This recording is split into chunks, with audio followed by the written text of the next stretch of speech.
Good morning, all. We'll start with managerial economics. Good morning, ma'am. Morning. Good morning, ma'am. First semester MBA, right? Yes, ma'am, you are right. Yes, ma'am. Your voice is breaking. Am I audible? Is my voice clear?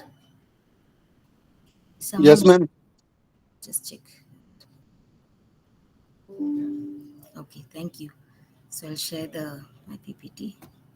Last week, I think we stopped with cost. So quickly, we have very less time. We have to finish it. So cost, I think you remember what we spoke about cost, different types of cost. I gave you I think I gave you a data set also. So what is fixed cost, variable cost, average fixed cost, average variable cost, average total cost, as well as total cost, margin cost, everything we saw. So with the numbers which I gave you, you can try working on it because it was little simpler when compared to the textbook data set. Any data set will give you the answer will be the same provided the data set is different, but the concept will be the same. So the equations for each and every variables I've given you. So based on it, kindly work with it. I just opened the textbook, one sec. We are in cost, page number 66, right? We spoke about the cost schedule. So same way as demand schedule, the cost schedule means the different, it gives a combination of price, cost, as well as output. So that is cost schedule. Then based on the cost schedule, you're drawing a cost curve. So I think you would have drawn the cost curve with the numbers which I gave. If you try drawing the cost curve, you can understand how different curves. I'll show you the curve. Where's the cost curve I had? See, this is what we spoke last time: fixed cost, variable cost, total cost. And can you see the cost curve here? Different types of cost curve. This is what average total cost, average fixed cost, average variable cost. So with the graph or with the table which I gave, kindly try to calculate it. You can see how the average fixed cost, it just keeps moving down. But it does not touch the x-axis. It keeps on decreasing. And then you have you have this average variable cost which goes down and comes up, and you can see the marginal cost. Actually, marginal cost goes up, goes down and comes up, and it cuts the average variable cost. Average variable cost will cut the marginal cost at its minimum. Try to draw the graph and have a clear understanding about these two concepts, because the relation between marginal cost and average cost, if you can understand only when you draw like this. So average fixed cost gets smaller and smaller, but it does not touch the x-axis. It will be little above the x-axis only. It never meet the x-axis, and MC also goes down and comes up. This is due to large law of diminishing marginal returns. And then you have average variable cost, which goes average variable cost, which actually comes down and goes up, which hits marginal cost at its minimum. And then also ATC is there, average total cost, because after this we'll be speaking about the market. Then again, when we speak about this, you'll understand. Or if you have a clear understanding now, it'll be easy for you to have a better idea then also. So ATC also comes down and goes up, and it cuts MC at its minimum. So these points should be noted when you draw this. And you can be asked different types of cost. So you can there are, I think, 6 to 9 costs which I spoke now itself. Then you have money cost is there, which is measured in terms of money. You have something called as real cost, which is measured in terms of physical and mental efforts. And you have implicit cost. Implicit and explicit cost is there. Implicit cost is it is owned by the firm. Assuming that I'm working for my firm, the self-owned firm service, I'm giving a service for my firm. So the cost is implicit. Explicit cost is cost actually paid by the firm, like for workers or the people you have hired over there. You're paying the rent. So all these comes as, we call it as explicit cost. Then you have economic cost is that transaction cost, book cost. So around 10 to 11 cost, because I gave you very simply, I spoke about all these costs. Even if you write the formula or you know what exactly it is, average variable cost is variable cost divided by total output. So per unit cost, per unit variable cost. So all these, if you write, it becomes around 10. So if in case you asked a question on write a different note on cost, you can write all these things. And then you have already we spoke about short run and long run, how it going to affect. And here's something which I want to say is short run cost. Short run cost, average total cost is I'll open the thing. Yeah.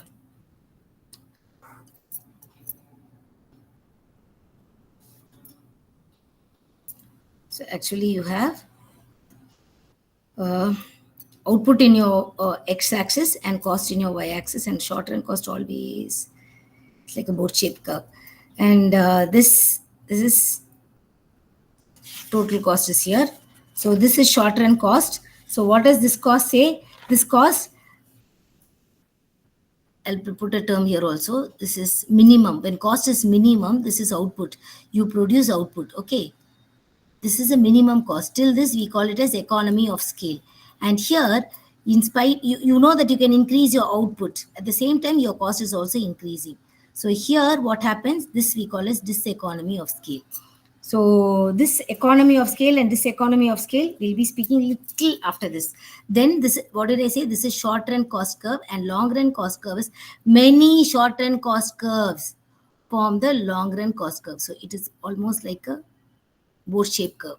So this is short run, this is long run, and short run cost curve. We call it as a plan curve, and this is we call it as a planning curve, because this is just many short run curves form a long run curve. It is a boat-shaped curve. So this is long run curve. Same way you mark this as cost and this as output. And there are many factors which affects the cost. Internal and external factors are there. And then we call this as economy of scale. I said right now, right? It means the advantage. Scale refers to the size of unit. So actually economy of scale is nothing but cost advantage due to large size of production. And this economy, there are many factors which cause this economy of scale. This is nothing but you have labor economies, internal factors and external factors. As I said, internal factors, you have labor is there, technical problems, the managerial is there, marketing, all these are internal, and financial is there. And then external factors is nothing but which is not under our control, something which is outside. And this economy of scale, we speak about this when the definition will be like disadvantage. This was economy's advantage, this is disadvantage. It arises when because of the firm or a group of firms due to large scale of production. That is what I said. Till here, he should know, yes, this is, I can produce till here because my output is increasing. At the same way, my cost is decreasing. But when I start producing more, there is some disadvantage in this. So that we speak when it comes over here. And then there are different, again, for this economy of the scale is also, we have a lot of factors which causes this and that. And then we spoke about return to scale also. Next, we'll be speaking about break-even point. Break-even point is very important. It calculates, this is what we saw. And this is, yes. Next, you need to know about average cost and marginal cost. As I said, kindly try to draw the graph and you see how the average cost and marginal cost intersects.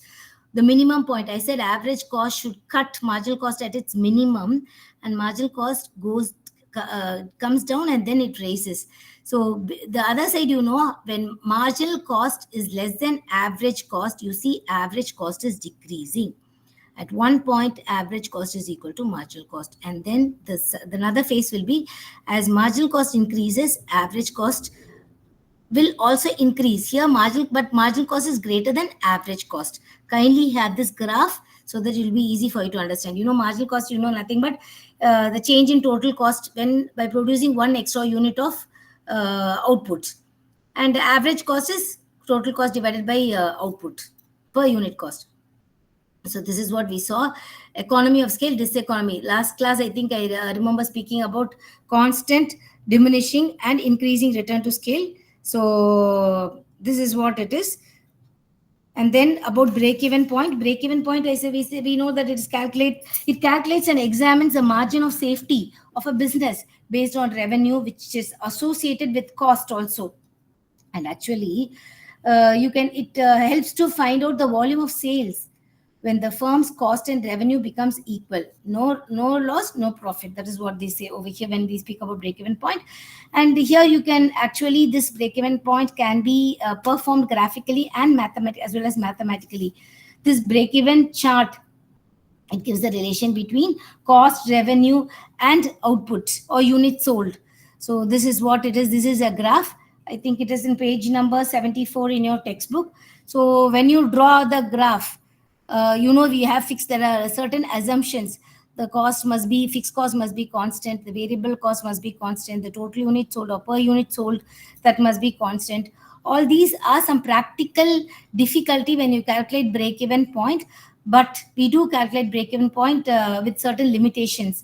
So this break even point, when the revenue increases, the profit increases at a faster rate than the increase in total cost. So here you can just draw the total cost. Here you have total cost. There's another graph also which can be given in your textbook or the net, some websites. So here's, in certain websites is given total cost or total revenue is in your y-axis, and unit sold is in your x-axis. So you have fixed cost. Fixed cost, it's always fixed. This is fixed cost. And you have total cost. Total cost, how do you draw? You draw total cost from here, right? Total cost will be from here, total cost. And then revenue or sales, it will be from, it's like this revenue. This year it is very bad because see, this is loss. This portion, this exact portion we call as break even point, and this is loss, and this side it's profit. So then you have break even quantity is given, safety margin, the formulas, everything is given. The limitations of break even point I already spoke now. And then risk and uncertainty. So what is risk? Uncertainty is a situation where a decision can lead to more than one possible outcome. Risk, what is risk and how it is defined. Quickly, I'll give you 3 points. The rest you can see in your textbooks, which is given different types of risk. And different types of risk. You have business risk, you have market risk, inflation risk, economy risk, you have liquidity risk. Then you have cultural risk is there, currency risk, government policy risk. Page number 78. Kindly go through different types of risk. Short answers you can write. All these, the situation when a market faces, a business faces due to loss, it becomes a business risk. Then interest rate risk because of rise or fall in interest, mainly because of fall in interest rate. And credit risk or liquidity risk because you're not able to sell at that point. And then you have derivative risk, cultural risk, you have currency risk due to currency. Then you have some shipping risk is there. So many risks are there. I don't know whether I've included that here. If possible, I'll just send it as a different mail on different types of risk. Around 48 types of risks are even there. But basically, I give these 3 types of risk, or three types of investors are there who faces risk. One is risk lover, second one is risk averse, and the third one is risk neutral. A risk lover, very simply, just take this. If you have you are so crazy about the bike, you're so crazy about driving a bike. So there, you just take a bike and drive fast. So you have that love for it. So you are a risk lover. You don't mind whatever is happening. There's risk averse, who's averse, who never feels like, who does not take risk much. Like very softly, he does not even get out of the house because he feels there's a lot of risk when he get out of the house. And there's a third type who feels okay, 50-50 chances. This I've given you a general example, but specifically we have to plug in with investors who like to take risk, large risk, large return. So he takes a lot of risk. So this happens. He does a lot of investment. So he's a risk lover. Second is risk averse. He feels no. I'll put in a safety place like government securities or in a post office. So that is little safe for me. I don't want to have anything. Risk neutral, 50-50. He always want to be safety zone. I don't want to invest so many thousands. Just a few hundreds I'll be investing here. That is enough for me. So that, based on it, the payoff is given. But now currently, the theory is changing. The original theory says lot of risk, lot of return. But now you're telling with minimum risk how you can increase your return. That is the new theory which is coming. So that also I think you'll be aware of that here we are speaking about a simple chapter called as risk and return, and then you know how the payoff is expected. So I'll draw the payoff here. You have three. One will be the page number 80. The payoff is here. Payoff is here. X-axis, and here you have the utility, how much happiness or utility you have, or how much satisfaction you have. So there are different, as I said, there are three types of investors are there. As your payoff increases, if your utility is like this, sorry, it is like straight 45 degrees. What is it? This is your payoff, this is your utility. This is one type of investor. We call him as risk neutral. And there is someone when your payoff, when your risk, there's another type of investor. I spoke about three types of investors: risk averse, risk neutral, and risk lover. So this is, see, less risk he's trying to get. Based on the risk only, he'll be paid off. And there is something which has an inverted curve. So here, risk return. More risk, more return. So this obviously has to be risk lover. Draw and understand it. Risk lover, and this will be risk averse, and this will be risk neutral. So then you there are in your textbook it's given there are different ways to how to manage the risk and uncertainty. It can be diversify your portfolios, or you need to know the mechanism, how to calculate the risk, how to adjust the risk, and how to you should mitigate your risk by knowing what is going to happen next. Like, there is a different theory, risk itself a different paper. So that paper, it actually discusses how to handle risk, or how you can calculate the risk. And then hedging is also one point, and insurance, like I said, businesses can always be transferred with this type of insurance policy, so that can also help to mitigate the risk. And finally we have, yes, now we are moving on to market. What is this market? You know, when market is a situation where large number of buyers and sellers meet each other to exchange goods and services. Here this is in page number 83, unit 3 we are. So just we have to rush up. So that is the reason I'm moving on. Till this, your we are in the page number 83. Are you there? Yes. So market, as I said, there are two types of market. One is, thank you. Market is a situation where a large number of buyers and sellers come together to buy and sell goods and services. And here you have something called as perfect competition and imperfect market is there. Perfect market and imperfect market. Perfect market. I'll before this, I'll tell you two situations. I'll explain you two situations. One, kindly mute, please. We're running out of time. There are two situations. One, the situation which prevails in market is the price remains the same. I think, see, from the beginning, I'm telling you this. These things which you see in day-to-day's life, but we wouldn't have thought this is what this type of market or that type of market, or this is economics. We wouldn't have thought at any point of time until and otherwise we touch this topic. So in market, you can see some a situation, two different types of situation. Situation one will be the price remains the same. There's no compromise in price at all. The price will remain the same, but he has to sustain in the market.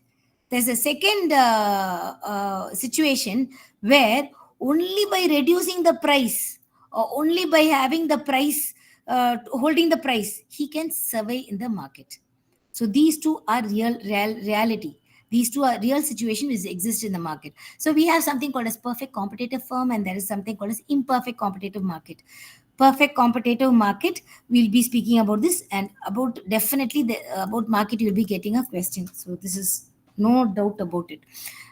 So you can mark it. And about perfect competitive market, we'll be speaking. There's something called as imperfect market, which is not perfect. So we call it imperfect. Under imperfect competitive market, we have duopoly, oligopoly, monopoly, and monopolistic competition. So perfect competitive market, here there are several characteristics of this firm inside the perfect competitive market. Most important is that the products are, here perfect competitive market we are speaking, here the products are completely identical as other firms because they have perfect substitutes. Someone can substitute. In this case, you cannot you cannot increase your price. Very simple example I'll give you. What is it? Tender coconut or something which is sold. Tender coconut is there, okay? Like every 1 kilometers, you have people are selling, or guava, anything for that matter. You see, people are selling oranges here. I'm not speaking about within Nilgiris or somewhere in a cost price shop or somewhere in a mall. I'm just speaking about in the roadside or in a platform where you see people are selling tender coconut or oranges. It's written 1 kg is 40 rupees. So the next guy, if you go, he says 60 rupees. What will he say? No. He's selling me at 40. So it's better. I'll get just walk. It's a walkable distance. I'll go get it. So to survive in the market, it is you have to have that IQ, or you have to have that mentality. You have to take the price. You cannot make the price because someone is there already available in the market who's selling the same tender coconut at 40 rupees. You cannot sell it at. You can sell when there's no one in and around you, or you are in a highways, there's no one there, you're selling it at 60, there's no point. I cannot bargain there. I need it, I'm getting it at that point. Understand the concept? Clear? So what is this? There are several characteristics within this perfect competitor, and most important is in this product is the product are identical as other firms, and they are perfect substitutes for each other. So many small firms are here. They are price takers. Here I'm giving the characteristics of perfect competitive firm. Kindly see in this slide. So what is this? They are perfect substitutes for each other. And there are many small firms. They are price taker, no control over price, because I have to sell this price. Why? I have to sustain in the market. I want to sell my product. That is me. So no control over price. They take the price from the market.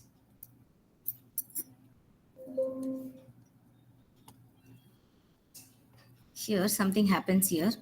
I just draw the curve and I'll let you know. Because at least is one market. If I'm little elaborately I speak, then I can move on to the rest. So here, you know what is this? You would have seen this.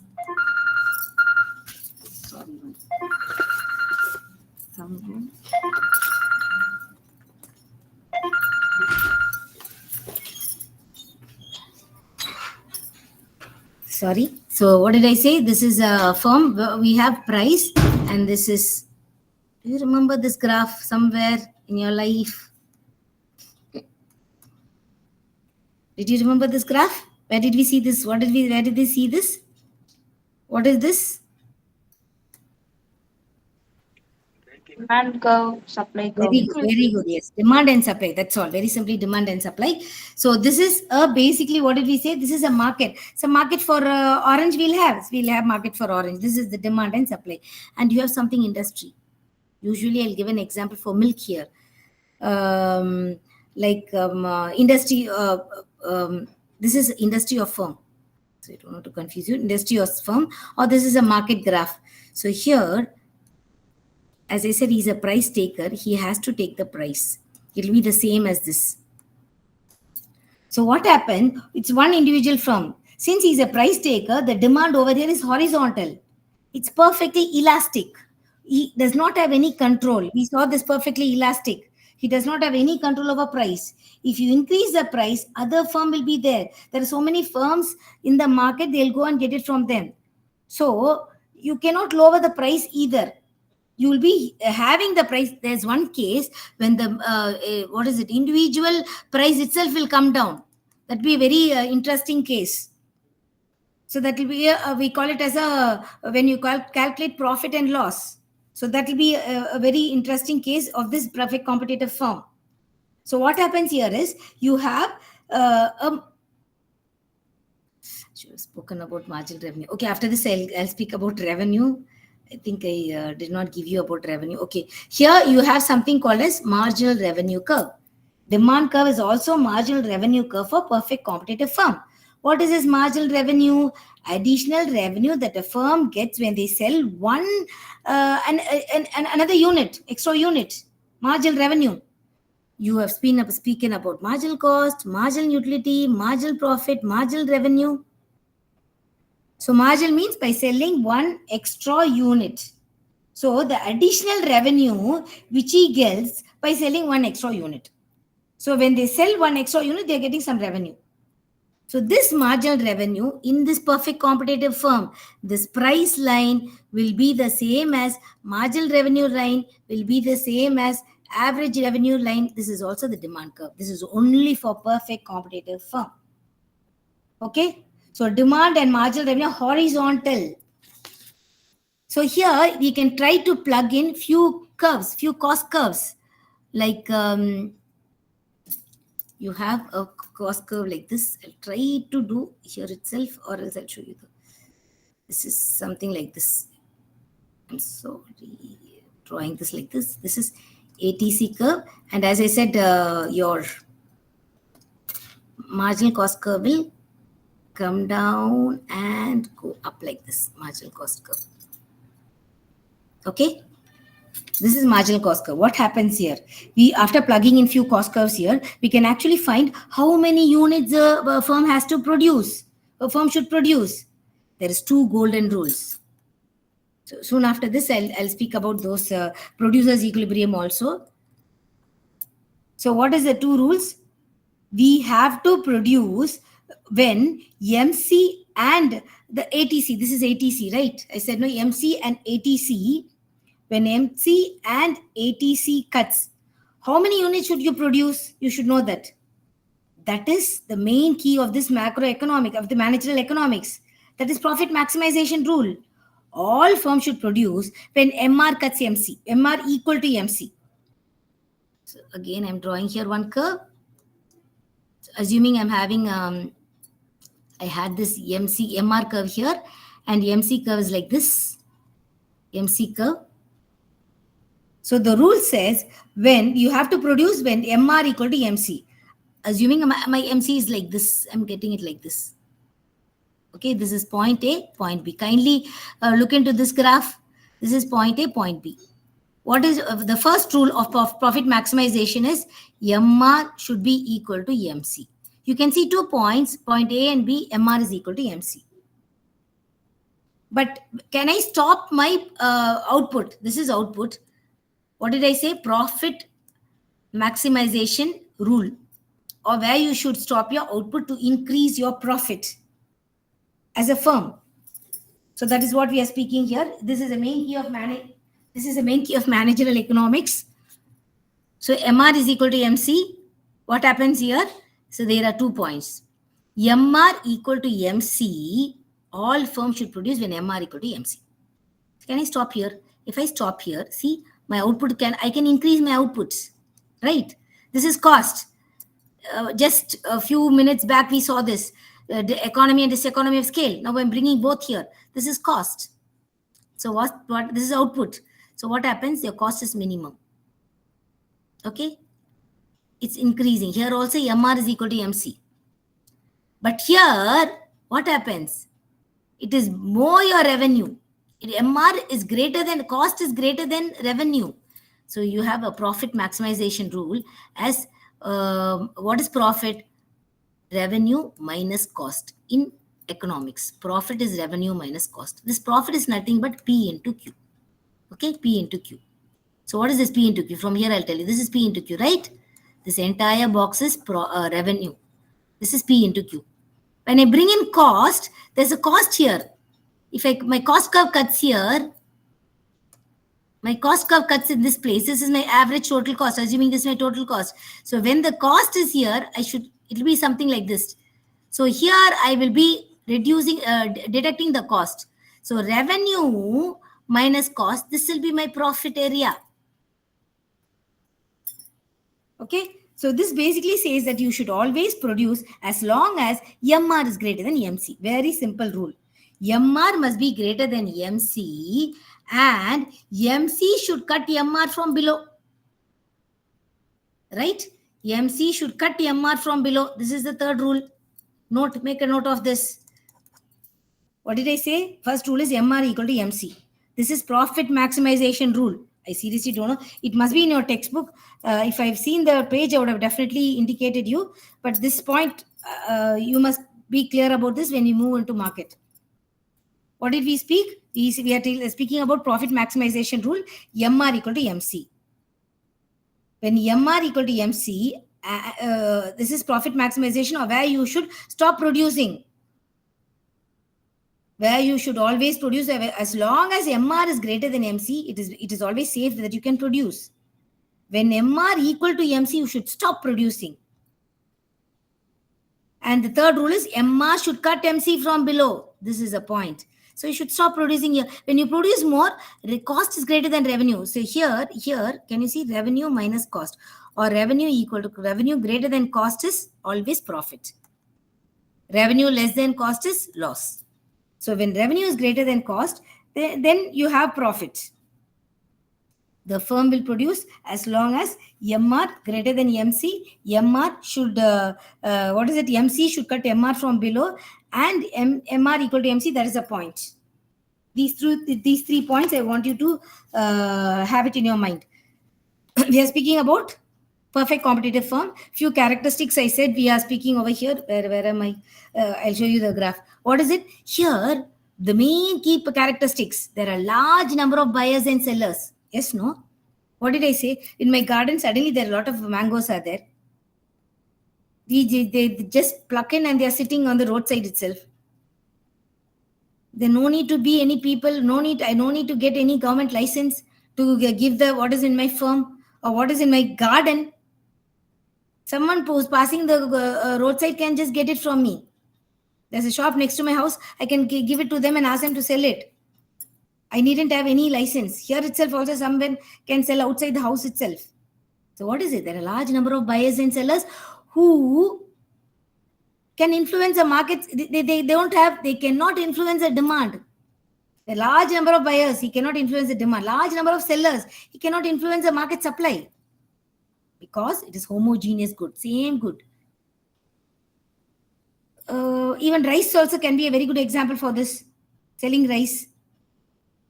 Same cooking rice, which we cook for, which we eat daily, or the wheat. There are different brands, but the basic one, which everyone uses, that is same. And then because I have perfect knowledge about the price and good, so I'll be a price taker. The firm is a price taker. He cannot make the price. Here, no government intervention is here. Perfect elastic. See this? The characteristics are over here. 5 to 6 characteristics is enough. And in your textbook also it will be given. What did we say? The revenue curve is a demand curve. Average revenue, marginal revenue, demand, as well as price is horizontal here. It's parallel to x-axis. And then, they are the price taker. He does not have any control over price. There's no government intervention here. So here I'll show you, since it is here. I don't think I can draw because if it's not able to draw. Here itself I'll draw. So what is it? I said we have got the cost curve here. Right?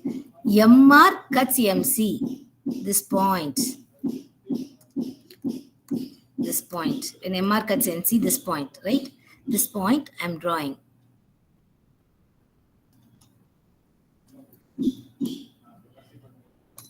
This point I'm drawing.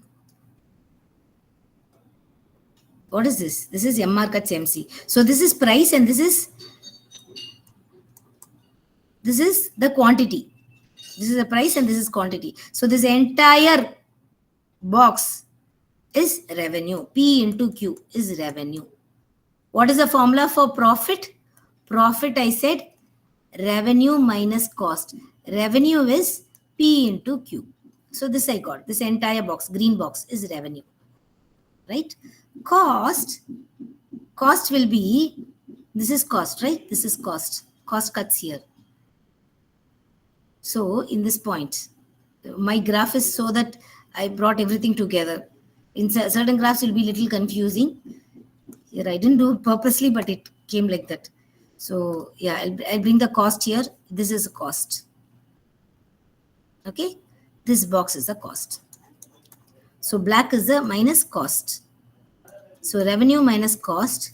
So the top portion, this top portion, this is cost and the entire thing is revenue. So this portion will be your profit.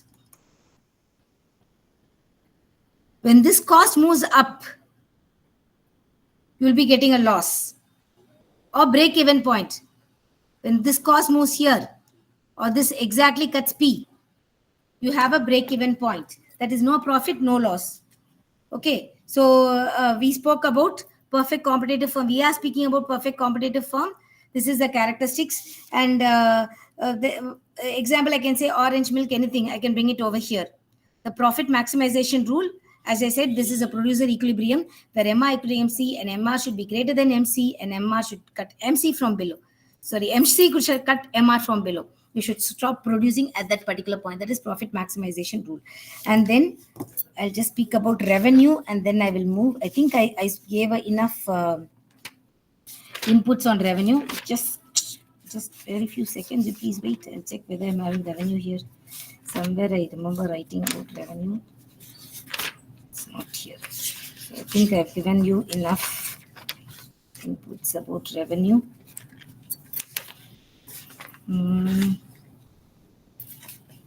Here, actually, revenue is nothing but I'll give you the definition of revenue. And what is revenue? I think it's not here. Revenue curve, we call it as a producer's demand curve. The quantity of a commodity a producer is willing and able to sell at different price. That is total revenue curve. And revenue, we spoke. What is revenue? Total revenue, marginal revenue, average revenue. All these three are there. And then you have something called as what did we say now about revenue? Yes, revenue is a producer's demand curve. That we call it as revenue. I'm not able to find it. Yeah. Then I'll quickly speak about this and move on to the next market also.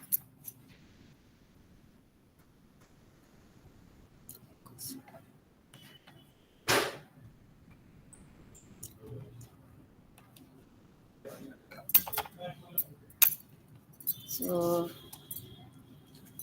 as you know, total, I'll just give the formula alone because if in case you get any for exam, I'm just giving it total revenue is equal to, total revenue refers to the total amount of money that a firm gets from selling the product. So it will be output by P, output into P. And average revenue will be, just take a note of it, TR by Q. This is revenue per unit output. And then you have marginal revenue. Marginal revenue, total revenue at N minus total revenue at N minus 1th unit.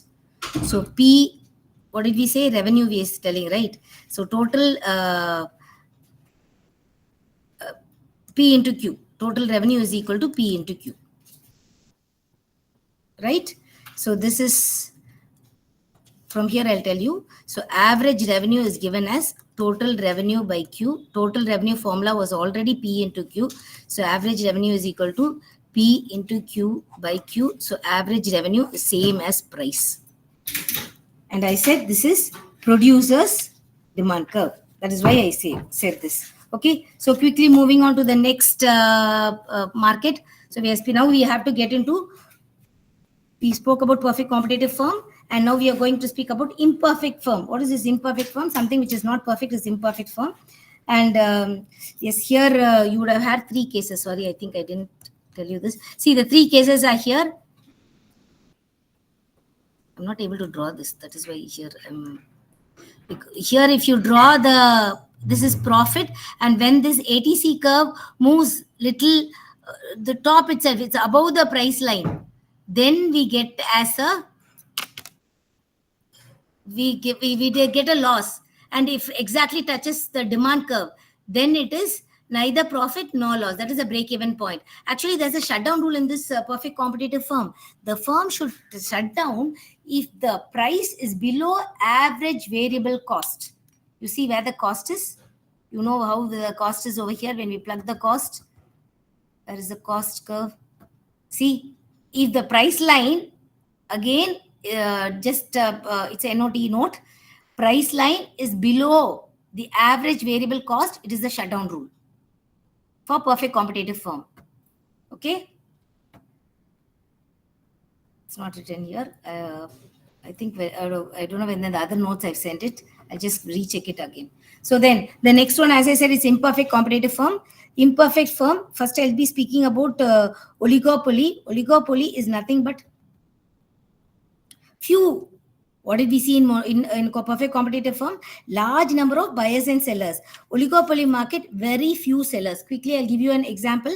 Very few sellers is, if in case in your city, there are few outlets only for a particular product. Okay. So assuming there are only 5 to 6 output in your particular product, output place where the particular product is sold. An individual is selling, only 5 sellers are there. What do? They sometimes there is a tricky scenario in this oligopoly market, that is price instability occurs here in one area. Assuming in my city there are 5 to 6 areas I'm having, this particular product is sold in one area. One producer, what is it thinking, why should I sell at this point, can I slightly reduce the price? Understand the concept? This is imperfect competitive firm. He's trying to reduce the price. When he reduces the price, since it is 5 to 6 people outlets in the area itself, people see that in that particular area, this product is sold when compared to others, it is of less price. So he gets the entire market there. That is the only case in this oligopoly market. You never have a. I'm not able to draw here. In this oligopoly market, you never have a perfect demand curve. The demand curve will be something like this, and a small twist will be there. Again, it will be like this, is called as a kink demand curve. That kink demand curve, you can observe it in the oligopoly market. KINKED. In many competitive examination, they ask in which firm do you find this kink demand curve? In which this is oligopoly market. Because since this, I think in marketing also in paper you would have seen this.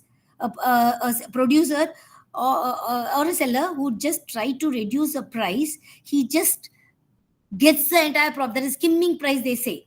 Skimming profit. He gets a profit just like that. On the skimmed milk, you have that layer, right? He just takes a profit like that. So that is oligopoly market. What happens here? Price instability is over here in this market. Price instability. So there are few characteristics of this oligopoly market. As I said, there are few sellers. And actually, this is the original, real, existing market in reality.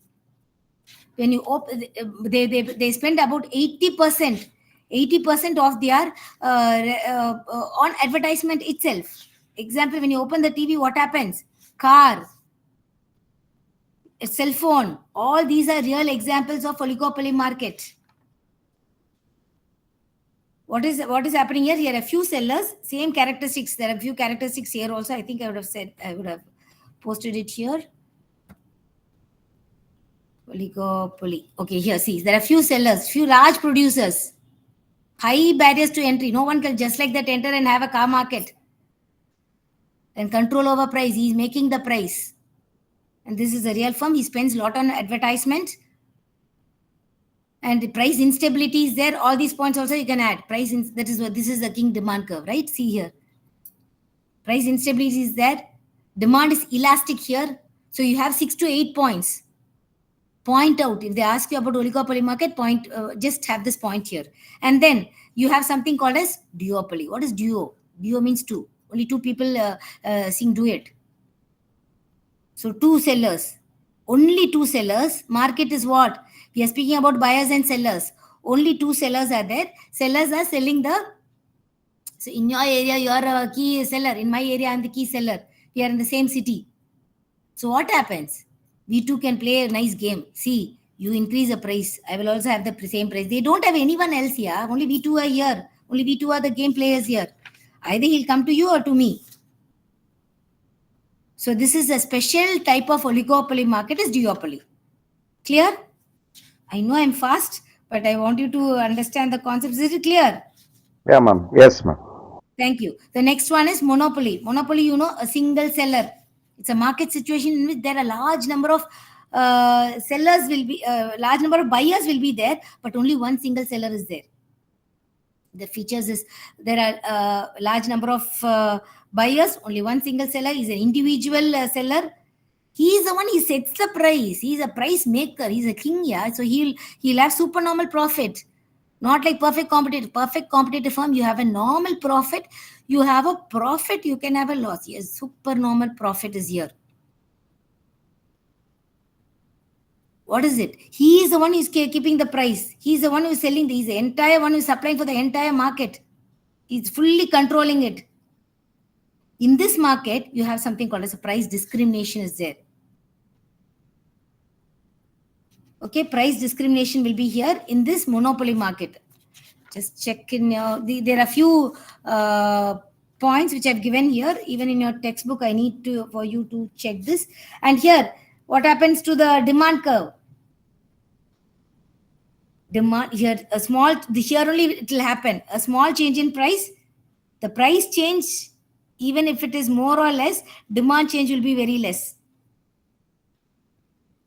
So here he is a price maker. He has an you don't know about you don't have knowledge about the price.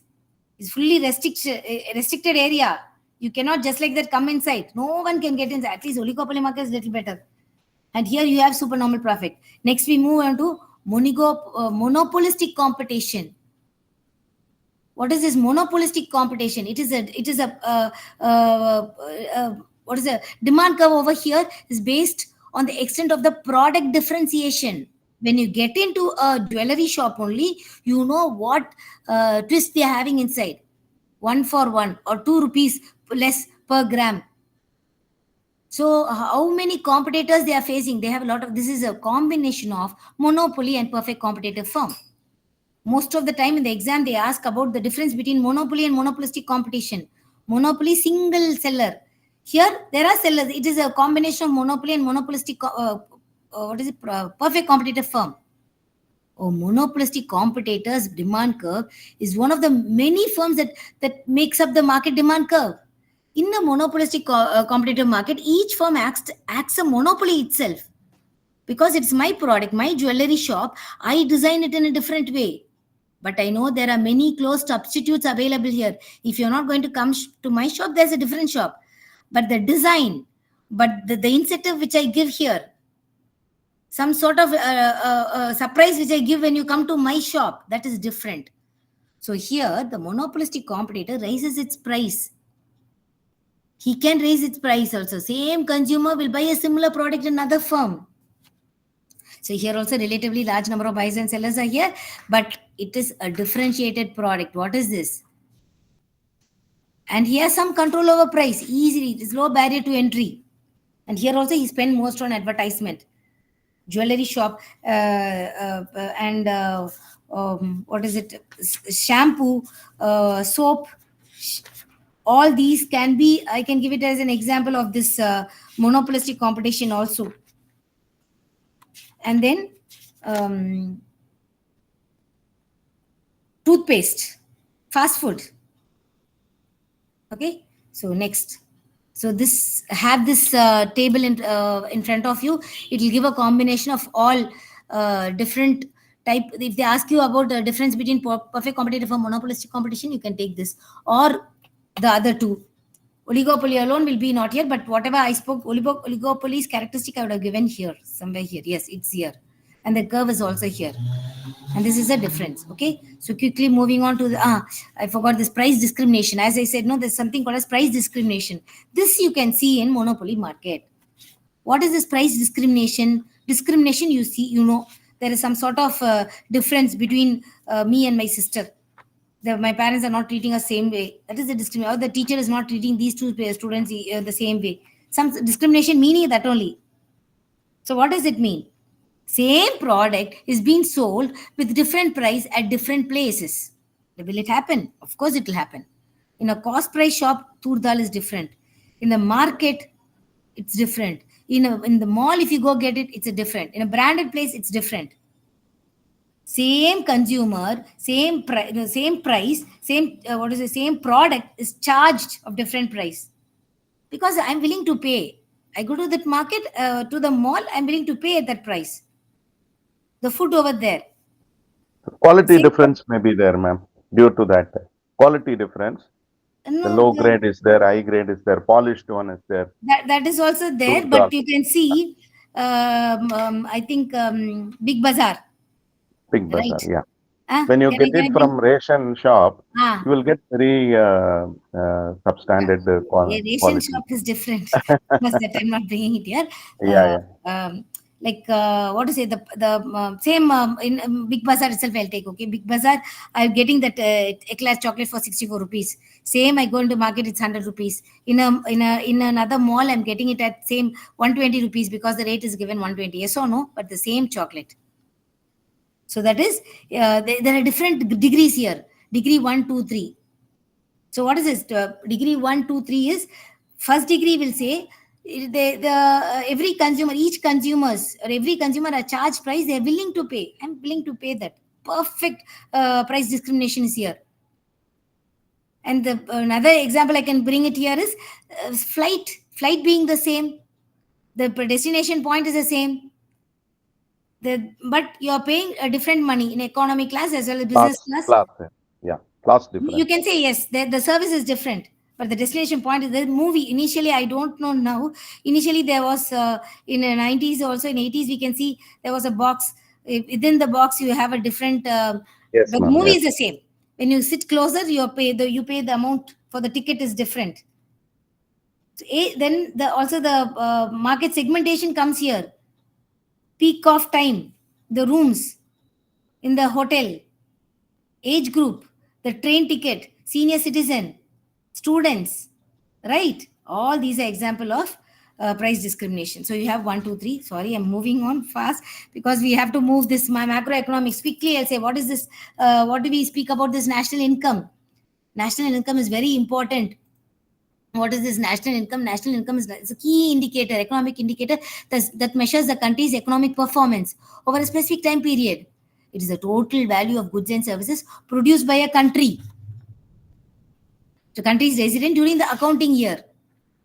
So it is a metric. When I want to speak about my economy's growth, my economy strength, I'll be speaking about this national income only. There are indicators.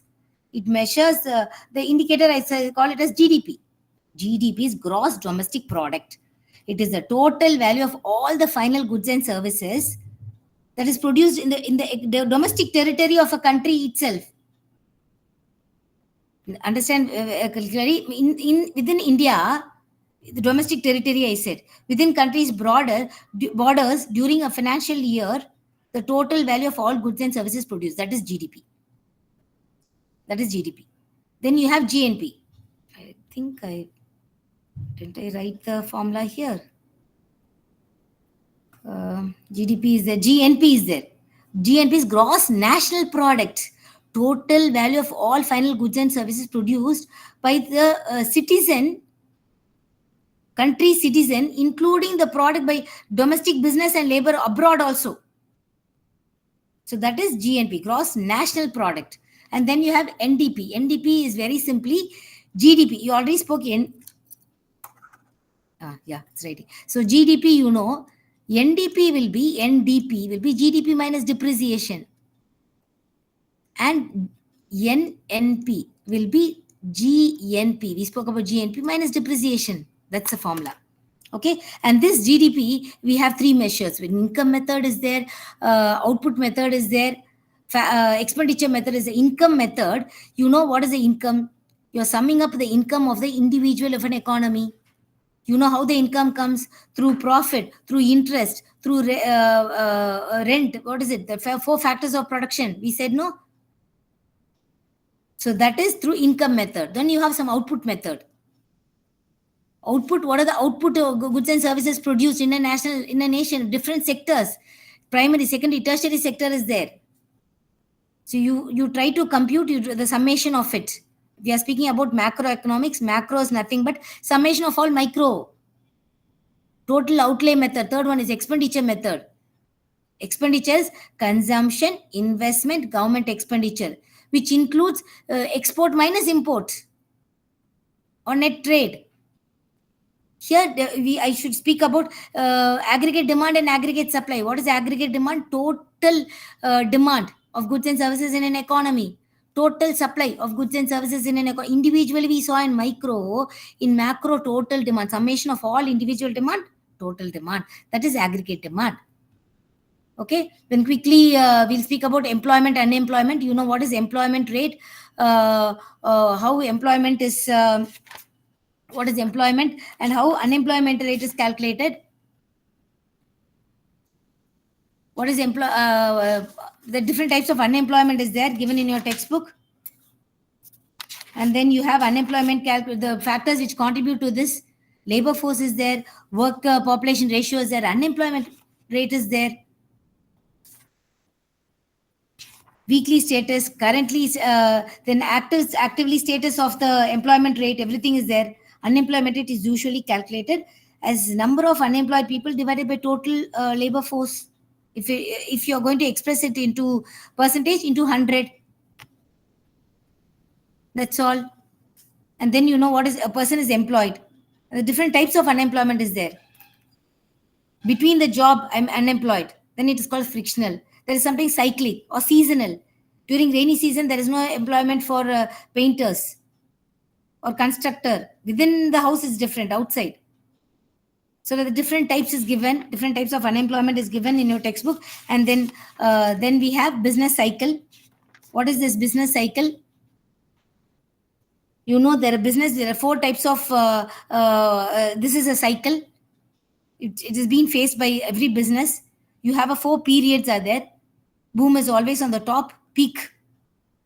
It is a prosperity period. Yes, it goes, but it takes over a period. It is not within 6 months. It will never happen. Like over a period only. After it is greater than 1 year or greater than 2 years, you have this. There is an expansion period where the general business activity expands. Then you have the boom period or peak period. It is very high. I'm super happy. And then there is a recession period where it's little low. Something happened to the economy. Then it's a depression. I'm going to the depression state itself. And then again, there is a period called as prosperity. I'm a little happy. It's a mood swing, like a mood swing. It happens. And then inflation is there. General rise in price level, we call it that inflation. There are different types of inflation is there. You have deflation is there. So then I've given enough over here. Just see. And if you have any doubt, kindly mail me. And then we have this. What is this? Fiscal and monetary policy. Very important 2 economic tools. Fiscal policy, it involves government spending and taxation. And monetary policy, regarding money supply and interest rate, banks, central bank decision. And both these policies helps to prevent recession and depression. Prevents the economy from overheating. It achieves the macroeconomic policy objectives like price stability, full employment, stable economic growth. And this government uses this fiscal and monetary policy for expansion and contraction policies. Expansion policy, it encourages growth. For some reason, you have to cut. There is some increase in taxes. So that is contraction policy. That is, it's used over there. And then, yes, this we saw LPG. Very, very quickly, I'll speak about LPG. During 1990, Dr. Manmohan Singh was the Prime Minister. And when, Dr. Manmohan Singh was the Finance Minister. And when Dr. Narasimha Rao was Prime Minister, what happened? This LPG was brought. It was the greatest revolution. The economy opened up, pre and post. There are a lot of researchers which are coming to see what happened before liberalization and after liberalization. This is liberalization is there. LPG. Liberalization, privatization, globalization. Globalization, exactly. Kindly look into this. It will be this can also be an expected question. Even now, the FTD they have signed a GATT agreement, isn't it, ma'am? Yes. General Agreement for Tariff and Trade. Exactly, because then after that only slowly everything started. This was an excellent revolution. The market has become a globalized one. Exactly. Yeah. Sir, it will be great if we can please not talk in between because we are all focusing and we are losing all track. And today's the last class, so please. Exactly, sorry. So this is LPG we are having. What is this? Liberalization, privatization, globalization. As I said, government, even now a lot of researchers which is going on over here to see what has happened before LPG and after LPG. You can see how the economy has grown. How before the 12-year plan, what happened before that. And why they focused on this. They opened up. the disinvestment, privatization, FDP, even now FDP is very important question. Kindly have a look at this FDP, FDI, foreign direct investment, advantage and disadvantage. You know how they focus on the developing economy. They see what happens, who's here, how we can attract India. This place is an excellent place. We have to put our industry over here. Yes, they are using our resources. At the same time, we are getting some sort of taxes through them. Then the technology they are bringing here, they are giving us employment. We have been taken into a new site of a new type of technology. They are introducing us to a different world. Lace, you are importing it. But now the company is settled in India so that they are producing the same formulas over here. I'm getting it here. So even now, government is really encouraging this FDI. Why? You get it in dollars. What happens when dollars inflows inside the economy? What happened to your foreign reserve? Your foreign reserve, dollar is a dominant currency. When dollar is there, when my reserve is filled with more dollars, when I do the trade, or normally in a country, export must be greater than import. I should export. And I should export means that I should have enough material here. Enough stuff must be here. Why import? Because I need to spend, and exchange rate plays a vital role here. When I spend more, I should give my money, my Indian currency, my Indian money to get more dollars. So this happens here. When my dollar is more, the reserve I have more, I can directly give the dollar. So even now, government is this FDI is more. We are focusing on infrastructure. Our dollar is increasing in spite of increasing. We have increased import when compared to export. India is such a country because we are really good in this. I think India is third or fourth in this foreign reserve. We have high reserves. So this, kindly have a look at this FDI also. This is very important. And since we are running out of time, have a look at this budget and the 5-year plan, which is stopped. Have a look at it. You can get or you might not get it. That is also there. But have a slight look at this. And previous question papers, if you have any doubt, kindly mail me.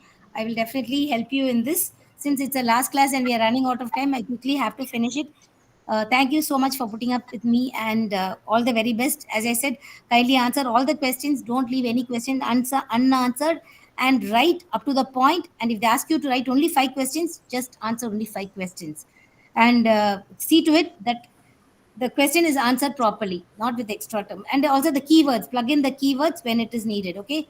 Thank you so much. Ma'am, please, could you please share the PPT to the mail ID which we have mentioned in the chat box? Exactly. I shared all the mail. I think I shared for more than 35 to 40 students. Anyway, I'll take a note of this. And I'll also share. Yeah, December 2024 registration mail ID. Please share it to this. Thank you so We much. all get. Yeah, thanks. All the very best, and do your exam. This is DD. Thank you very much, ma'am. Thank you. Do your exams well. All the exams. Do all your exams well. And the advice is same for all the exams. Good luck. Bye. Thank you. Thank you. Thank you, ma'am. Yeah, thank you. Thank you, ma'am.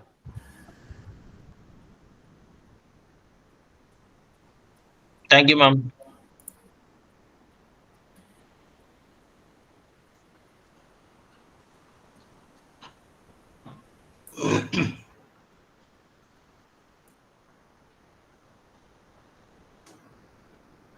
Hello, students. Hello. Yes, sir. Yeah. Good morning, sir. Good morning, sir. Good morning, sir. Good morning, sir. Yeah. Once again, we are going to start business law. Good morning, sir. Shall we start, or I'll give some 1 or 2 minute break? Do you need any break? No. No, sir. No, sir. We'll continue. Yes, sir. Sure, sir. Yes. So let me upload my PPT now.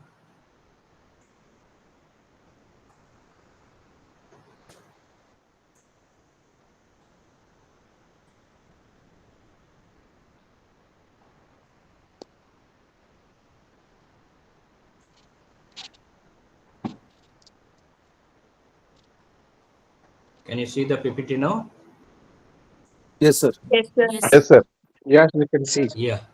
So by this time we have completed all the 4 units.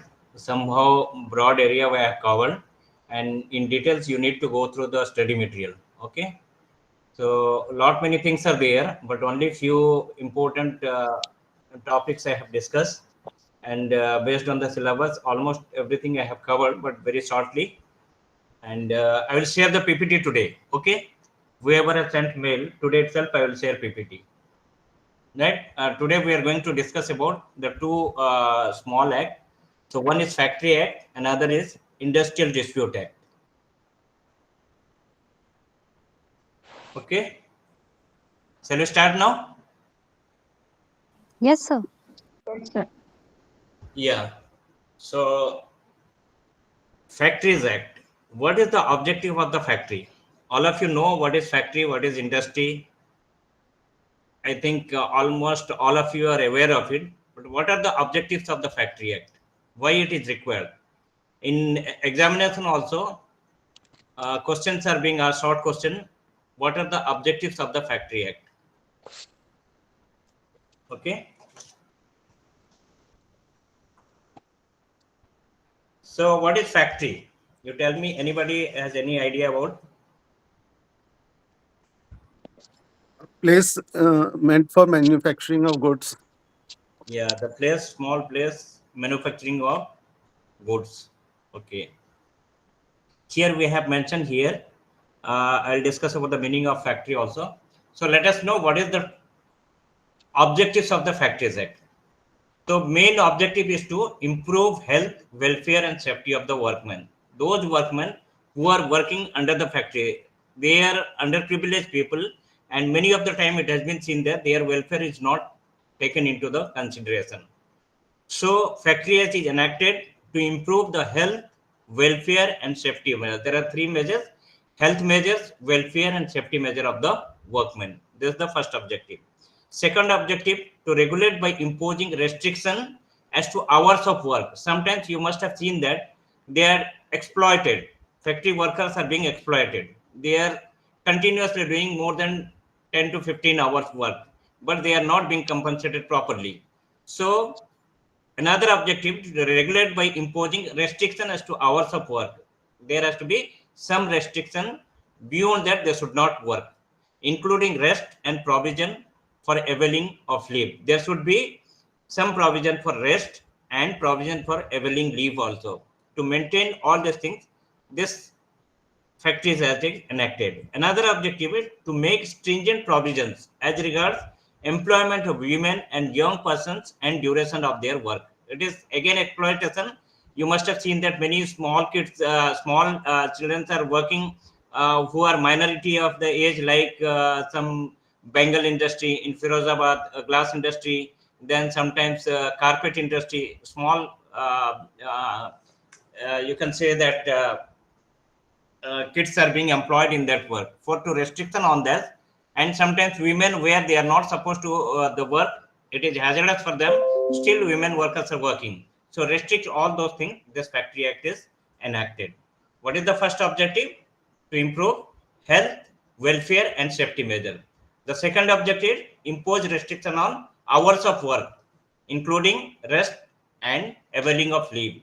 The third objective is stringent provision as regards to the employment of women and young person and duration of their work. So let us see what is the meaning of the factory. Factory means any premises, including the precincts thereof. That means any place where in 10, sorry,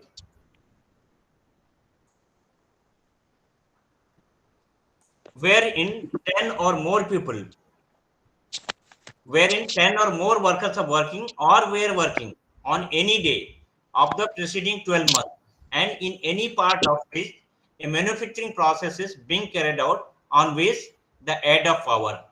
So where any places where 10 or more workers are working or were working, previously they were working any day of the preceding 12 months, preceding 12 months and before 12 months, any day they were working, 10 or more person are working or were working any part of which a manufacturing process, the part, the place where manufacturing process is going on with the aid of power, with aid of power, some electrical power or something, or is ordinary so carried on. This is called factory. So where 10 or more workers are working in or were working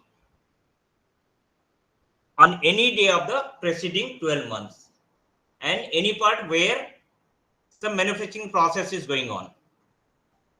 With the, if it is the with the add of power, then 10 or more workers.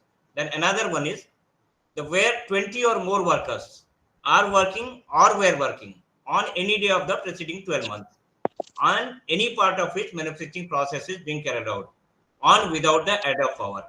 Here, without the add of power, there is no add of power. So 20 or more people, like banking industry, etc. 20 or more workers are working. Here, 10 or more workers are working with the add of power is called as factory. Is it clear? Now, licensing and registration of factory. How to get licensed and register for the factory? The state government may make rules regarding the submission of plans and approval, licensing and registration of the factories.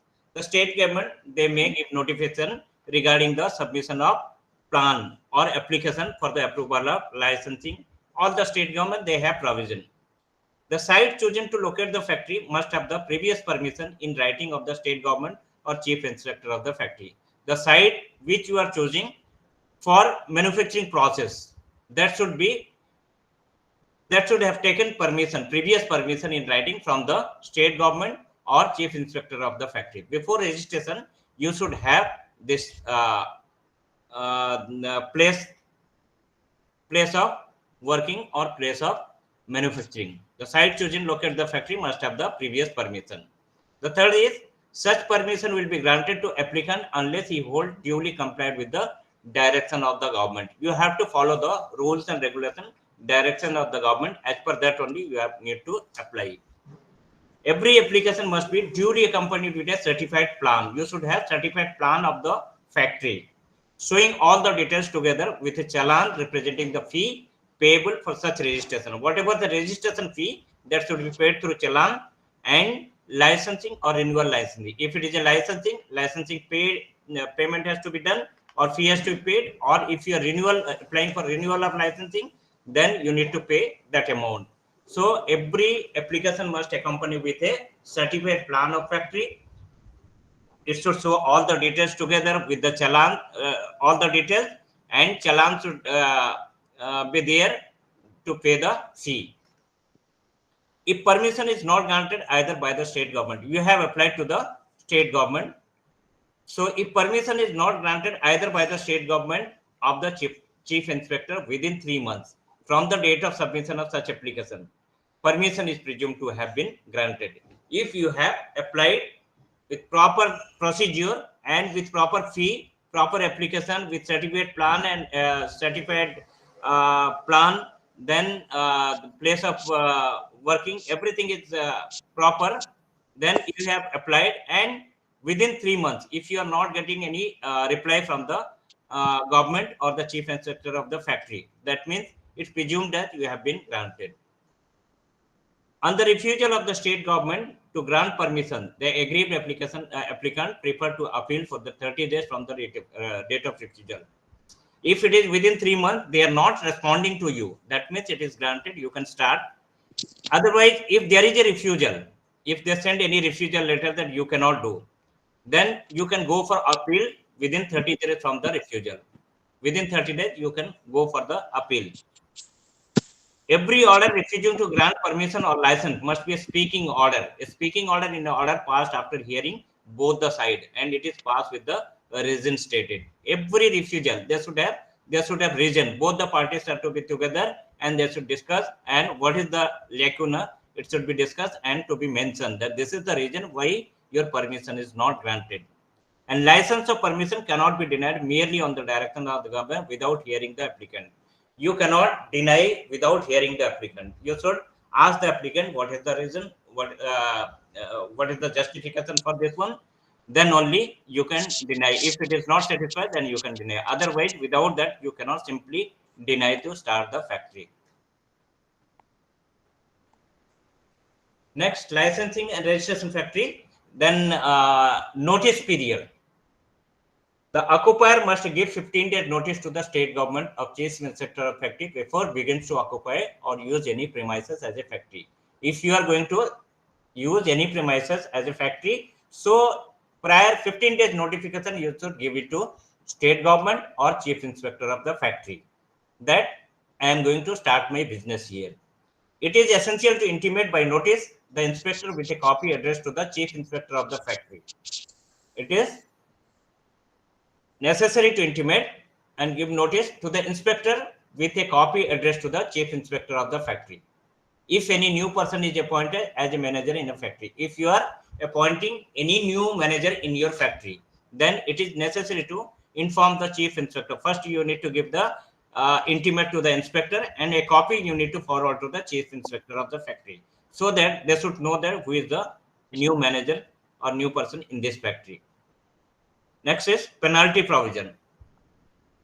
If when a factory inspector is prevented or obstructed from exercising its power, such person shall be punished with imprisonment for 6 months or fine up to rupees 10,000. So it is the duty of the inspector of the factory to visit the factory and to see that if everything is going on all right, or if all the provisions are followed or not. If you are restricting him, if you are not permitting him to visit the factory, then you will be punishable for the 6 months or imprisonment for 6 months or fine up to 10,000 rupees or both. Certifying surgeon. Another provision is certifying surgeon. With the approval of the state government, a certifying surgeon may be authorized and qualified medical practitioner to exercise any of the powers used by him. So a certified surgeon should be appointed, and with the approval of state government, he may be authorized and qualified medical practitioners to exercise any of his power. He can use his power. Certified surgeon, if it is appointed by the government, then he has the power. Then what are the provision health provision are maintained or not, he has the power to check it.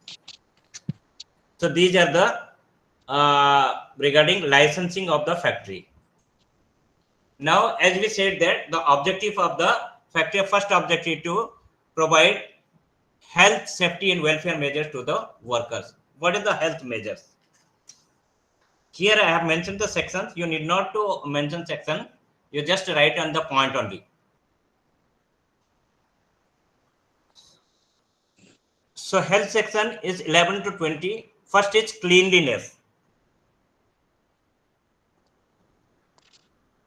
You need to keep your factory neat and clean. There should not be any spoilage or anything which will be harmful to the cause damage to the workers they are working, or it will be a problem for the workers. It should be always neat and clean. So housekeeping staff is appointed for the making the cleanliness of the factory, and you need to keep it is always steady and clean. Disposal of waste and effluent. There should be provision of disposal of waste and effluent. You should dispose it properly. It should not be just thrown out. It should be properly disposed. Then dust and fumes. There should be dust and fume provision should be provided, because this is a control device which will be clearing the air, and it will be purified air will be there. So dust and fume should be provision should be there to remove the dust and fumes. Then ventilation and temperature. It should be proper temperature to be maintained, so that it should not be too hot or too cold for the workers who are working. It should be comfortable for them, and proper ventilation facility should be there. Next is artificial humidification. So artificial humidity, if humidity is more, then for maintaining the proper humidity, artificial humidification to be maintained. Then overcrowding. So at least 350 cubic feet per person should be maintained. The total number of employees or workers, and per person 350, minimum 350 cubic feet. 350 it was, and later on it changed into 500 cubic feet per person. It should be provided. Next is lighting facility. There should be proper lighting facility so that workers they can work properly. Drinking water facility. Drinking water facility should be provided to the workers, and where drinking water kept properly, direction is to be made, and drinking water, the board is to put that tag is to put that signboard that drinking water is available here. Then latrine and urinals. This facility is also to be maintained in the factory. The spittoons. So spittoons should be provided so that it will be used to make it neat and clean the industry area. So these are the health measures. So out of these three measures, one long question comes. Normally, it comes either health measure or safety measure and welfare measures. So this is about the health measure. Detail of it, you can go through your study material. Then we'll search about to safety measure. What are the Sir, one doubt, sir. yeah. Sir, actually, who will ensure that all these things are all maintained properly on a regular basis? Who will ensure that, sir? Because workers, if they face problem, Okay. who will come in from the government side? Who will inspect this periodically and Inspector make of an the allegation? inspector of the factory is appointed. Factory, he has to visit the factory regularly, sir. Yeah, you can put a complaint to the inspector of the factory, give it Okay. to the chief inspector of the factory. They will immediately they will take into action. Even the certified surgeon is there to complain health measure. If any issue is there, you can complain to the certified surgeon. So Yes, sir. the manager will be responsible for this one. So manager, whoever is the manager, their name is to be given to the inspector of the factory. So they should Okay. know that who is the right manager. If any complaint comes, they will contact with the manager and they may visit. Yeah, sir. Thank you, sir. Yeah. So during Next is- examination, sorry, sir. So during Yeah. examination, whether these sections are also mandatory to write or those are No, optional? not necessary. Not necessary. Section Okay. need not to write. Okay, sir. Okay. Okay. Thank you. Just for reference only, we have given this. You are not law student to remember all those things. So only points if you are remembering, that is enough. What are the measures? What are the safety measures? Safety is prior to security. According to this concept, the present Factory Act ensures several safety measures as found in section 21 to 40, which are enumerated below. So total 21 to 40, it comes under the safety measure. First of all, fencing of machinery, where heavy machineries are working, or if any means there is a chance of any kind of difficulties or any kind of problem, it will be a dangerous for the worker. So in that case, the machinery has to be proper fencing has to be done. Work on a near machinery in motion, where there is a machinery in motion, there should be proper red mark is to be mentioned, so that workers should be aware that machine is in motion, which will be dangerous. Employment a young person, dangerous machine. You should not allow the young person to working the dangerous machine. You should be the person who is working, they should be properly trained and should work under this machine. Self-acting machine, there are some machines which are self-acting, it can be used by the properly trained person. Casing of new machinery, when new machinery comes, the proper casing has to be done there, so that overheating or sometimes without knowledge, worker may touch it, or it may be dangerous for them. So casing is to be provided. Provision of employment of women and children near carton openers. So there is a provision for employment of women, children near cotton opener, because it will be very hazardous to the women and child workers. So cotton, they should be avoided to work in those places. Hoist and lift, there should be proper, if heavy items are there to lifting that one, proper lift has to be mentioned.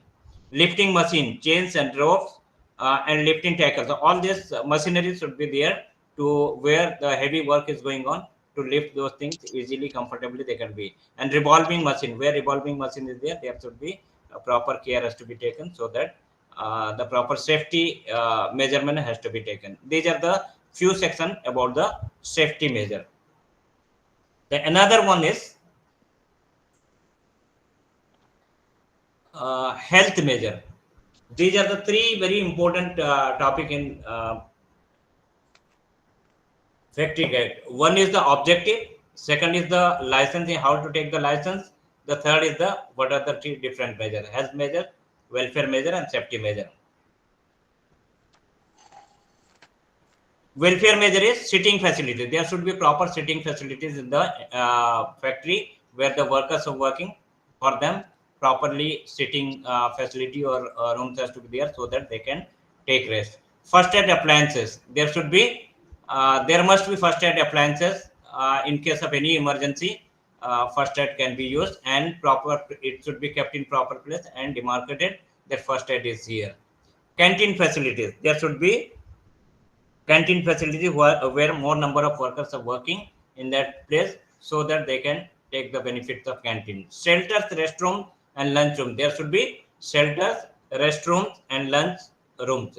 Lunchroom for the taking lunch, and restroom where for female workers also there should be separate restroom, and shelters are to create a crash. Crash is when the female workers are doing the small kids for taking care of the small kids. The crash facility should be there. Then welfare officer. There has to be a welfare officer who can be taken care of the welfare of the workers.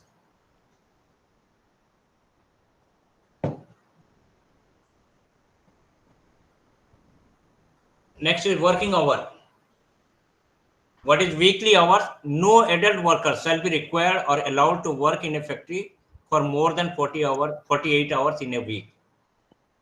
So in a week, no worker should be allowed work more than 48 hours.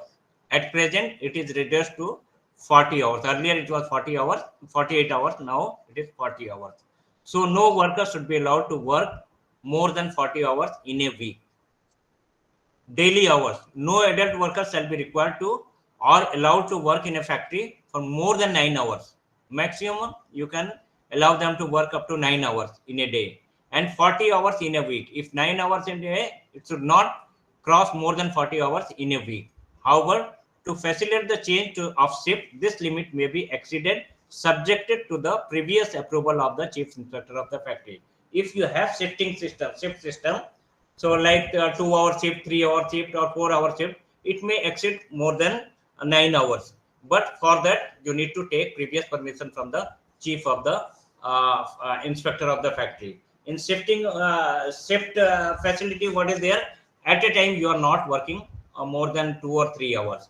So if there is a 3 shift like that, it may be 9 hours or plus more than that. Sometimes it cross more than 9 hours. For that, you need to take the permission from the chief inspector of the factory.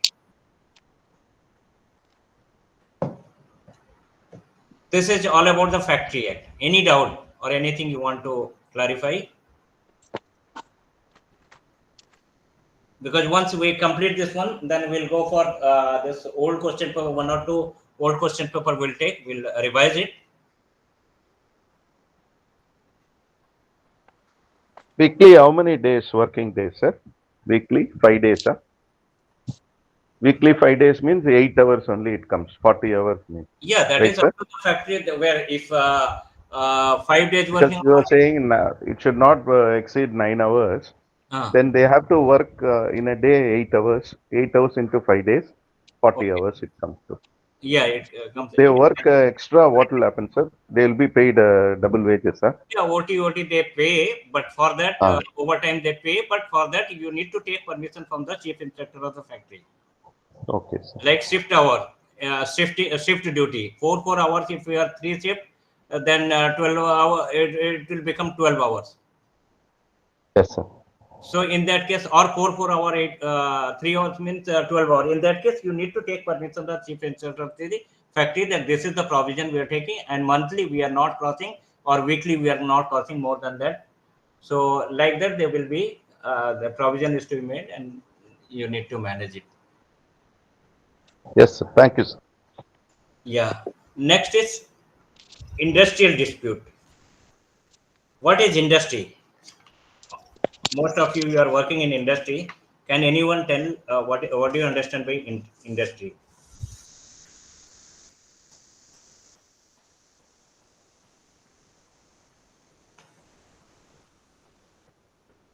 You have understood now what is factory, isn't it? Yes, sir.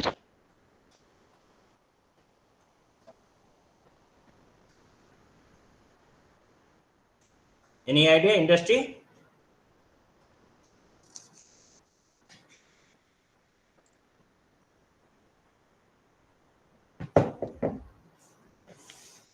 Group of factory is known as industry.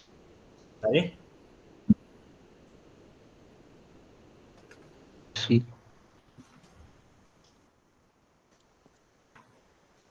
What is your yeah?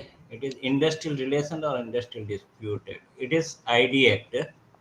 Uh, Company law. Next is Next is and scope for the Industrial Dispute Act.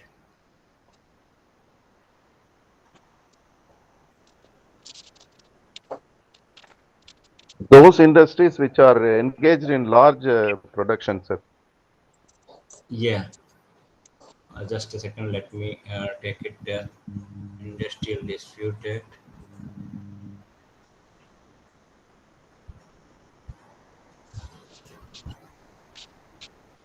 Yeah, where continuously work is going on, and it's a large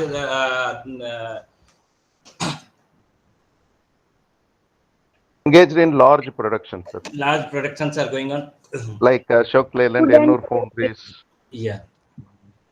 Then what is industrial relations? It is, as you Sir, know, that when there are several relationships, sir, between employees, employees to employees, employees to employers, yeah, and employees to government. So, a lot of relationships are there. yeah. So industrial relation is a dynamic, a developing concept. It refers to the general web of relationship normally obtaining between the employer and the employee. There should be good relationship. As you said, employee and employee. There should be good relationship between them, interpersonal relationship. So if anything, anytime they will be helping to each other, so work can be carried out smoothly. Similarly, employers and employee, there is a good relationship, then working atmosphere will be better. Otherwise, what will happen if there is no good relationship with employer with employee? Then what will happen? What will be the consequence? Production will be low, sir. Sorry, production will be low. Why? Because they will not be motivated. Sometimes they go for strike. Sometimes they go for the slowdown of work. So many things will happen. So there should be proper relationship between the worker and employer. It includes the complex relation between trade unions and management. That is the reason there is a provision of trade union. Every industry there are the several trade unions. Any example of trade union anybody can give? Any trade union name? Intec. Sorry? Intec. INTUC is there, sir. INTUC. Yeah, INTUC.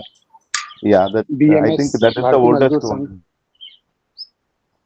There are so many trade unions which have to be registered and should be properly approved. So through the trade union also, if any dispute arises, you can go through that one. So to maintain the industrial relation, trade union also plays a very important role. Industrial relations are integral aspect of social relation arising out of employer-employee interaction in modern industry. That is why the participation of employees also in many of the industry, topmost industry, what they do while making any decision, they consider the employee. They invite the employee, leader of the employee, to take part in the decision making process, so that there should be proper relationship and transparency to be maintained, so that there won't be any dispute. The harmony should be maintained. Interest group in industrial relation. Who are the interest group? They are the workers and the organization. There may be conflict between workers and the organization. So this is the interest group. Then it can be manager and their organization. So manager in the employers and their organization, the government. These are the three parties in dispute. Now we come to our Industrial Dispute Act. What our syllabus says, that Industrial Dispute Act 1947. What are the objectives? So all the acts are enacted for certain objective, to fulfill certain objectives. Similarly, industrial dispute, what are the objectives? Promoting measures for securing and preserving amity and good relationship between employer and workman. To promote good relationship between employer and employee, so that proper harmony to be maintained. The next objective is inquiring into any matter connected with a relevant to an industrial dispute, promoting the settlement industrial dispute. There should be some settlement process. If at all any dispute arises, there has to be some settlement process so that dispute can be redressed. The next objective is to adjudication of industrial dispute. If any dispute arises, that to be adjudicated. A reference of individual dispute to grievance settlement authority. So there should be grievance settlement authority who can redress the grievances of the individual or group. Volunteer reference of dispute to arbitration. There has to be volunteer reference to the arbitration. So both the party can sit together and can be arbitrated. So if arbitrator is appointed. Prevention of illegal strike and lockouts. So there won't be any illegal strike and lockout. If proper rules are enacted, laws are enacted, so these are the legal way where the employee can go for strike. This is the illegal way. So illegal way they cannot take. So as per the provision, they have to follow. So legal strike only taken place. And lockouts. Lockouts also, who does lockouts? Employee or employer? Employer. Employers. So employers may lock out if they will threaten the worker that will lock the industry or lock the factory, lock the industry. So employee will not be able to work. So to prevent all this, the law has been enacted. Compensation for layoff and retrenchment of workmen.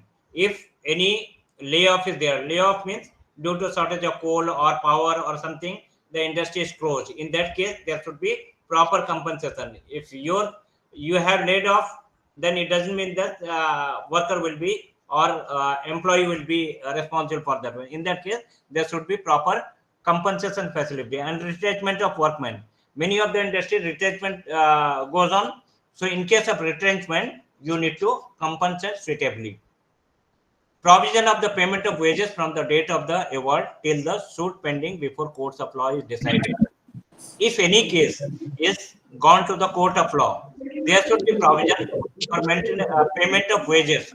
It is not that if the matter has gone to the court and will stop paying you. It cannot be. So there should be proper provision for the payment of wages from the date of award. I request all of you to kindly mute your mic because it is disturbing.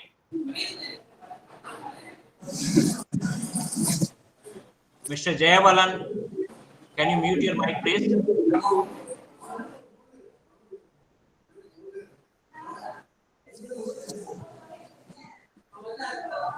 Mr. Jayabalan, can you mute your mic, please? Yes.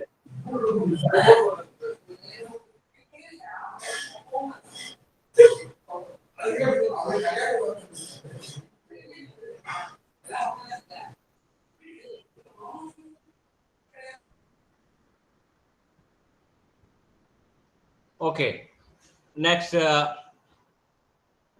reference of individual issue. Next is arbitration, prevention of illegal strike and lockouts, compensation for layoff and retrenchment of workmen, provision for the payment of wages from the date of the award till the suit pending. If it is pending till the date of award, the wages have to be paid to the employee. Prevention of unfair labor practice. There should not be any unfair labor practice. To restrict all these things, Industrial Dispute Act 1947 has been enacted. So what is industrial dispute then? It means any dispute or difference between who are the parties? Employer and employer. If it is between employer and employer. If it is between employer and workman, or workman and workman, which is connected with the employment. It can be terms of employment or non-employment also. It can be terms of employment, the condition of labor of any region. These are the region where it may be connected with these regions. Individual and collective, this is for the workmen as a group. Here individual and collective dispute, the industrial dispute may individual dispute, it may be collective dispute. It may be individual grievances or it may be collective grievances also. Say collective dispute may relate to any of the following matter. What is that collective dispute? What for you are going for collective dispute? It may related to the wages of the employees, bonus, regarding bonus, profit sharing, gratuity, compensatory, and any other allowances. For that, you collectively they may go for collective dispute. It may create the collective dispute. It may be related to hours of work, leave, the wage, holidays, rules and discipline, retrenchment of workmen, closure of establishment, rationalization. These are the collective dispute. It may be related to financial causes like wages, bonus, dearness allowance, traveling allowance, leave with pay, gratuity, holiday. These are related to financial causes. Non-financial causes like transport, housing, education, working hours, working condition, discipline, recreation facility, etc. These are the non-financial reasons. It may be due to financial causes or maybe may not be due to it may be non-financial causes also. What will be the effect of industrial dispute? As I told you, if there is not harmony, no harmony is maintained in the industry, then there will be conflict will be rising, due to which effect of industrial dispute is strike, layoff, lockout, retrenchment, closure, gherao. These are the some effects of industrial dispute. This is also one of the important question in examination, in cause of what are the effects of industrial disputes. So the effect of industrial disputes are strike, layoff, lockout, retrenchment, closure, gherao. What is strike? It means cessation of work by a body of persons employed in any industry acting in combination, or a concentrate refusal of any number of persons who are or have been so employed to continue to work to accept employment, or a refusal under a common undertaking of any numbers of such persons to continue to work or to accept employment. These are the kinds of strike. They may stop working, a group of people or all the people, they may stop working, or they have given a common undertaking not to work number of days. Similarly, layoff. Layoff means the failure, refusal or inability of an employer on account of the shortage of coal, power or raw material, or the accumulation of stocks, or the breakdown of machinery, or natural calamity, or for any other connected reason to give employment. If an employer refuses to, he fails to continue the work in the industry, and in that case it will be called as layoff due to shortage of, it may be due to the shortage of coal, it may be due to the shortage of power, raw material, or breakdown of machinery, etc. This is called closure. Similarly, lockout, it means temporary closing of a place of employment, or the suspension of work, or the refusal by an employer to continue to employ or any number of persons employed by him. If he lock down the industry and he refuses some of the workers, all the workers, to give employment or continue employment, under the present definition, two alternative acts of the employer constitute lockout. What is that? Temporary closing, that means or suspension of work, or refusal to continue employ any number of persons employed by him. These are the temporarily they can close, or they can refuse any number of persons to continue working. Next is retrenchment. The terms are used in the Industrial Dispute Act, means termination by the employer of the service of a workman for any reason whatsoever otherwise than a punishment inflicted by way of discipline. Punishment is different thing. Except punishment, if the employer terminates any employee due to any reason, other reason, maybe due to his inactiveness or non-performance or something like that, that is called as retrenchment. Next is closure. What is closure? It means the permanent closing down of a place of employment or part thereof. That is called closure. Next is gherao. Gherao means encirclement of a manager to criminally intimidate him to accept the demands of the workers. Normally in industry, what has happened?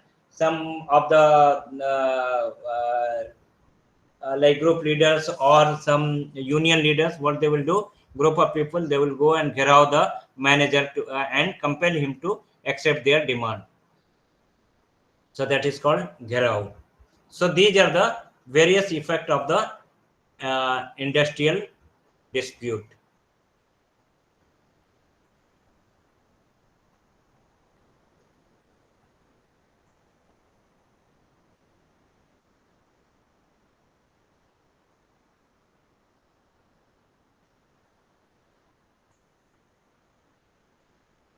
Next is this is also one of the question. What are the administration under the Industrial Dispute Act?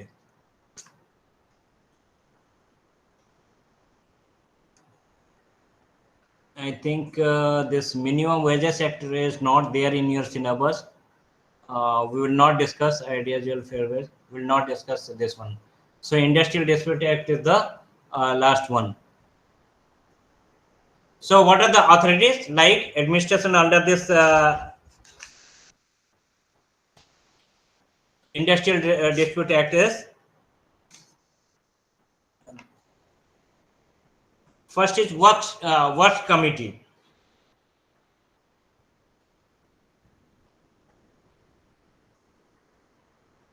So works committee has to be there to just to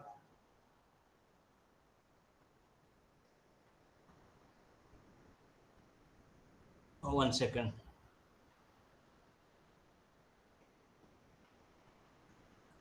We'll delete this one. This is not in your syllabus. Otherwise, unnecessarily.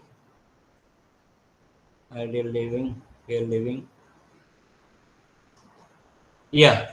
Administration under this is first is works committee. There has to be works committee so that there will be, if there is any dispute, it has to be taken to the work committee. They can settle the dispute.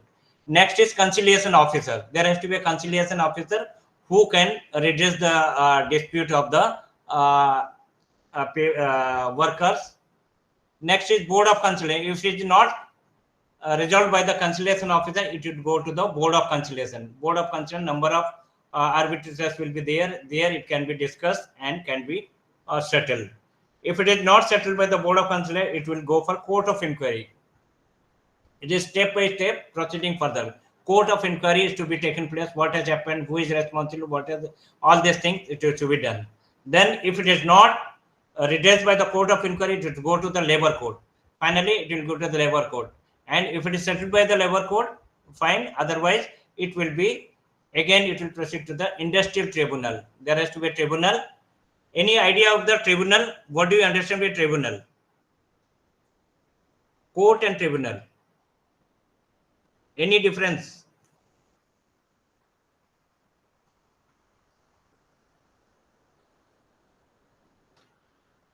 Any idea about tribunal? So tribunals are dealing in a particular case of that act only. What about court? Courts are generally dealing all laws related issues.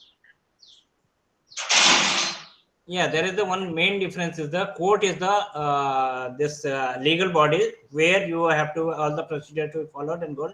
Tribunal is where it is tribunal for the easy settlement of the quick settlement of the dispute, where you can see that retired judges or somebody will be there and administrative person will be there who knows about administration, and judiciary body will be there. So easily, quickly it can go to the, you have the option either go to the court or tribunal. So in industrial dispute case, to easy settlement of the dispute, there is a tribunal is constituted where both the judicial body and administrative body will be there, so that easily it can be redressed quickly. So it is industrial dispute, then national industrial tribunal, then higher body, the highest body is the national tribunal. If it is not dispute settled by the industrial tribunal, it goes to the national tribunal. This is the administration body under the Industrial Dispute Act. So we have discussed as per the syllabus, almost I have covered, even in short, but I have covered all this. So in details, you can go to the study material And now we'll go see the 1 or 2 old question papers, whether you are able to you will be able to write it or not. Let us see. Okay, or any doubt in this one, anything you want to clarify?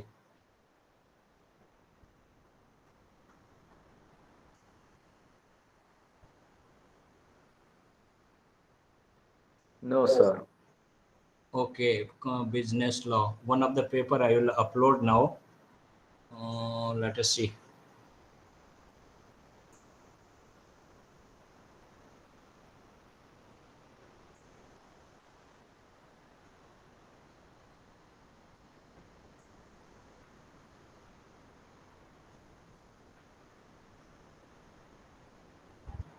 Can you see the question paper now?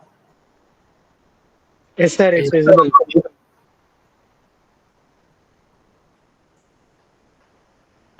Yeah, let us see. It is visible. Yes, Yes, sir. sir. Yes, sir. It's visible. This is the, you can see one of the question paper. This is 2023 on June 2024 question paper. June exam only. What they have done? Answer any 5 questions. Distinguish between contract and agreement. Can you write? Can you write the difference between contract and agreement? Yes, sir.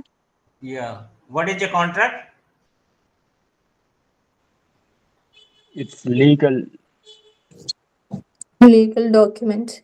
Legal document. We discussed so many things. What is a Agreement which is contract? enforceable by law. And Simple. contract enforced by. An agreement enforceable by law is a contract, isn't it? Okay, this is a very simple question. You can kindly go through this statement. Distinguish between contract and agreement. All agreements, all contracts are agreement. All agreements are not contract. Right or wrong? Yes, sir. Yes, right, sir. Yeah, cite an example of quasi contract. Can you write quasi contract?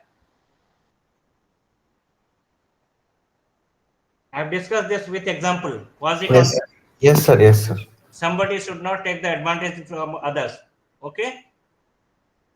For example, you left your bike with somebody's your friend's house. After a year, you have approached him to get your bike back, and he has maintained something, and you are supposed to pay the maintenance charge. Describe the types of voidable contracts. We have discussed in PPT also. It is there. I'll share the PPT. Infer the essential of a partnership. This is also we have discussed in PPT already there. What are specific goods in sales of goods act? Give an example. Study material, it is there already, but in PPT not there. Kindly go through this. Mention the privilege of holder in due course. This comes under the Instrument. Negotiable instruments. this is comes under the Negotiable Instrument Act. State the objective by issuing a prospectus. Yesterday we have discussed what prospectus. What is the objective of issuing prospectus? To provide details about while going for public offering. Yeah, public when advertise for the public share. In that case, you need to release the prospectus so that the investor they should be able to know what is the function of the company, what is the objective, and why what they are supposed to do. Explain the procedure of registration of a company under Company Act. Will you be able to write? Yes, sir. We have Yes, sir. discussed what are the fundamental documents, what are the things you need to register, what is the fee to be paid to the register of the company. Then what is a breach of contract? Describe the remedies to breach of contract. This is also PPT we have discussed in detail. Summarize the rights and duties of the partners in a partnership firm.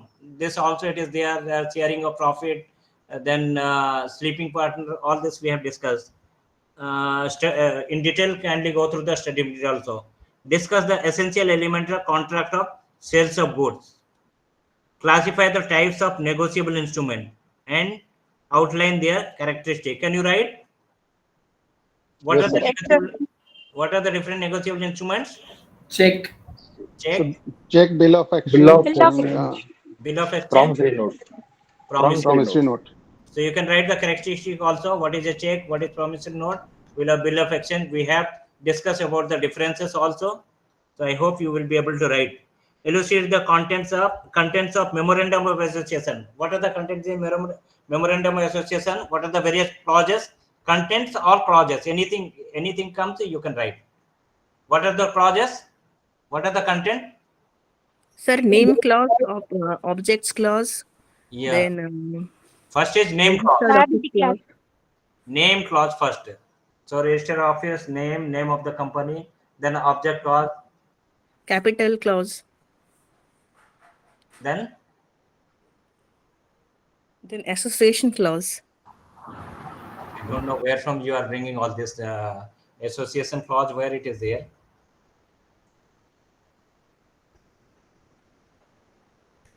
What are the main clauses? 4 clauses I told you. Name clause, registered office clause, object clause, liability clause. Yeah.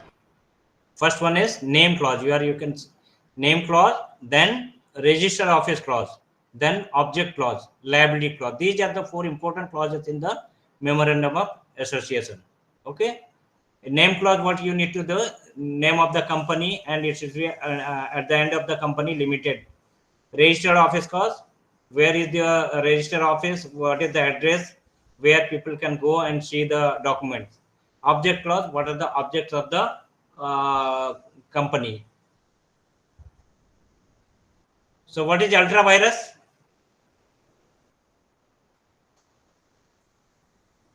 What is ultra virus? Lifting the veil. Something which is against the objective of company. The object of the company. Okay. So where we are there? Negotiation contents of memorandum of association. You can write contents of memorandum of association. Explain Yes, the sir. modes of winding of a company. We have discussed yesterday. Modes of winding up, volunteer winding up, compulsory winding up, isn't it? Describe the provision related to health and safety under Factories Act. Just now we discussed what are the health measures and what are the safety measures. Now, how strikes and lockouts are considered as weapon of the collective bargaining. Classify the different types of strikes.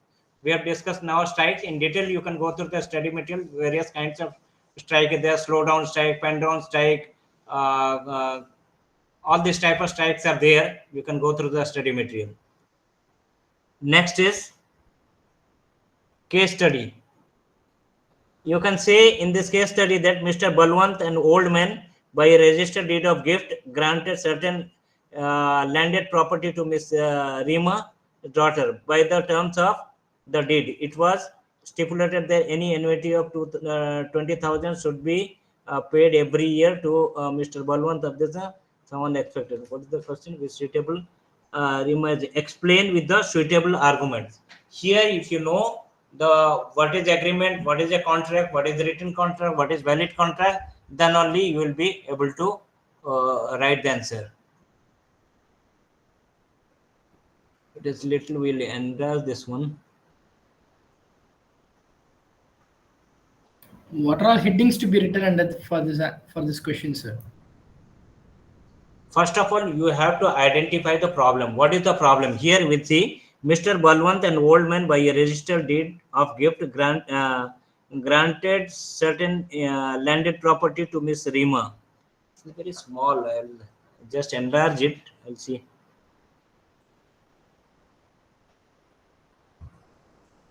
Can you read it? This one? Yes, sir. Okay. The Mr. Balwant, an old man, by a registered deed of gift, granted certain landed property to Miss Rima, his daughter. What he has done? He has given the deed of gift.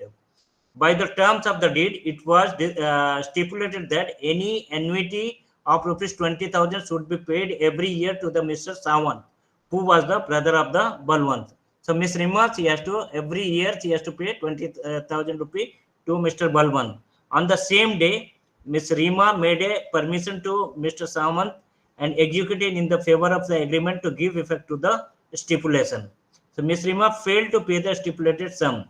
In an action against her by Mr. Sawant, she contended that since Mr. Sawant had not furnished any consideration, he has no right of action. Examining the provision of the Indian Contract Act, decide whether the contention of Mr. Rima is valid. Now I am leaving to you to discuss.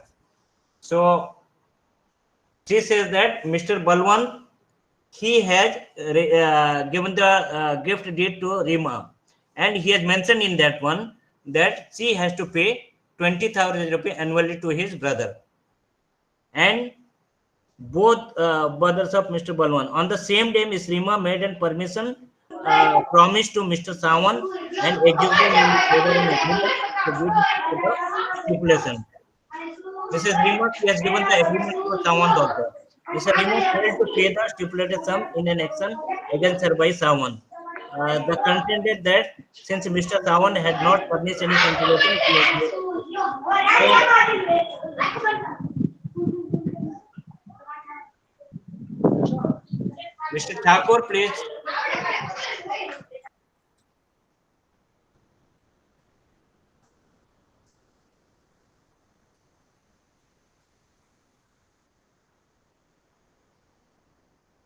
Okay. Are you able to understand this one? Hello? Yes, sir. Yeah, now you tell me whether she is supposed to pay,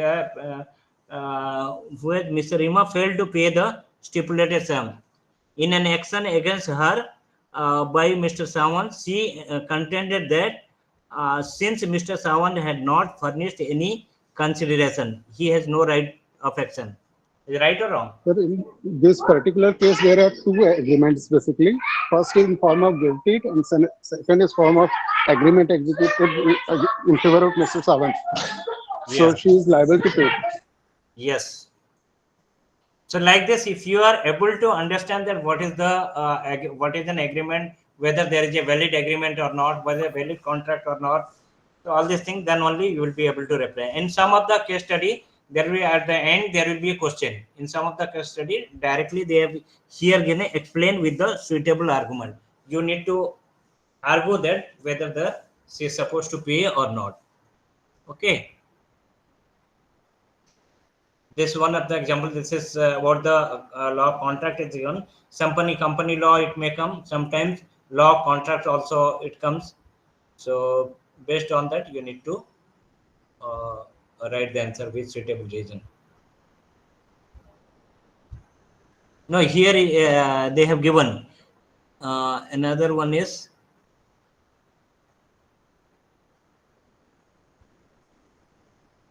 the other one I have not uploaded.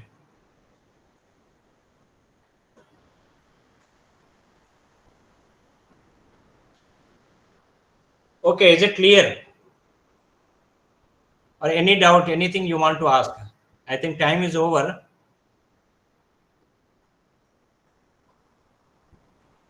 Sir, can you share the PPT? Yeah, I will share the PPT today. Those who have Please share this question paper as well. Sorry? Please share this question paper as well. Question paper, you can go to the our website. It is there, already there. Okay. From there only I downloaded just now. So website it is already there. 2021, 22, 2 years question paper, or 23, 24, 2 years question papers are there. Sir, could you please ping the link in the chat? Just a second. Yes, please.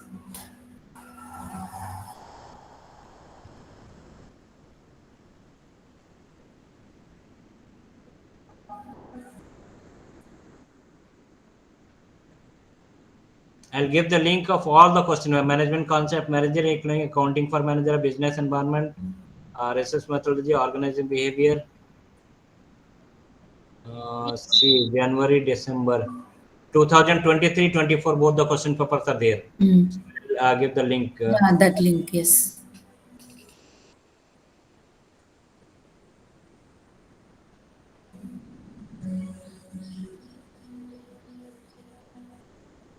Thank you, sir. Okay. All of you can copy the link so that you can get the question papers for your practice. Sir, you can share the PPT in the chat itself. We can all download it.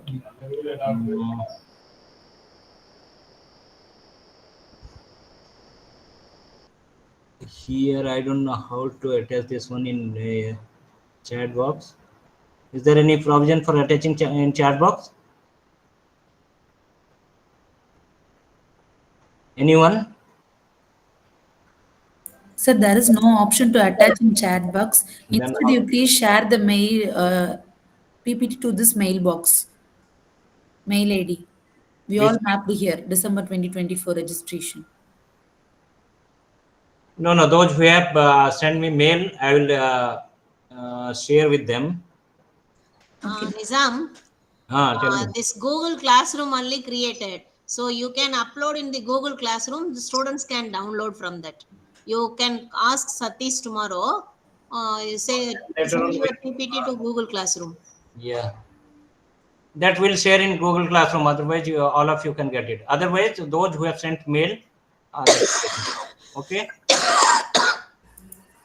So thank you very much. Wish you all the best for the examination. Sir, share your mail ID, please. Is there in PPT? Okay. I'll just.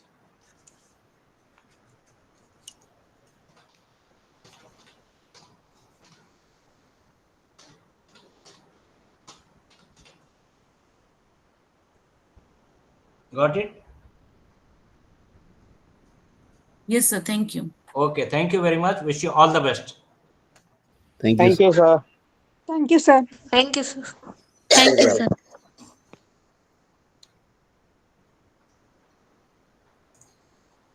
Uma, you can continue. Yeah.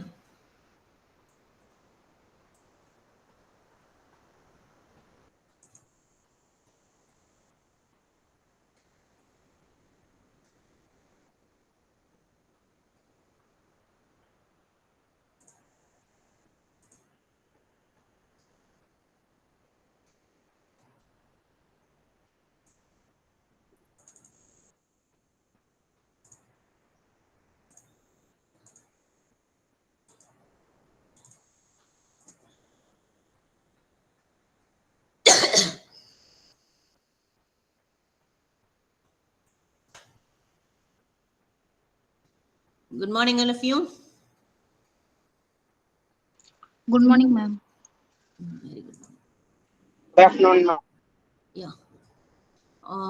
Yesterday we have studied cost sheet, right? Let us see standard costing and variance analysis. What is standard costing? Standard costing means what?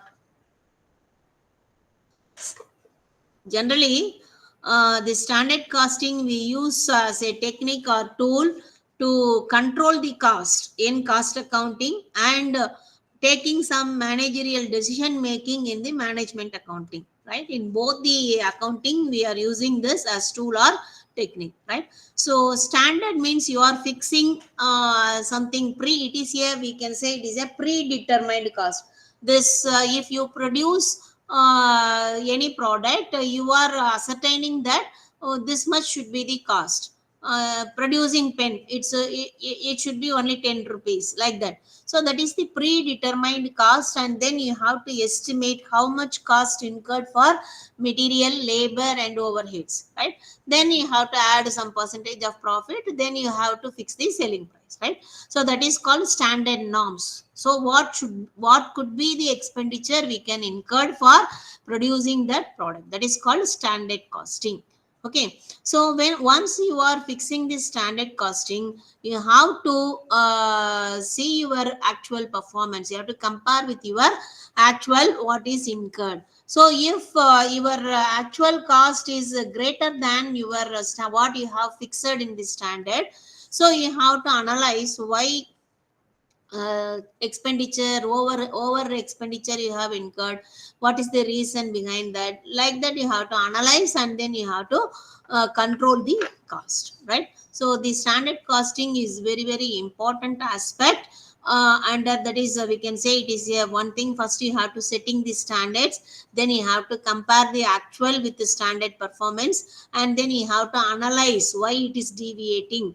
you have to analyze and reporting variances between the actual and standards, and then you have to investigate what is the significant variances between this your appropriate what you have as fixed in the standards, right?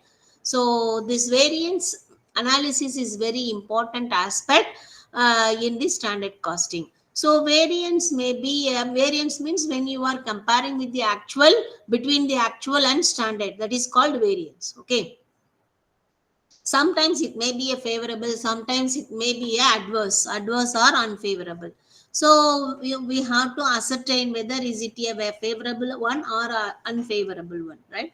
So variance analysis, you are going to classify it into various category, that is material variance, labor variance, variable overhead variance, fixed overhead variance, sales variance. Okay, direct material variances. So direct material variances are the material variances under that 6 formulas are there. I have given it here.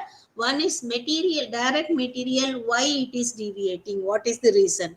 First one, you have to see material cost variance. Material cost variance is due to price variance and usage variance. This usage variance is due to yield variance, mix variance, and then actual, that is unit cost, right? So let us see one by one. Material cost variance formula, standard cost minus actual cost. Standard cost, here you have to calculate standard quantity based on actual output. Standard quantity based on actual output you have to calculate. Standard cost, standard quantity based on actual output into standard price, right? Minus actual quantity into actual price. That is the standard cost minus actual price. You have to be very careful. The standard quantity you have to take based on what is the actual output, right? So material price variance is due to material standard price minus actual price into actual quantity. Usage variance formula is standard price into standard quantity minus actual quantity. Material yield variance is standard rate into actual yield minus standard yield. Okay, then mix variance is due to there are 2 things are there. When when you are using two three type of material, there will be a mixing will be there, right? So that weightage, if it is a similar same weightage 100 ABC, you are using 100 quantity total weightage in standard actual as actual. If it is same, the formula will be standard price into actual standard quantity in minus actual quantity. When the weightage is different, your actual weightage is 120, standard weightage is only 100. So when it is deviating, you have to find out revised standard quantity. So standard price into revised standard quantity minus actual quantity, right? So see here, verification. Material cost variance is due to price variance plus usage variance. Usage variance is due to material mix variance and material yield variance, right? Let us do one problem, you can understand. See this problem.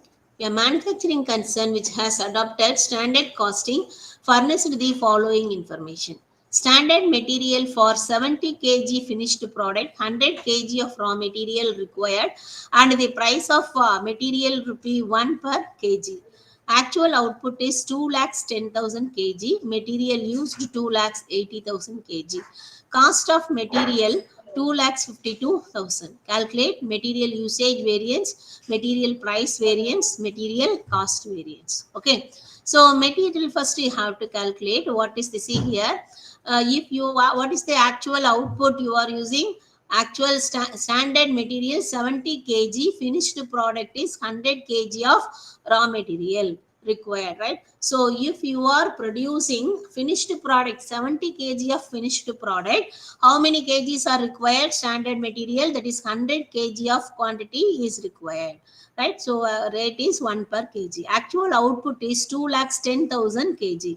Actual quantity material utilized for the production 2,80,000. First you have to understand the problem, what are the informations are given, what you have to find out, right? So now standard norms is 70 kg of output is required. If you want to produce it, you need 100 kg of raw material. So standard quantity you have to calculate based on actual output. Actual output is 2,10,000 kg. So 2,10,000, so 7 for 70 kg, 100 kg of raw material is required. If you want to produce 2,10,000 kg, how much kg of raw material is required? That you have to calculate. That is standard quantity based on actual output. So 2,10,000 into 100 divided by 70. So standard quantity is to 3 lakhs. Total standard quantity you have to calculate 3 lakhs, right? Standard price is 1 rupee, so 3 lakhs rupees. That is the standard cost. Actual cost is given 2,80,000 kg. Cost of material itself is given 2,52,000. If you want to say in number of units, that is 2,52,000 divided by 2,80,000 per kg, 90 paise, right? So let us, this is the workings, only workings. Now we have to calculate material cost variance, price variance, and usage variance, right? So let us calculate material cost variance. Material cost variance, what is the formula? See here, C. Standard quantity based on actual output into standard rate minus actual quantity into actual rate. So standard quantity based on actual output, that is 3 lakhs kg into 1 rupee, 3 lakhs. Actual quantity is 2,80,000 90 paise, or otherwise take total amount 2,52,000 actual cost. So standard cost is 3 lakhs, actual cost is 2,52,000. Right? So what is the favorable or adverse? You have fixed standard is for 3 lakhs, but actually incurred only 2,52,000. Is it favorable or adverse? Hello? Ma'am, can you maximize the presentation? Yeah. It's favorable, ma'am. Wait. Now?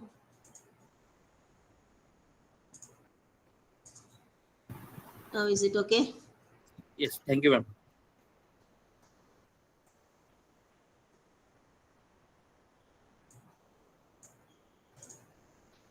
Right? So standard cost is greater than your actual is lesser, so it is favorable, 48,000 favorable. Next you calculate material price variance. Material price variance, what is the formula? Actual quantity into standard price minus actual price. Actual quantity is 2,80,000 is the actual quantity, into standard price 1 rupee minus actual price is 90 paise. So actual price is lesser than your standard, so it is a favorable. Material price variance is 28,000 favorable.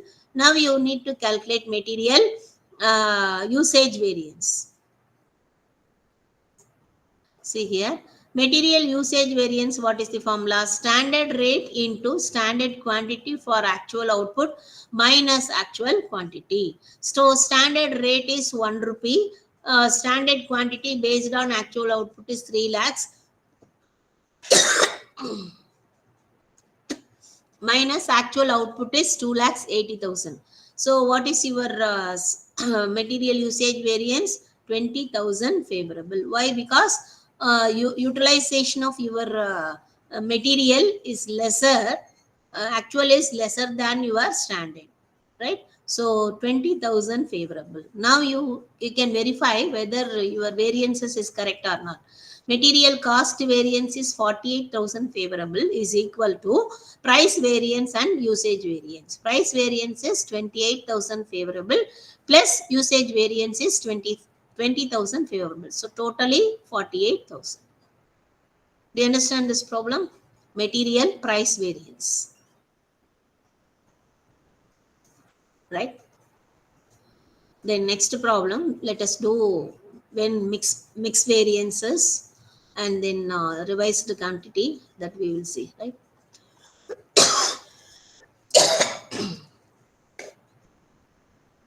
See here, standard mix to produce 1 unit of product is as follows. Material A, B, C, 60 unit, 80 unit, 100 unit, 15 rupees per unit, 20 rupees per unit, 25 rupees per unit. This is the amounts are given, right?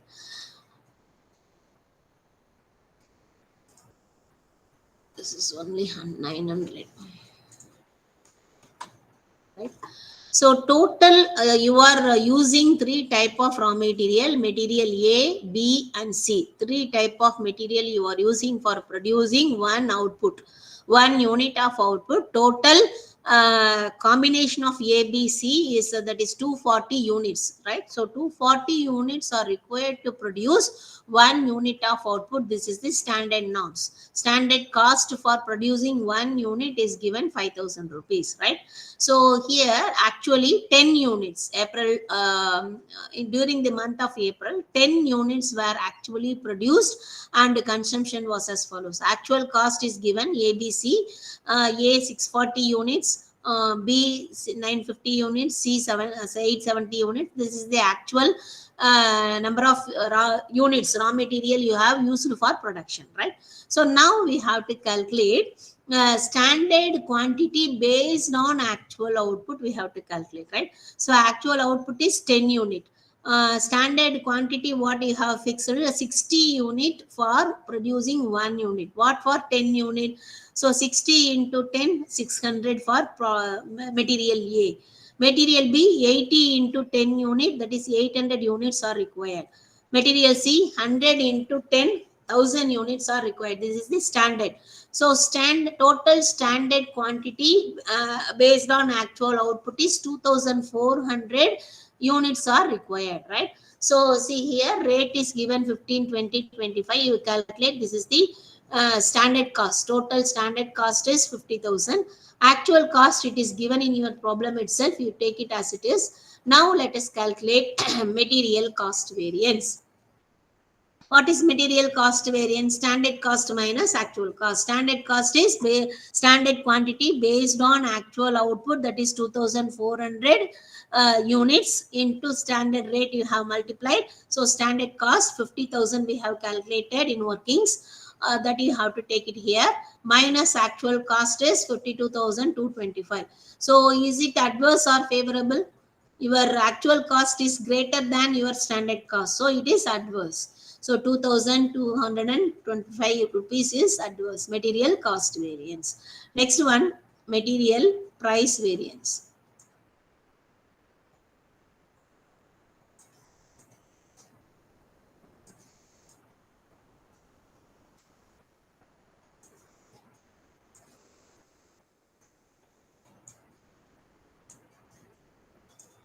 See here, material price variance.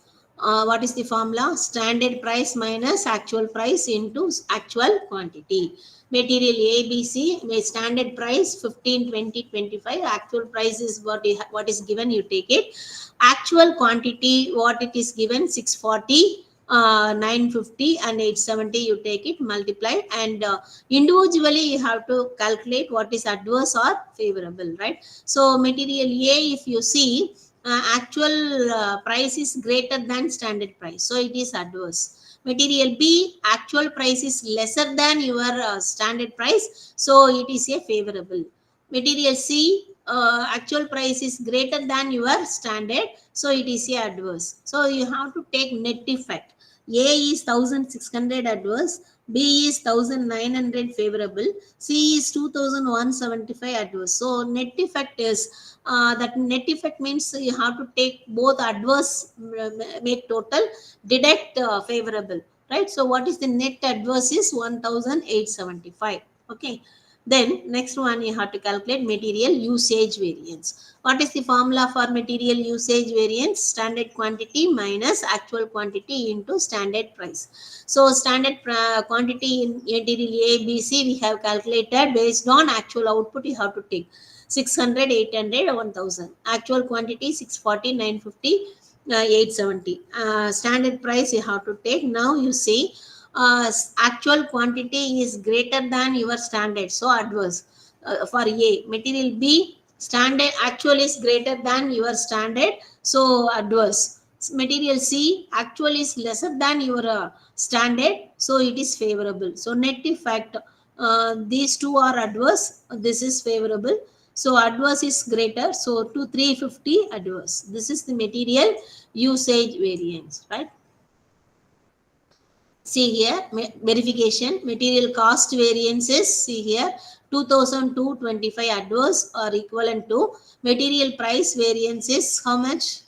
1185 adverse plus usage variance 350 adverse. If you make these total 1875 plus 350, that is 2225 adverse. This is the material cost variance, right? Let us do material mix variance. Material mix variance and then material yield variance, right? So material mix variance, what is the, you see here, this combination is same or different.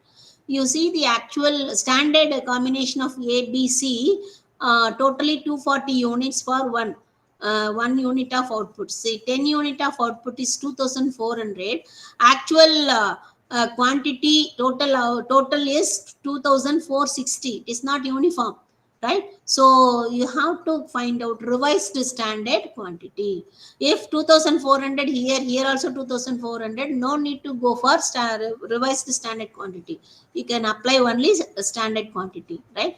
See here, when it is different, you have to find out material mix variance formula, revised standard quantity minus actual quantity into standard price. So revised standard quantity, how to calculate? See here, material A, you take the actual total, that is total unit is 2460 into individual A is 600 divided by standard total. Standard 2400 is the standard.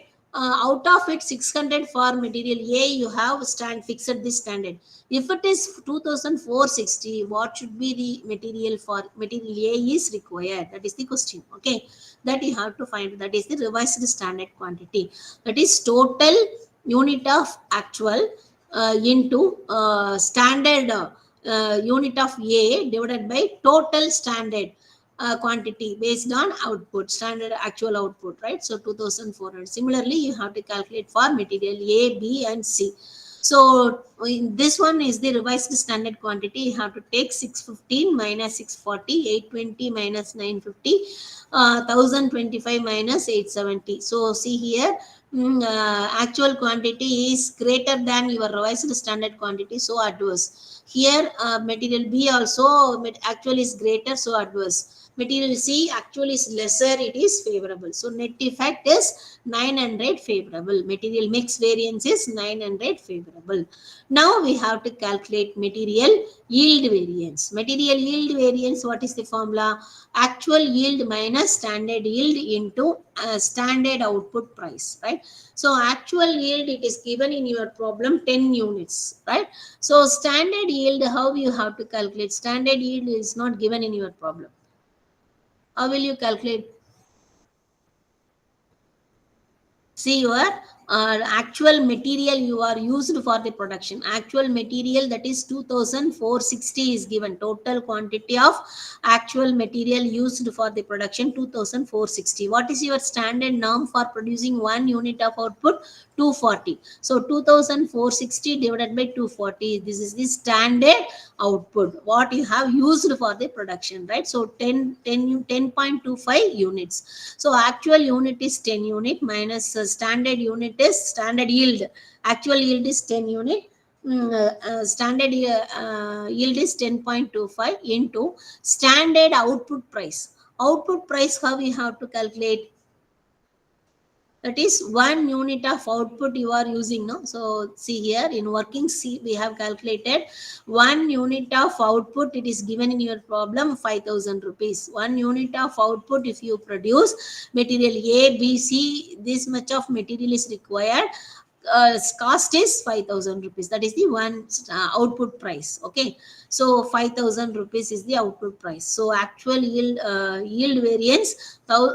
See, your standard is yield. You have to actual yield should be greater, then only it is favorable. Actual yield, it is lesser than your standard yield is lesser, so it is unfavorable or adverse. So 1,250. You can verify your correct or not, right? So material cost variance is due to material price variance plus material mix variance. Material mix variance is due to material yield variance, right? See here, usage variance. We used to say to, you can calculate like this also. Two verification is there. Material cost variance is due to material price variance plus material usage variance, right? Then material usage variance is due to material mix variance plus material yield variance. Combined one. This one is combined. Material cost variance is equal to price variance plus usage variance. This usage variance is due to material mix variance and yield variance. So combined verification, we have done it here.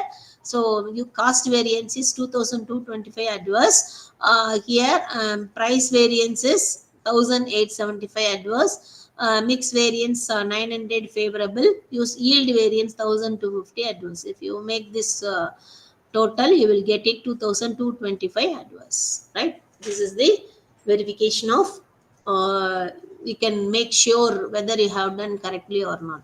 This is the material variances. Do you understand this? Ma'am, I have a doubt. Ma'am, shall we use the formula, ma'am, which I was indicated in a message, ma'am, chat box? Which formula? Wait, let's see. In BCom, we studied this formula only, ma'am. It is easy to us. Which one? Wait. Same thing, Nama. Okay, Same thing I have taught you. See here, what you have written, it is complicated one. Standard price into actual quantity minus actual price into actual quantity. So every time you have to multiply, every time you have to do. So instead I have taken the standard price outside. Here we have made it minus. So if you ma'am. know this, answer will be the same. Yes, ma'am. Answer will be same, but is this far when? What is convenient for you, you can use it. No issue. Okay, ma'am. Thanks, ma'am. Okay. Okay, next one. Labor variances. Material variances. So how you have done similar way you have to do for labor variances. Labor variances, under that you have to do labor cost variance. That is, instead of, that is cost means 1 second.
Labor variances, here you have to calculate labor cost variance is due to labor rate variance and efficiency variance. In material, what we have done, material price variance, here you have to calculate rate per hour. How you are giving wages to your worker, rate per hour. That is why labor rate variance. Their material usage, instead of usage variance, here you are using efficiency variance. Labor efficiency, there may be a different category of labor will be there, efficient, inefficient, average worker, like that, right? So you have to take efficiency variance instead of usage variance, right? Then one more another additional variance here, you have to use labor idle time variance. Idle time variance that means any abnormal situation, power cut, machine shutdown, strike, lockouts, like that, right? So these kind of abnormal situations, the time will not be production, but you have to pay for wages to them. So that is why it is called as idle time variances, right? Then labor also, there will be a different category, efficient labor, inefficient labor, or skilled labor, unskilled labor, average labor, like that. So material labor mix variance also you have to find out. Then when the total weightage of labor is different, you have to find out revised standard quantity. Here also you have to calculate like that, right? Then labor yield variance, similar to that 6 variances you have to calculate for similar to that material, right? See here, labor cost variance is standard cost minus actual cost. So standard cost means labor standard rate into standard hour based on actual output minus actual rate into actual output, actual number of hours they have worked. Labor rate variance formula, actual hour into standard rate minus actual rate. Labor efficiency variance, that is standard rate into standard hour minus effective actual hour. Effective actual hour means that idle time you have to deduct it. 100 hours are given, 5 hours wastage due to power cut, like that, that you have to eliminate that. That idle time variance you have to calculate separately, that number of idle hours into standard rate. Okay. Then mix variance, labor mix variance. Labor mix variance is standard cost of standard labor mix, standard minus standard cost of actual labor mix, right? So here, if it is a different weightage is given, you have to find out revised standard hour. So revised standard hour, you have to calculate total actual hour divided by total standard hour into actual hour, right? So you have to calculate like that. Then labor yield variance, standard labor cost per unit of output into standard output of our actual hour minus same similar material. Here you have to use as labor, right? Let us do one problem, we can understand this, right? See here, standard direct labor cost rupees 120 per unit, whose manufacturing A type of worker A and B, number of hours are 30, 20, rate per hour are given. So this is for 1 unit of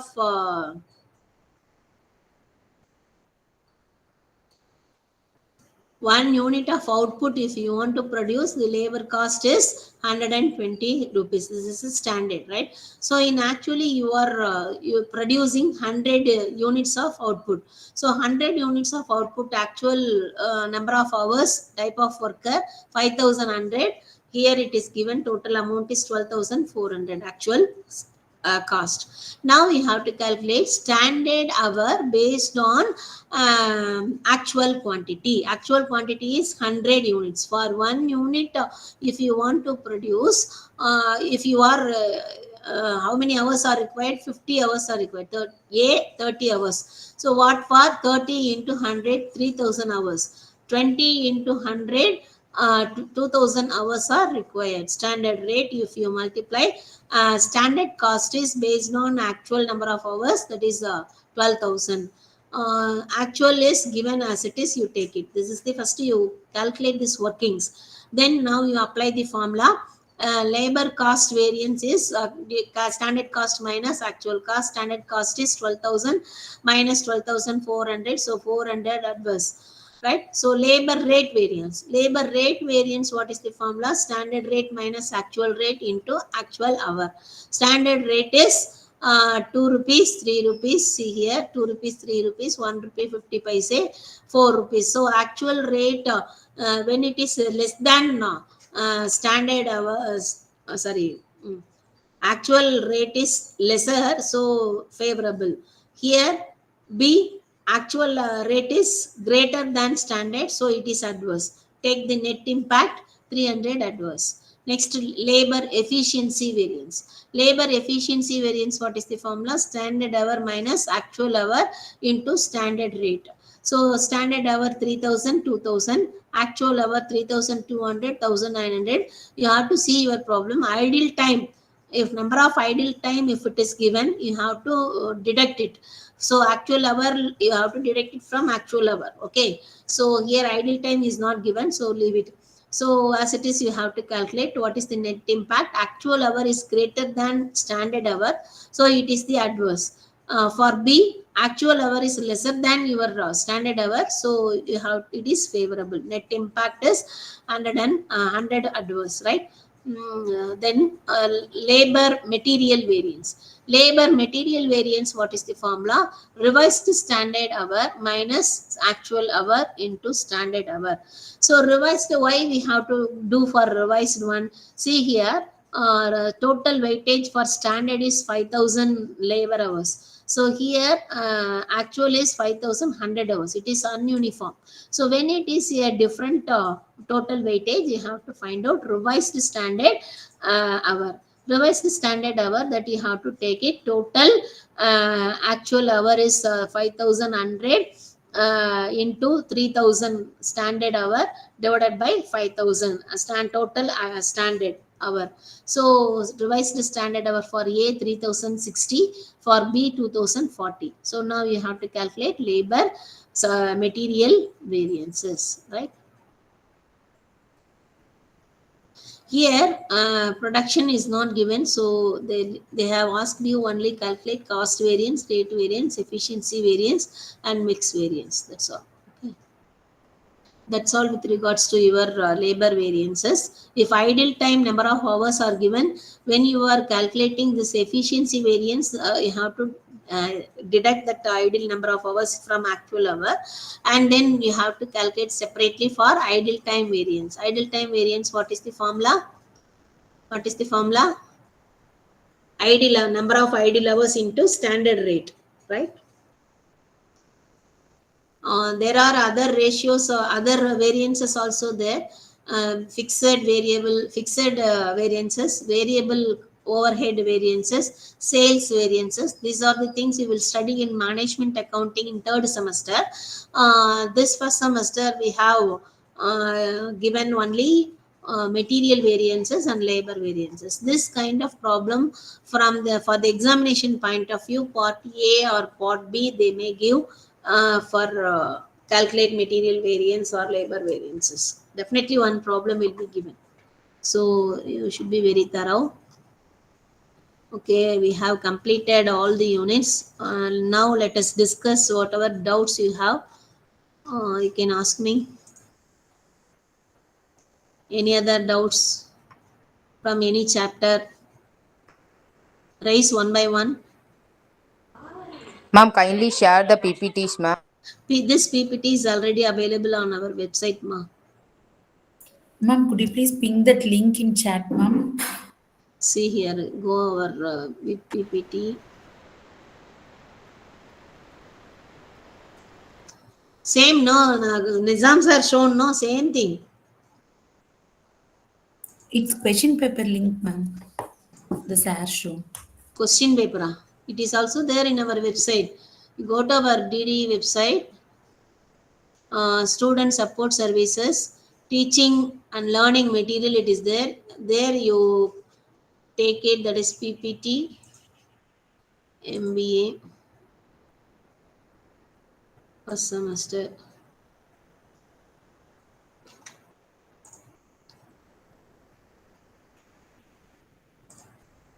See here. This is the link. Your PPT is available. Your question paper. Wait. Question bank. MBA.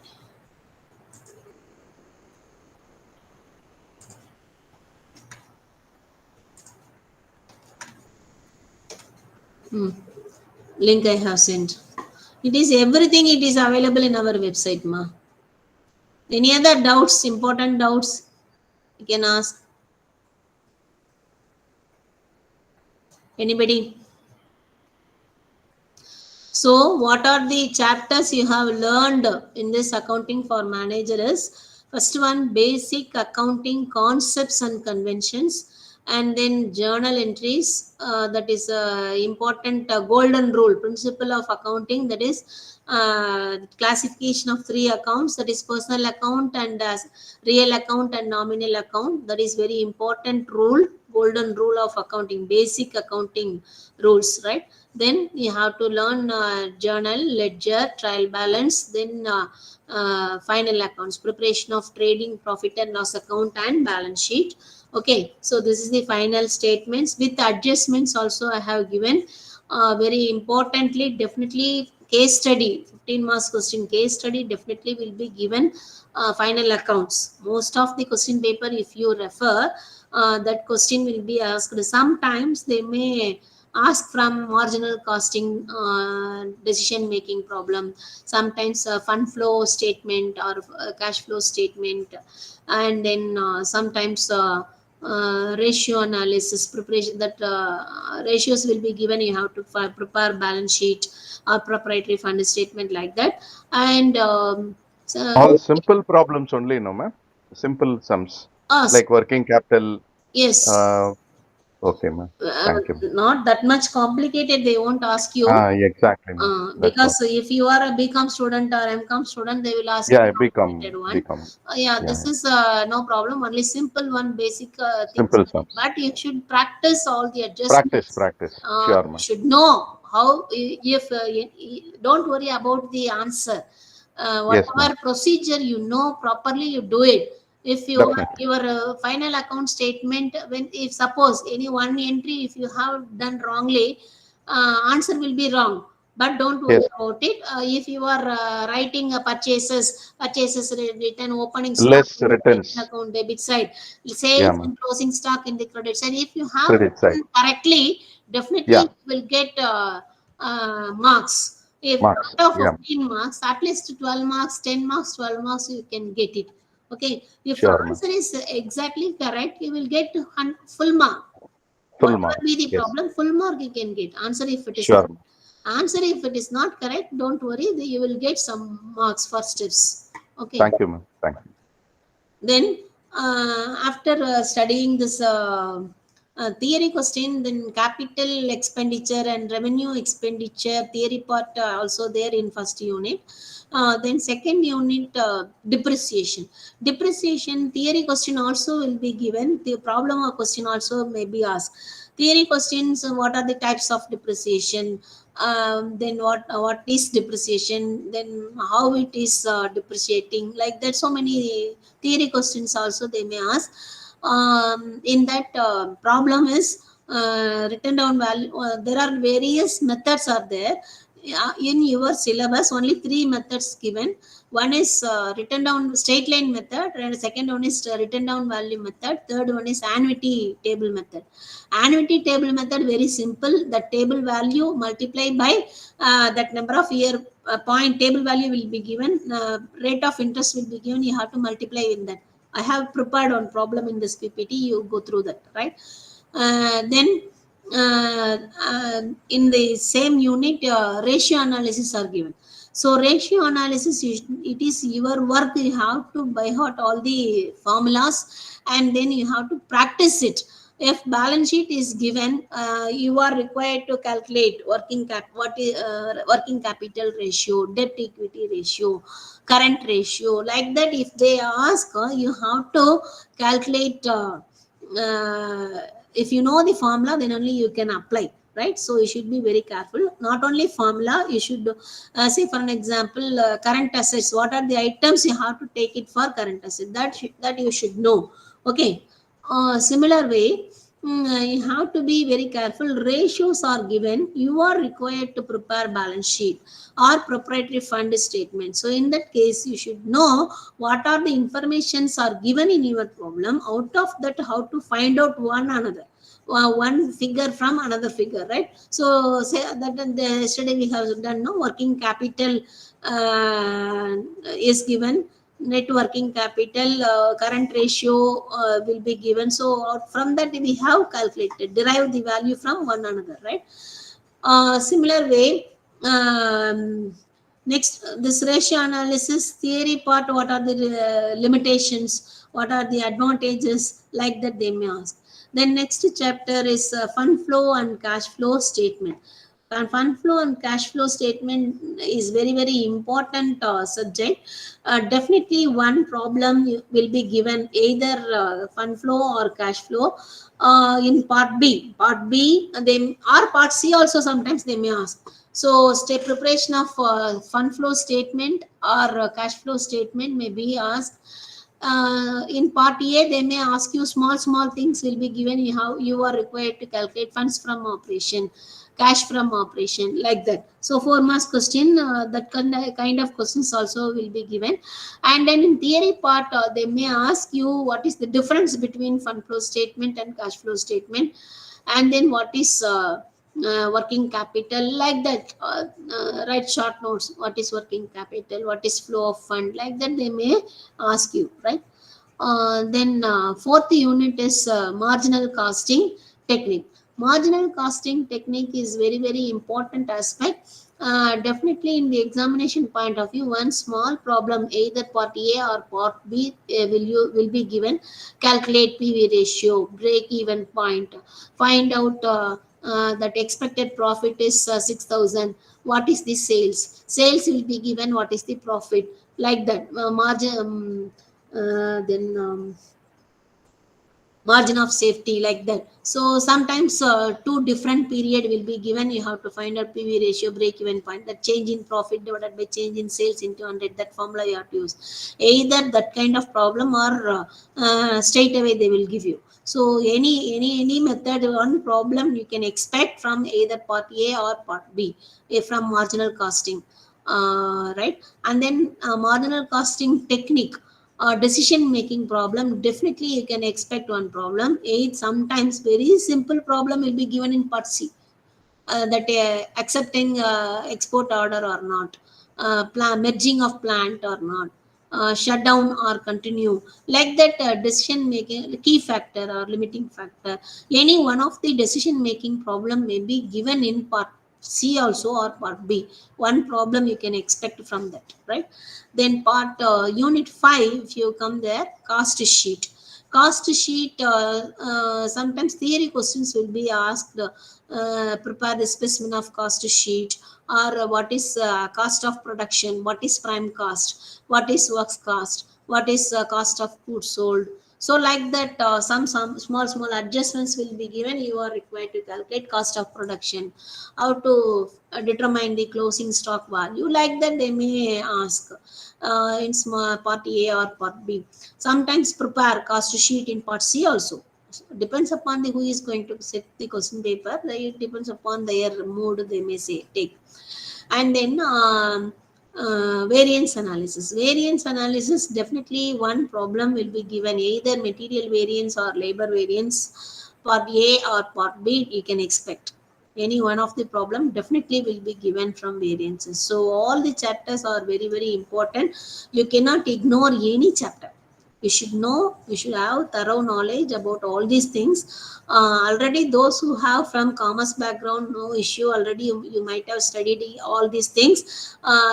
You can score good marks. Those who have come from other background, science background or engineering background, you don't worry about it. You have to sit and practice. If there is any possibility, anybody know accounting person nearby your place, you can go to them personally for 1 week.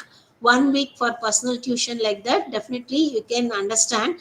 At the very lesser period, you may not be able to attend, right? So that is these words are new to you. What is debit? What is credit? What is ledger? What is ledger? Ma'am, Yes. ma'am, I am from a medical background. Is there any textbook or are there any exercises that are available that we can use to? Lots of books are available. Plenty of books are available for financial management. If you take financial management, Gupta book, those days are Gupta, nowadays various Maheshwari, so many local authors also, books also available. You can, if it is if there is any possibility, go to the bookshop. You ask financial management. You take financial accounting. Financial accounting.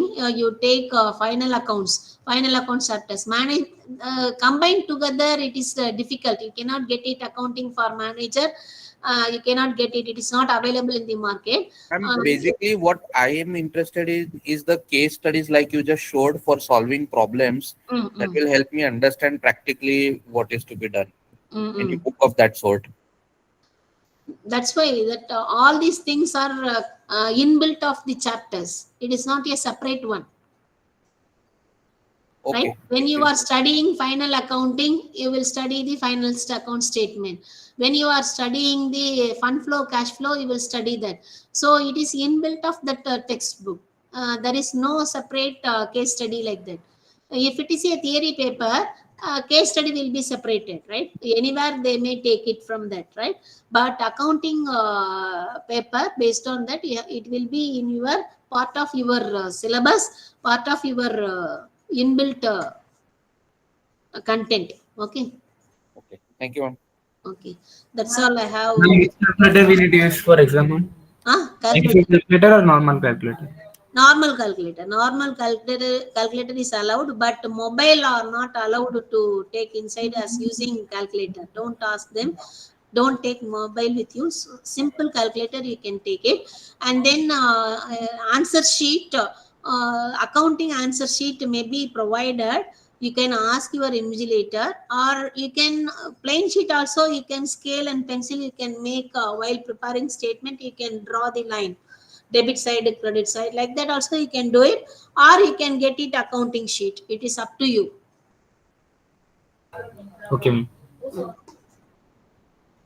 Then you mention the question number, part A, all the questions please you attend. Don't, even though if you don't know, don't ignore. Part A, 5 questions you have to answer. Attend 5 questions. Part B, 5 questions you have to answer. Attend 5 questions. Don't leave, only 3 questions. Don't leave it 2 questions. You attend it. So because when we evaluate the paper, 50 marks, say for an example, 50 marks is the pass mark, right? So when we are evaluating, 40 marks comes, something comes. So we are trying to make you pass. We are searching where we can put. So if you are not attending, it is very difficult for us to make you pass. So we will reduce 2 marks and put 38, like that. So if you have attended, definitely we will make you pass. So don't leave any single question. So part A, 5 question or 5 question you answer it. Part B, 5 question you answer it. Part C, case study compulsory question. Whether any subject, whether you know or not, you have to attend. It is a general question. Don't worry about it. You can score good marks in case study, right? And then after finishing your external examination, your internal examination will be conducted. So 25 marks out of that you can score good marks because of this internal and external. So try to get above 60% first class, then only it will be grateful. So you practice it well, do well, and then neat presentation should be there. You don't forget to write your enrollment number, and then you have to be, if wherever underlining everywhere is required, you underline it, and don't strike out when you are doing problem. No, if it is wrong, you strike out, simply one line you strike out, and next line you write. Don't overwrite it. All right. and then workings and all you show it separately. Don't show there itself, right? Say for an example of a fund flow statement, answer solution. Under that you write workings. You calculate it, depreciation, loss of sale of machinery, like that you show under that, right? So these are all the things. The way of presentation is also very, very important aspect, right? All the best. Do well. Any other doubts you can ask me.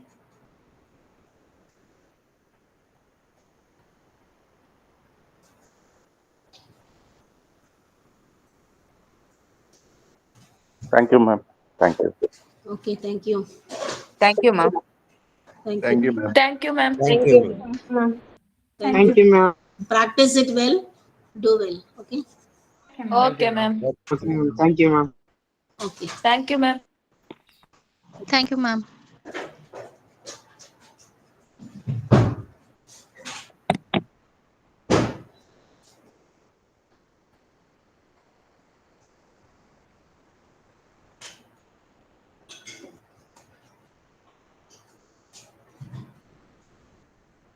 அப்பா முடிச்சாச்சு syllabus. இன்னைக்கு என்ன உங்க director வந்து உட்கார்ந்துருக்கிறாரு?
Good afternoon, students.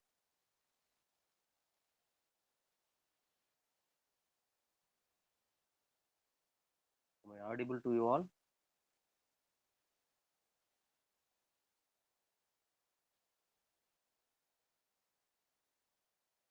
Yes, sir, you are audible.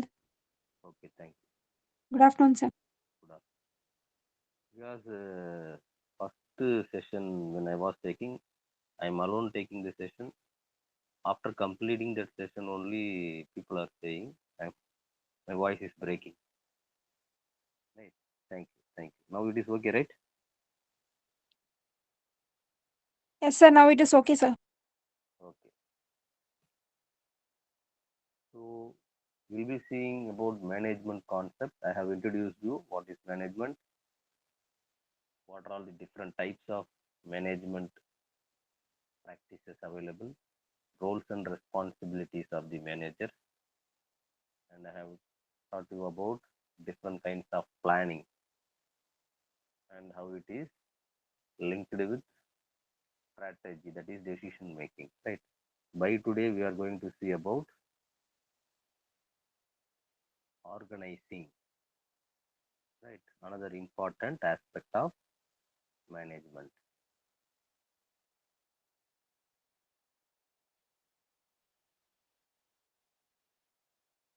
So organizing, what it means?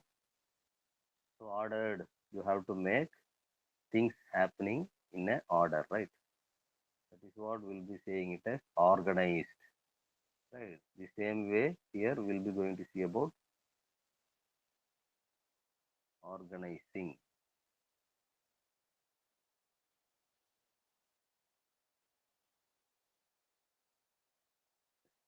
So organization structure. You're able to see the PPT? Yes, sir. Yes. We are able to see PPT, sir. Okay. Sir, the voice is very low. My voice is very low. Yes, sir. Okay. Now it is okay. Now it is okay, sir. Okay.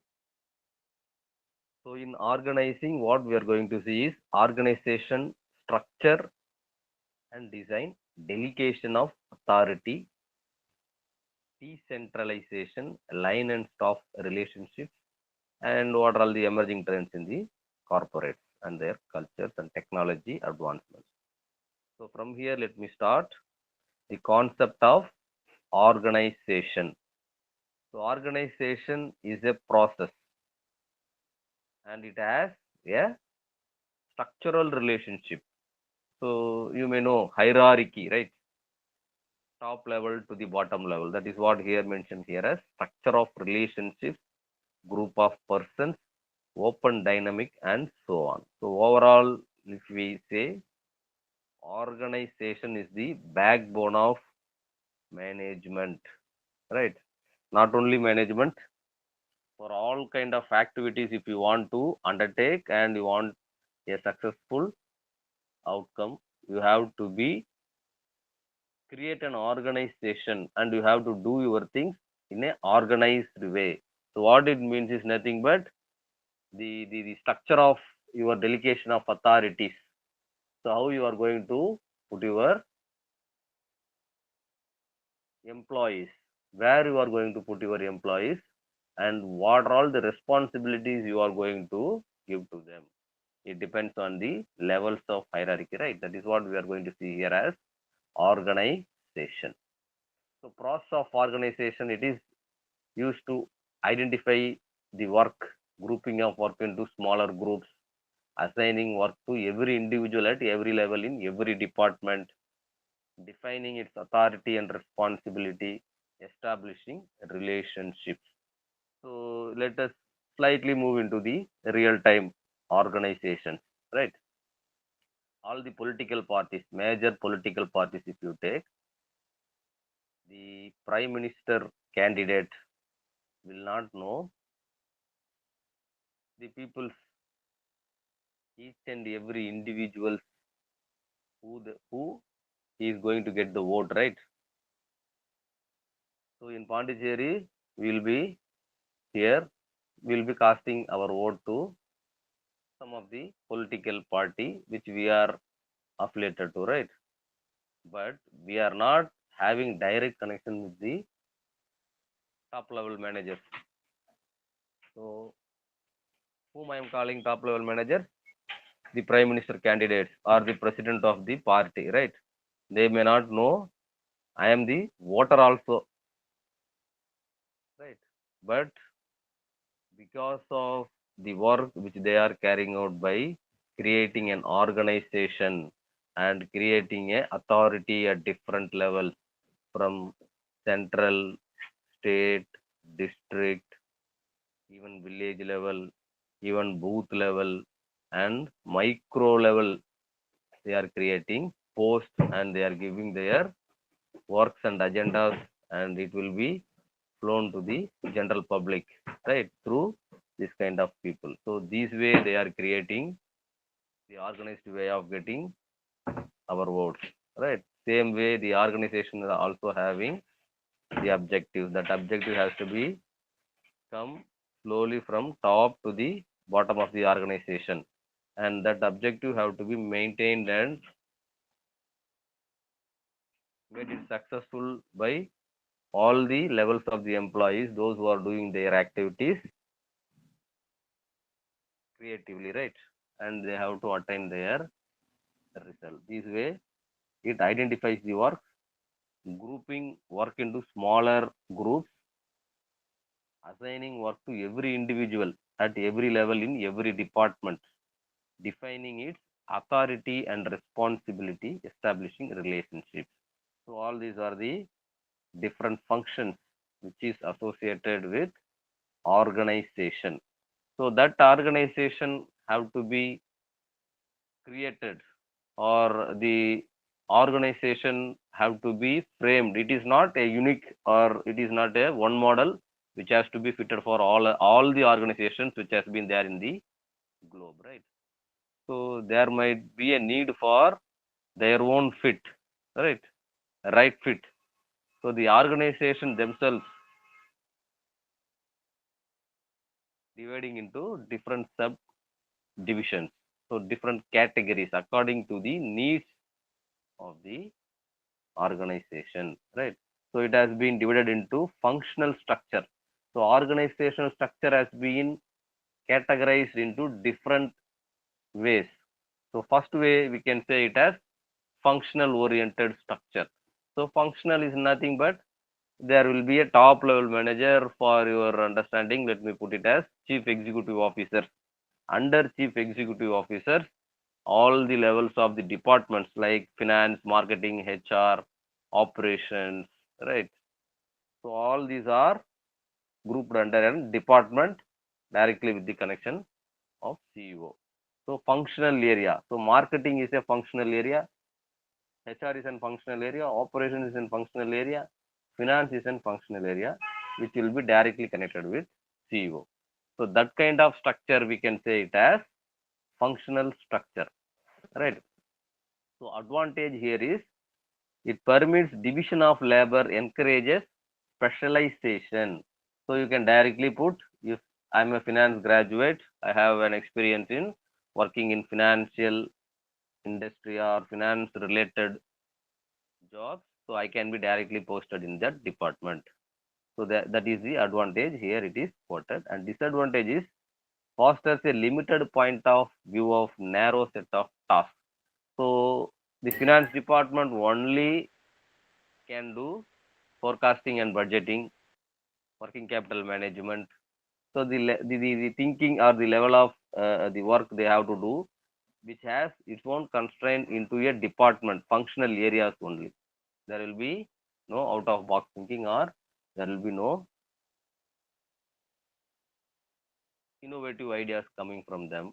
If it is comes also, it will comes under financial or the specialized area. Next kind of structure is place structure, right? Place, so regional, national, international. Coca-Cola is the best example. So that comes under place. So first Asia, America. So likewise the product has been, or the heads of the division has been set as according to the region, right? That kind of hierarchy, what we call it as place structure. That organization, what we call it as place structure or regional wise structure. So advantage attached with that is, advantage is that employee may begin to emphasize their own geographical based divisions. If Indian has to be work Coca-Cola India, right? Likewise Coca-Cola America, but organization is Coca-Cola. It has to be there in every other regions in the world. So those who are working in that region, most probably they will be native, right? That way it will have its own advantage. So disadvantage here is that the structure stems from the duplication of functions and problem of lack of communicating among divisions, right? So different regions, let us put in India itself. So there might be Mumbai, there is a branch, and Bangalore, there might be a branch. Both will be doing the similar work. There will be a high chance of duplication, or the production of Coca-Cola happening. Let us put a high volume in Mumbai. Likewise in the Bangalore also, it will create surplus, right? So if there is no direct communication between these regions, so that is the disadvantages attached with place structure. So multi-divisional structure or matrix structure, what it means is the combination of all the functional, place as well as product oriented comes as multi-divisional structure, right? So these are all the some of the different kinds of structures which is available in an organization, that has been given here as for an example for a functional organization. So president, under president, R&D manager, finance manager, marketing manager, and division product. So under R&D, it comes as design, development, testing. Finance, it is accounting, purchasing, finance. So what I have told you, CEO, finance. Next to CEO, it will become to the functional area, that is the finance. Next marketing, next HR, next R&D. So likewise, it has been said to be as the functional kind of structure of an organization. Next is the divisional organization. So see here we'll be having X, Y, Z, three different divisions or three major areas, right? Or three major countries. If it is, but the duplication of work, R&D is there for all the three, marketing is there for all the three, finance is there for all the three. So it comes as divisional organization. And the third category is the hybrid.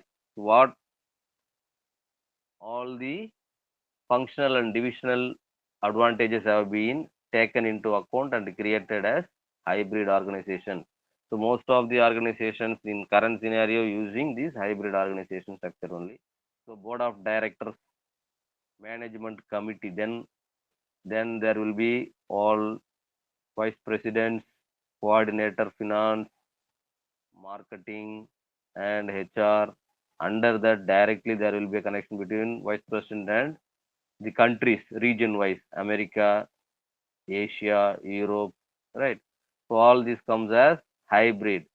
So matrix structure, 4 into 4 matrix structure. So in column wise we'll be having functional areas, in row wise we'll be having managers, right? So project manager for functional area and division manager. So likewise there is a matrix kind of structure comes as matrix organization, right? So these are all the different kinds of organization structure which is available in corporate. So next what we are going to see is concept of centralization. So I have already told you about centralization and decentralization. Centralization is keeping all the powers in one hand, is called as centralization. Decentralization is delimiting or giving away powers to all the levels, right? So centralization is defined here as systematic and consistent reservation of authority at central point within the organization. So GST, goods and services tax, what we are paying, right? That is handled by our central government, right? All the tax structure, tax collections have been collected by, the powers has to be with the central government, right? So that way centralization happens. So according to Louis A. Allen, centralization denotes that a majority of the decisions having to do with the work being performed are not made by those doing the work, but at a point higher in the organization. So all the decisions, all the implementations, everything has been imposed by one central power, not by the workers. So Henry Foyle also said about centralization, everything that goes to increase importance of the subordinate role is decentralization. Everything which goes to reduce it is centralization. So the delegation of authority or the responsibility has been handed over to the subordinate, next to subordinate, what it called as decentralization, without assigning any responsibility and handing all the responsibility in a single bench is called as centralization. So there are types of centralization which is available. Little, more, effective, no. So little centralization generally found in small organizations, right? So it might have very few powers handed by the owners or the managing committees, top level managers. More centralization, generally large and widespread organization follow it, right? So every decision has to be taken by the top level managers. That comes as more centralization. Effective centralization, it is time to time effectiveness, right? So no centralization, management enjoys freedom of authority and responsibility. So there must be a combination of both centralization or complete decentralization after taking into consideration the nature of organization, its size and operations area. So that has been the centralization. What we have seen is little, more, effective and no. That little, more, effective and no centralization has been imposed on department, performance and centralization of management. So department centralization, what it means is centralized concentration of specialized activities in a department or a unit. That is what here maintained said as centralization. If it is on the performance, geographic or single area based centralization. If it is on the management side, it means restriction of delegation to make decisions. So factors which affect centralization. So facilitate personal leadership, right? So one man army, we can put it as one man army. It facilitates personal leadership and provide integration, promote uniformity of action. So all this has been done by the famous Adolf Hitler, right? The centralization has been happened in their rule, right? Everybody will have to follow the sayings of the top level, right? So that way it happened. That is the factors which affecting centralization. Handle emergencies, environmental influence, all comes as the factors which influences the centralization. So advantages of centralization: symbol of prestige, uniformity in policies, decisions, lower cost, better specialists, tighter control, flexibility and quick adaptability, better coordination, personal leadership. Because so decentralization some of the time will may pose responsibilities has to be moved from one person to the another person. Right. In case of centralization, the responsibility lies with the central committee. So they have to be careful and they have to take decisions. If anything goes wrong, they have to indebted to the situation, right? So it will create more clarity and uniformity, and there will be no much cost which is involved. So there is no free kind of decisions, right? Tighter controls will be there. So it will not lenient to anybody. So one rule that has to be followed by all others.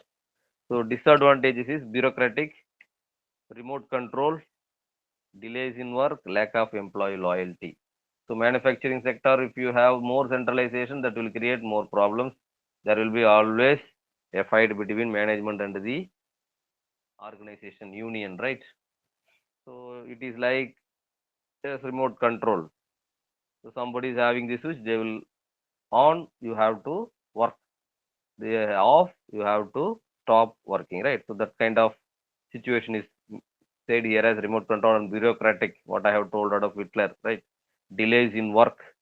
So it will create problems, lack of employee loyalty also. If you tight more, if you give more rules and regulations, if you are not hearing the or understanding what your employees are thinking and imposing something on them, it will create problems. So that will make them lack of loyalty, right? Next concept what we are going to see, the opposite of centralization, that is decentralization. It is a situation in which ultimate authority to command and ultimate responsibility for results is localized as far down in the organization as efficient management of the organization permits. It is carried out by creating under a central organization number of autonomous units with mandates to operate as independent units. So which is like our let us put it again in a political manner, right? State or central government will be having one top level manager. In state it is chief minister, in central it is prime minister, right? So under chief minister or prime minister will be having different ministers. So under union cabinet ministers will be having minister of states, MOS. Under minister of states will be having secretaries, different kinds of secretaries. So under secretaries there will be different kinds of officers are working, IAS are working, right? So all we can put it as decentralization, but they will be doing for the welfare of the people. The work which they are carrying out is very similar, but that work has to be decentralized and it has been given to different levels of an organization. That is said to be here as decentralization. So types of decentralization, again, functional, federal, regional, decentralization by project, right? All these are the different kinds of decentralization. So functional, what we have seen, HR, marketing, finance, all comes as functional decentralization. Function wise, we will be decentralizing the works and responsibilities. Federal. So a vehicle manufacturer would have separate truck, car and bus divisions. So that is comes as federal decentralization. So regional decentralization comes as this happens when a business such as a multinational has bases in many different regions. Each one has authority over its own operation. So some products which may go very good in Europe that may not be accepted here in Asia. So Asia will modify and improve that product to their own local people. That comes as decentralization here, even though it is comes as the same product or same company product. So yesterday also there is a debate regarding Nestle products, right? Nestle infant products. For India, they will be supplying some product, but the same name. In Europe, they will be supplying different product, but the same name. So there, the sugar content is very less. Here, sugar content is more. So in Parliament, there will be a debate regarding this. So it will spoil our future, like if you give that product to our infant, right? So that are all the decentralization point of view, and decentralization project wise. So project A, project B. So different projects if you are doing, that project has to be given decentralization and powers. So factors which affects decentralization: easy burden on top executive, facilitate diversification, provide market and product emphasize, encourage development of managers, improve motivation, importance of decision, size of the organization, all comes as the factors which motivates, right, which motivates towards decentralization.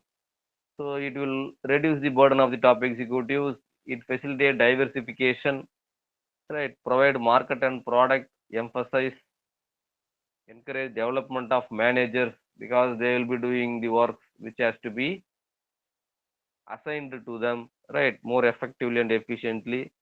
It will motivate the employees and improve their abilities so they can know the importance of decisions, and it depends on the size of the organization. All these are the factors which influences decentralization.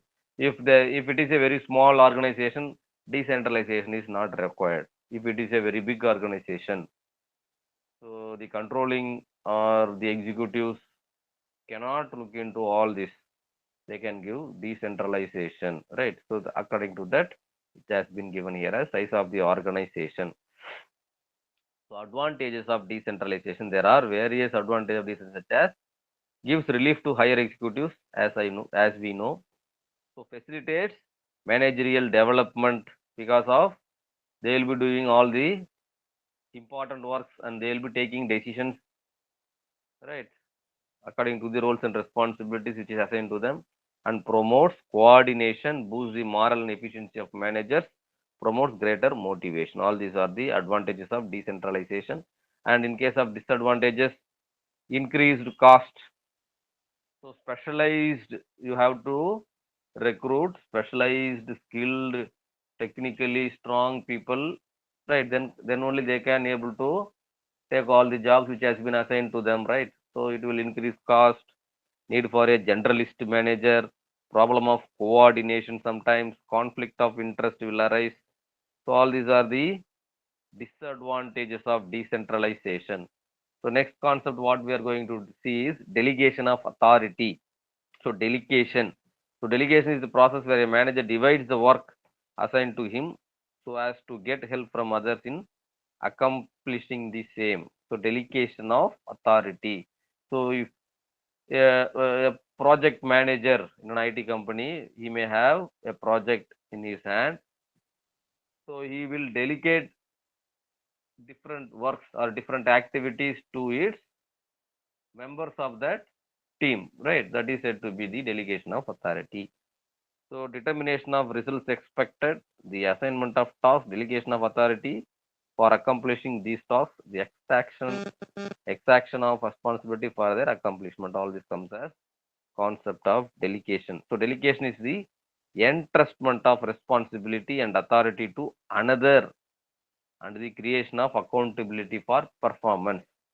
That is what delegation. If you are giving a specialized task to someone or sharing a specialized task with your subordinates, and by doing that you are going to judge their performance.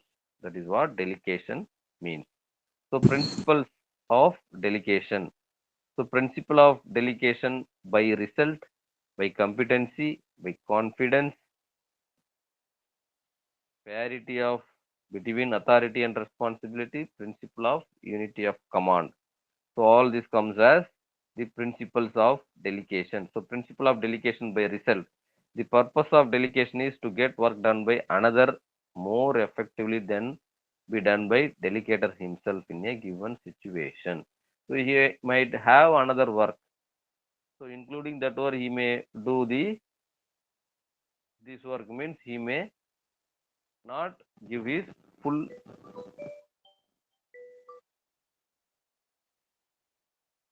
idea, right? So that work has to be given to some other people and he is managing that work, then it will get good results. That is what principle of delegation by result. Principle of competency. So the person or the employee selected as the delegate should be competent for the task assigned to him or not. That is what I have told you. The specialized manager. The principle of confidence and trust. It is necessary to have an atmosphere of trust and confidence in the organization as the whole, right? So if you are assigning any work to anybody, there you will be getting a confidence, right? So a manager who is assigning some work to an ex-employee, right? X or Y employee. So there might be some other employees also. Why he is giving that work to that employee? He is having some confidence on that employee. He may do that work properly, effectively, right? That is what here it is mentioned as principle of confidence and trust, principle of parity of between authority and responsibility. Authority delegated should be adequate in relation to the responsibility, right? There might be a good relationship you have to maintain. So principle of unity of command. So unity of command, it will be the same from the top to the bottom. So there might be less chance of any noises. So it has to be the same. There might be a need for a unity, right? Advantages: best use of manpower, time management, prompt decision making, builds team spirit, improves inter and intrapersonal communication, inflows new and innovative ideas, helps to build bench strength, right? So all these are the advantages. So you can use your manpower fully, will reduce the time, it will improve the efficiency, prompts decision making, it will build the team spirit, right? It will the single task has been divided among different people, and finally you will be getting a good result. Mean that happiness have been shared among the group members, so it will create a team spirit. Next time if some other work is assigned to them, they will work coordinately, right? That is says to be the here team spirit. So it will improve inter as well as intra, between inter as well as intra, between and themselves, right? So inflows new and innovative ideas among the group members, helps to build the strength, right? It will improve the employee strength. There will be less retention or the employee out of the organization. So disadvantage here is so lack of knowledge of employee skills. So if you delegate some work to some employee, he might not know what it is. That might create a bad result or the work will not be completed. So lack of trust. So many managers either lack trust or do not want to trust their subordinates. So they might not very much interested to delegate. Lack of interest, lack of credit, lack of authority, all comes as the disadvantages of delegating the work, right? So next, what we are going to see here is concept of line and staff organization. It is very important topic. So line and staff organization will be having two different kinds of staffing. So line functions are those that have a direct influence on accomplishing the objectives of an organization from top to next level. So levels of organization is said to be the line. Staff function helps to line to work effectively to accomplish organizational objectives. So line is from top to the bottom. In between, you will be having our vertical horizontal positions. We'll put it as vertical horizontal. So vertical will know all the objectives of an organization. That objective has to be carried out by the horizontal managers or the functional managers. Finally, you will be getting the or aligned with the objective. That is what said to be line and staff relationship. However, in reality, it is difficult to separate direct and supportive functions. In fact, based on the nature of the organization, the categorization of line and staff functions varies. Right. So, concept of line and staff organization. So, it is defined on two viewpoints: functional as well as authority relationship. So, functional, as we all know, department wise. Authority relationship means managers, or we'll put it as GM, AGM, DGM, AGM, then zonal managers, likewise. That is what authority relationship. So Allen defined line function as those which have direct responsibility for accomplishing the objectives of the enterprise, and staff function as those elements of the organization that help the line to work more effectively in accomplishing the primary objectives of the enterprise. That is what I have told you, vertical as well as horizontal positions of the organization. So here it has been given a comparison between line and staff. A line manager is a generalist manager. So CEO, Chief Executive Officer, next Chief Financial Officer, next. Right, that level if it comes as, it is generalized. Staff authority is a staff manager is a myopic. So functional area, it comes here as the functional area. Line manager directs others. Staff manager assists others. So they will work upon. In case of line, they will give orders. So line manager delegates authority. They will give away the work. Staff manager serves authority. So they might be assigned as the work. Line manager trains subordinates. Staff manager investigates the problem. So they will be in the field. They will be in the position of giving orders. Right. So line managers will give or giving or dividing the works among different employees. That is the work for the line managers. Staff managers are those who are inside that work and doing that work. Right. So the line manager uses sanctions. Staff manager solves special problems. Line manager exerts control over subordinates. Staff manager makes plans. So types of staff: personal, specialized, and general. Right. Personal. So staff official is attached with the personal assistant or advisor to a line officer, comes as personal staff. Specialized, departmental specialization staff. General, in any if we see recruitment of bank, so there they might be having general officers as well as specialized categories. For credit risk, market risk, operational risk, they will be giving it as specialized vertical.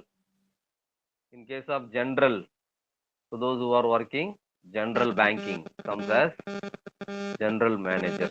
Right, that is what here it is mentioned: personal, specialized, and general staff. So line organization, type of line organization, it is pure line organization. All persons at a given level perform same type of work. Divisions are solely for the purpose of control and direction. So the same kind of work has been there from the top to the bottom, comes as pure line organization. Departmental line organization, it is very similar, like the same has been carry forward to the department, different departments like finance, marketing, HR. So there will be, they are having a line manager. Right. Sir, your voice is breaking, sir. Voice breaking, Amma. Now it is okay. Now two sound is coming, sir. No, sir, your sound is breaking. Now also, I'm on the same place, same internet. Now it is okay. Pure line organization. You are able to hear me clearly? Yes, sir. Yes, sir. Yes. So we will be seeing about pure line and departmental line. So next what we are going to see is refers to the span of control. So delegation of authority, line and staff we have seen. Now we will be going to see about span of control. So tall structure and flat structure, wherein the span small or narrow with many hierarchical levels. In case of flat, so tall structure, what it means is start from CO to the supporting staff comes as your tall structure. It will be having different levels of managers until to the low level managers, right? That comes as your tall structure. Flat structure is nothing but what we have seen as divisional. So zonal, regional wise we have seen, right? So Coca-Cola, which is having an organization, under that directly we will be having America, Asia, Europe. If that kind of structure is said to be the flat structure. So the span of control from tall structure, it has to be flow from levels to the levels. In case of flat structure, it will directly you can control because the level of hierarchy is very less in case of flat structure, right? Importance of somebody is creating problem here is that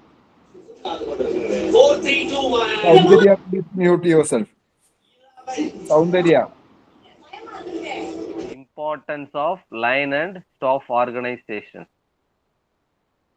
So in the complex business environment, it is essential to have services of various types of specialists. So the staff functionaries play a supportive role to line functionaries. That is what I have told you, vertical, horizontal. So what are all the orders which has been given by the vertical has been carried out by the horizontal. So vertical will be say it as line functions. Horizontal it will be say we can say it as staff functions, right? Next what we are going to see is MBO, management by objectives, specifying the performance goals that an individual. So this will the main objective of this is to find out the performance, right? Performance of an employee by creating an objective, right?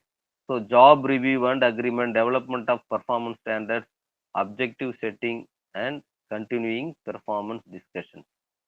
So this is one of the way of finding out the performance.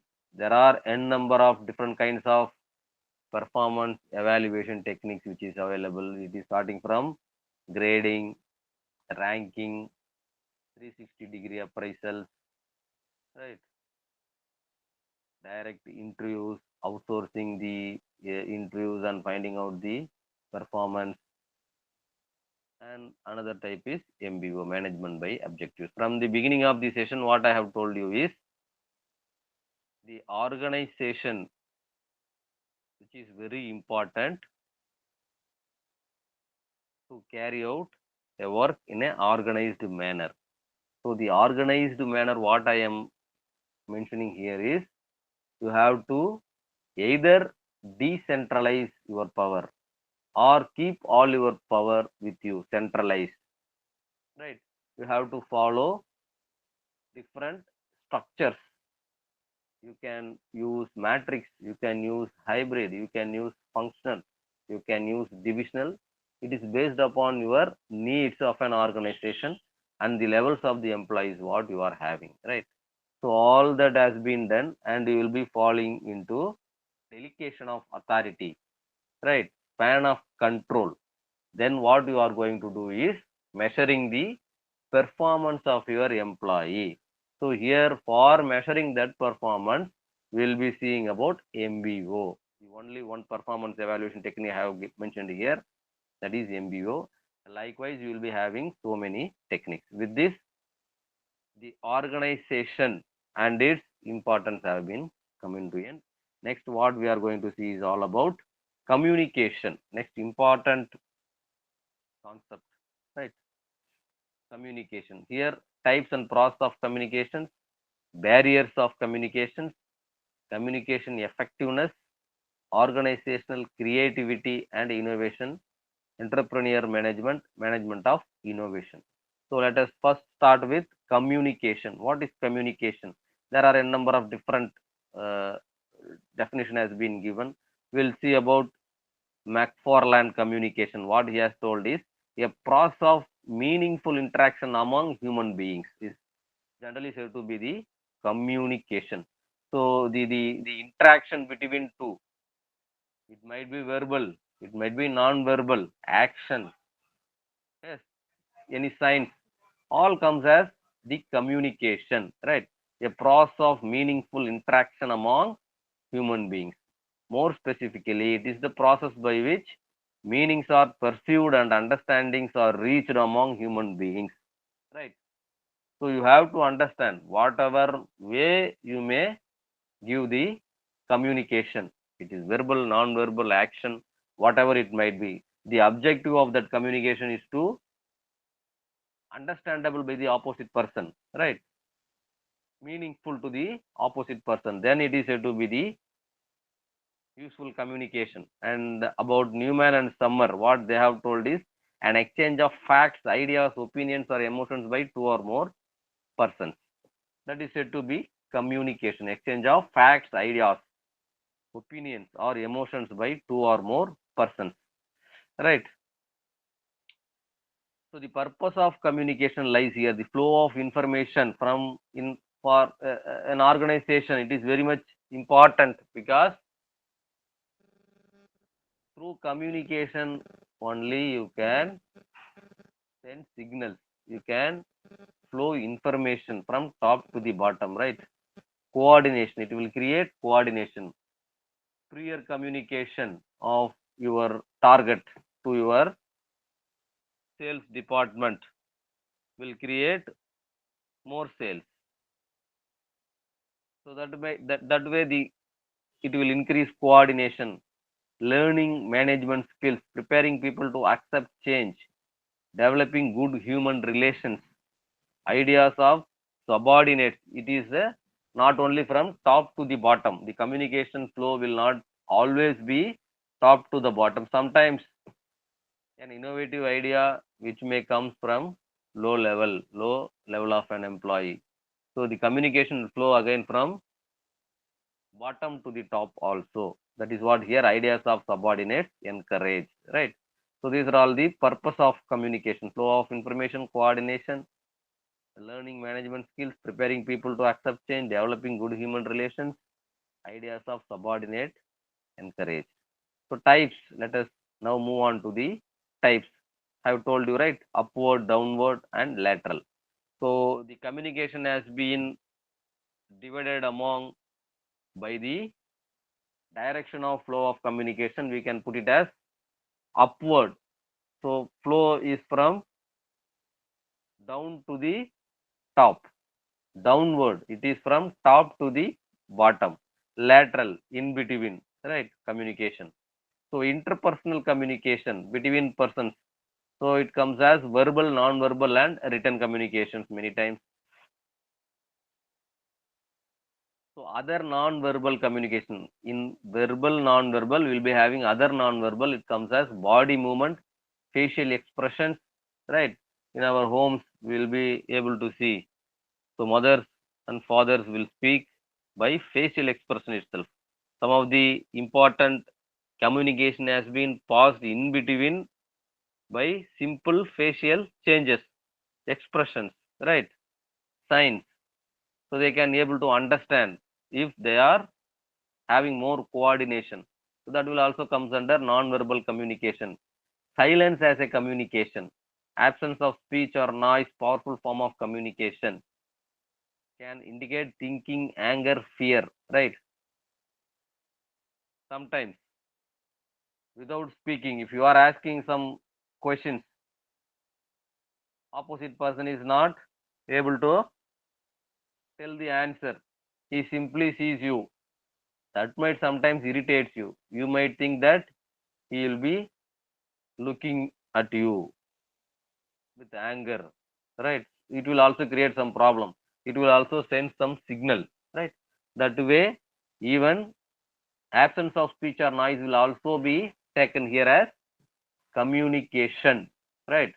So there are famous sayings in Tamil also, maunam sammadam. Sometimes if you are not saying anything, what it means is you are accepting to that conversation, right? So the communication process has been given here as this might be very important. So communication process. So sender, communication starts with a sender, right? He encoding what he is telling. It goes through the channel and there it gets decoded and the receiver gets the message. It is what the communication process has been flowing. So one person sends a message, others receives it. The process becomes more complex. However, because the information, the message must be sent and received accurately. So here encoding, decoding, all these have been here to make you understand the importance of that communication. So there might be any intruders in between. They may also understand the communication between these two, right? A third person will also enter into that communication and understand. For that purpose, they will be encoding and decoding. There is a security purpose in between that. So importance of communication comes as the basis of coordination, fluency of working, the basis of decision making, increases managerial efficiency, increases cooperation and organizational peace. It boosts morale of the employees, right?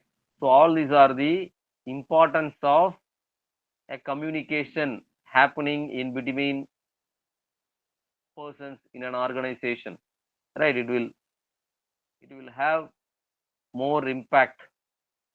It will create more impact. If you communicate properly, half of the work has been done, right? If your communication is not that much good, that objective or the work has not to be accomplished. So that way communication gains its importance. So 5 general techniques of communication here is written. As you all know, formal letters flowing from a person to person, employee to employee, manager to the subordinates, all comes as written communication. Spoken communication, right?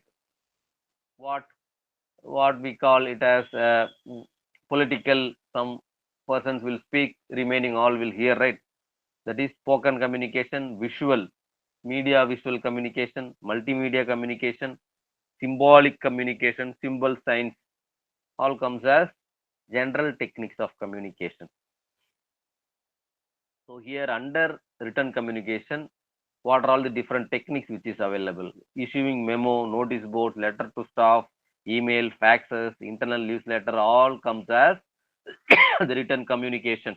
Not only by in your hand, by putting pen and writing, that is not only the written communication, right? So sending email, faxes, internal newsletters, notice boards, putting some notifications in the notice board, all comes as your memos. Even memos you are sending to your coordinates or subordinates as also becomes as here written communication.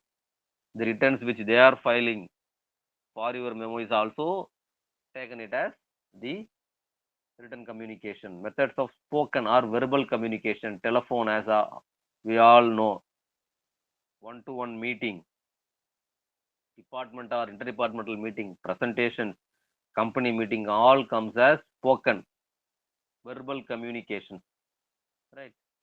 So visual or computer aided communication. Here again, email, instant messaging, intranet, extranet, video conferencing. Now the communication, most 80 to 90% communication happening through computer aided, right, devices. Next is the multimedia communication or wireless, broadband, multimedia signal processing, all the connectivities comes as multimedia communication. Symbolic communication involves both the verbal and non-verbal symbolism to convey meaning. Art and music are the forms of symbolic communication, right? So let us have an example like Bharatanatyam. They will be doing a drama by dancing itself, right?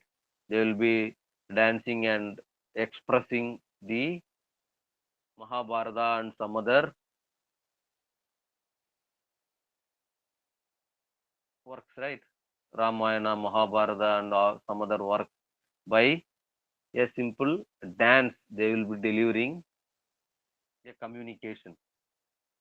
Those who understand what they are doing by showing their hands and the movements, what they are putting, it will all having their own the ideas, their own storytellings, right? So those who understand that, they can able to find what they are telling, how they are expressing, they are enjoying sometimes, right? But that most of the time we will be not able to understand because we don't know how they are expressing. So that comes as symbolic communication. So these are all the communication which is available. Next is the barriers. What are all the noises? What are all the errors or the stoppages in communication? So situation, it has been divided into common, situational, sender barriers and receiver barriers. All comes as your barriers to effective communication. Sometimes from the sender itself, sometimes from the receiver itself, sometimes it is situational, sometimes it is common. So all this comes as your barriers to effective communication. So physical, perceptual, psychological, emotional, language, interpersonal, cultural, gender, organizational, structural barriers, all this comes as common barriers. So in these four, we'll be seeing about common barriers is physical, perceptual, psychological, emotional, language, interpersonal, cultural, all this happening commonly, right? Next is situation based. Jargons, what they are telling, what they are writing, right? In what context it has been said. The same word, it has been taken into different context, right? That comes as your jargon. Information overload, what you are want to do, what you are trying to say, that has been not there in that. But it will be having so many other things loaded. Climate, even rain or all other things will affects your communication comes as climate. Distance, the communication distance, traveling distance will also change the communication. Noise in between, time pressure, Murphy laws, mechanical failure, all as said to be the situation related barriers attached with communication. Next is the sender related barriers. So communications barriers, because of the sender, it comes as fear. Either are thinking whether we can put it or not. Communication skills, lack of communication, communication goals, interpersonal sensitivity, differing frame of reference, non-verbal signals, improper diction. So all the barriers which is on the side of sender. The same way here it is for the receiver also, evaluating the source. So who has will be receiving so many mails? Most of the mails comes as spam. Some of the spam mails comes as in the updates or our inboxes. So we don't know what is the source. The communication has been with us, but we don't know whether we will relay that communication or not. So all that comes as the receiver end barriers, right? So there is a barrier between men and women generally if we talk. So men talk to emphasize status, power and independence.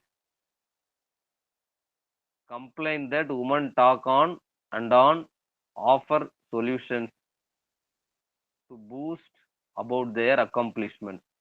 So here, what about women? establish connection and intimacy, criticize men for not listening, speak of problems to promote closeness, express regret and restore balance to a conversation. So one side men what they are telling is women are talking more without the context. Another side women are telling that they are not listening. Right. So there is a fight between these two, men and women. There will be a barrier. So all these are the barriers which has been listed out under these two categories. So with this, let us close down the session. Right. If possible, I will tell the remaining in the next session, or otherwise. Here I have the questions paper of the previous semester. So see here, this is the question paper what I have found out in DDE. So part A, so interpret the functions of management, describe the levels in management, characteristics of a sound plan, scope of management by objective. Today we have seen, right, MBO that has been asked in the June examination. And the impact of technology on organizational design. So what we have seen organizational design today. So that you have to write on the view of technology, process of communication, what I have told you, right? So it starts from sender to the receiver, encoder, decoder, in between channel, right? So all these are the question papers. So these are all the other questions which will be very, very easy, and you can so illustrate the barriers of business communication. So I have taken today, right? So all this has been there in the June 2024 question paper. So go through these question papers. I have sent this question paper to some of the students, those who asked me, right? So with this, let us close down the session, and all the best for your examinations. It is approaching very near, and it is already 3, I think. Thank you all. If you have any doubt, you can post me now. Otherwise, we'll wind up the session. Sir, question paper will be there in link, sir, and DD link. I'm not able to understand what you are asking. Sir, question paper will be in DD website, no, sir. Website you will be having older question papers. What I have shown is June 2024. Sir, can you please send it in email, sir? Yeah, sure. That is not a problem. That I will share you. Those who want, you can put a mail. I'll forward you. Right. Okay, sir. Okay. Thank you. Thank you all.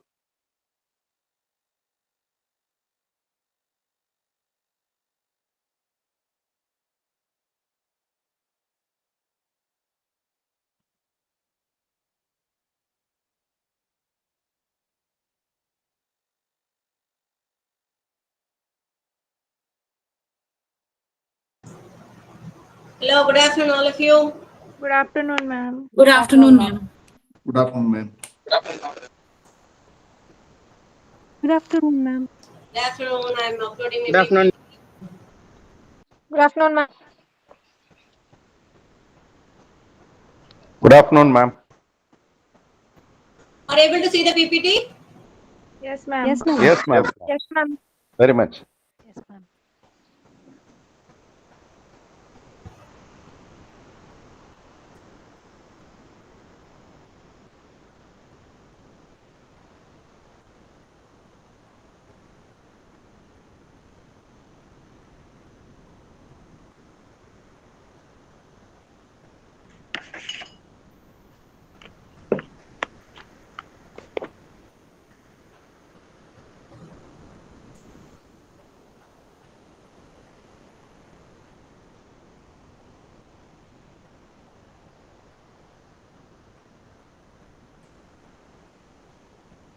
Okay.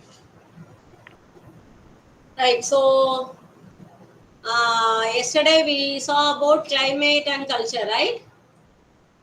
Yes, ma'am. Right. So today we will be taking up a new topic called organizational change. Are you ready? Yes, Yes, ma'am. ma'am.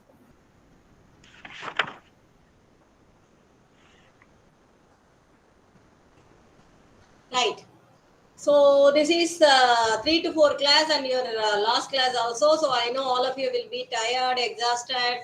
You heard lot of lectures from the morning. So we are going to keep it very conversational so that I will ensure that you are awake, not sleeping, or at least you are listening to the class, right? So you raise your hands and you can answer. Okay, right. Because this topic is highly relevant. All of you would be experiencing this. You are very much into it. So that's why I would like your opinion, your experiences, and exchange with your friends so that your friends will also know about you. This will become a classroom, right? You will know who is speaking, who is what, right? Let us leave organizational. First, let us think about change. What is change?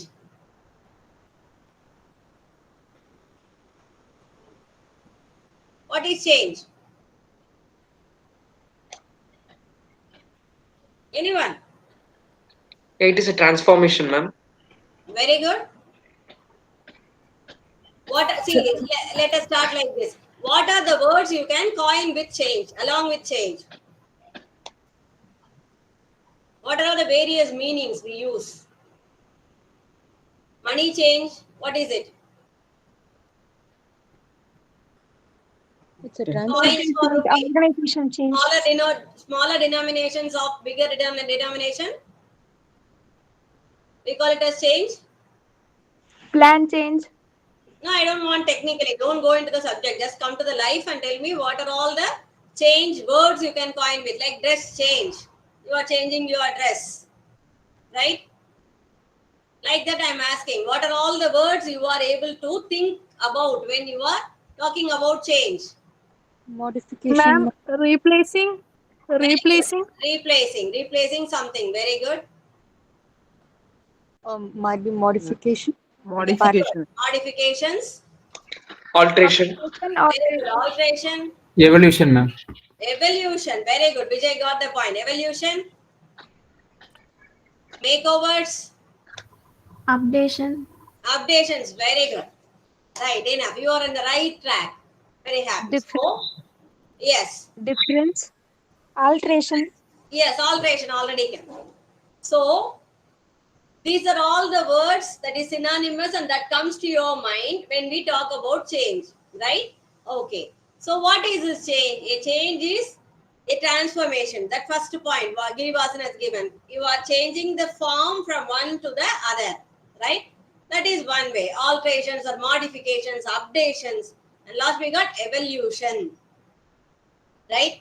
A change can be either way. It can be from a good to a better one or a good to the bad one. Are you able to understand? It is not necessarily, it is not that a change will be always towards evolution or a good transformation. It can be a bad transformation also, right?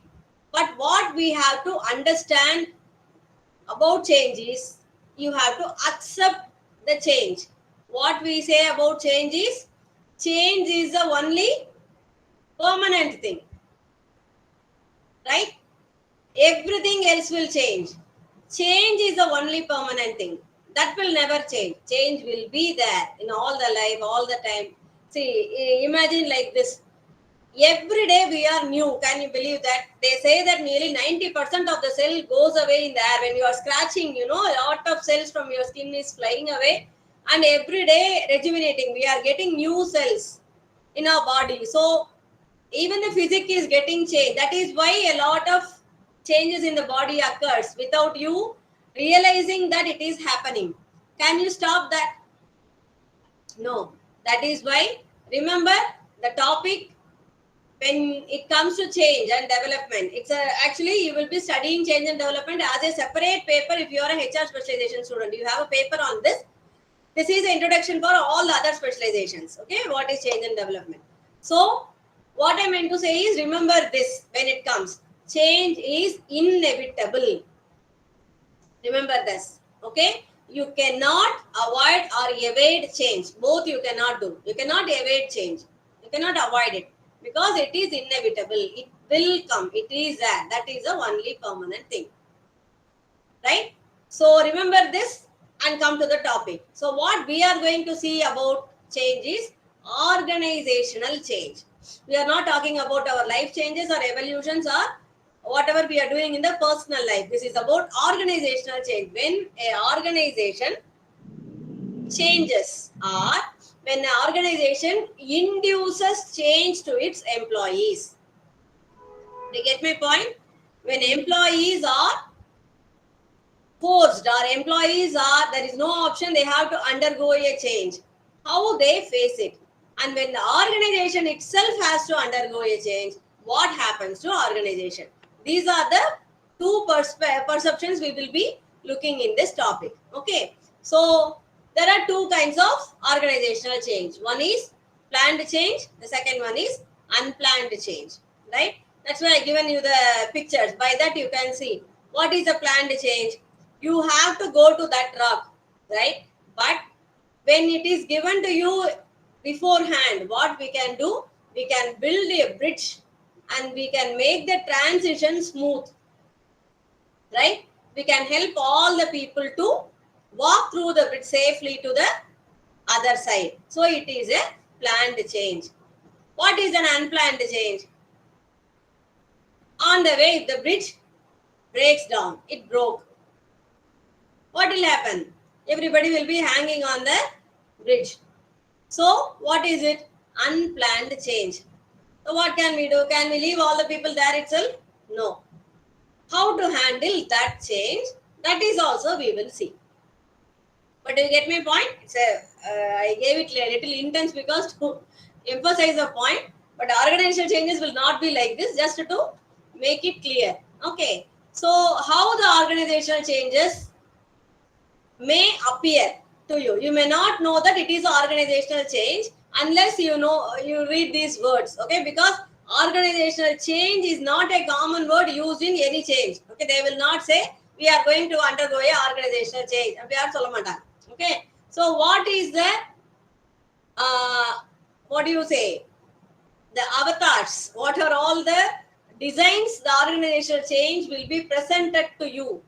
It's called as downsizing. It will come in the name of downsizing, restructuring, re-engineering, workflow reduction, a process change, a product change, a management change, grooming change, location change, right? Relocation.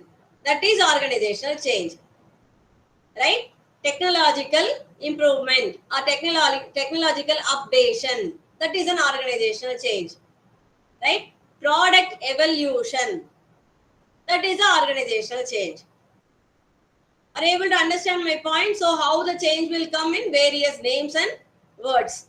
Right? So, this is how a change will be introduced into the organization. Why change has to happen? Why you have to be disturbed? Can it be? No. Change will happen because organization has to grow. Because you have witnessed from all your life that growth will have change. You have grown because you have changed. Not only physically, mentally. When you are growing, you are changing. Do you understand? When your plant is growing, it is changing. A lot of alchemy is happening when you are changing. Lot of hormonal changes, lot of differences. Are you able to understand? It cannot be changed. Growth comes with change. Right? So that is why any organization cannot evade this change. So what is the advisable thing? Don't fight it. Okay, you cannot fight your growth, you cannot fight organizational growth. So change the mindset. See, better thing is to accept it. Okay, not always accept. I think all of you might have come through the quote, God give me the courage to change the things which I can change. Give me the serenity to accept the things which I cannot. And what is the third one? The wisdom to know the difference between these two. That is the important thing. What are the changes I can, resist? What are the changes? I can say that no, I will not change. And there are some changes which you have to accept because you cannot resist it. But you need the wisdom to differentiate between these two. What is what? Right? So that is very important. Okay. So we will come to the next one. Change sequence. So when you cannot avoid, a organization is undergoing some kind of change. So what would be the sequence for it? How the change is initiated?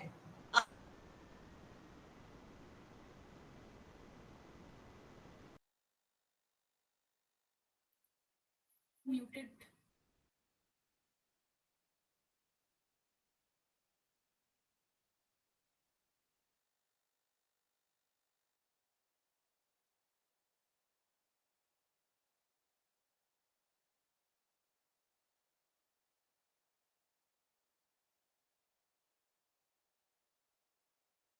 You are muted, ma'am. Yeah, just give me 1 second, please. I'll come back.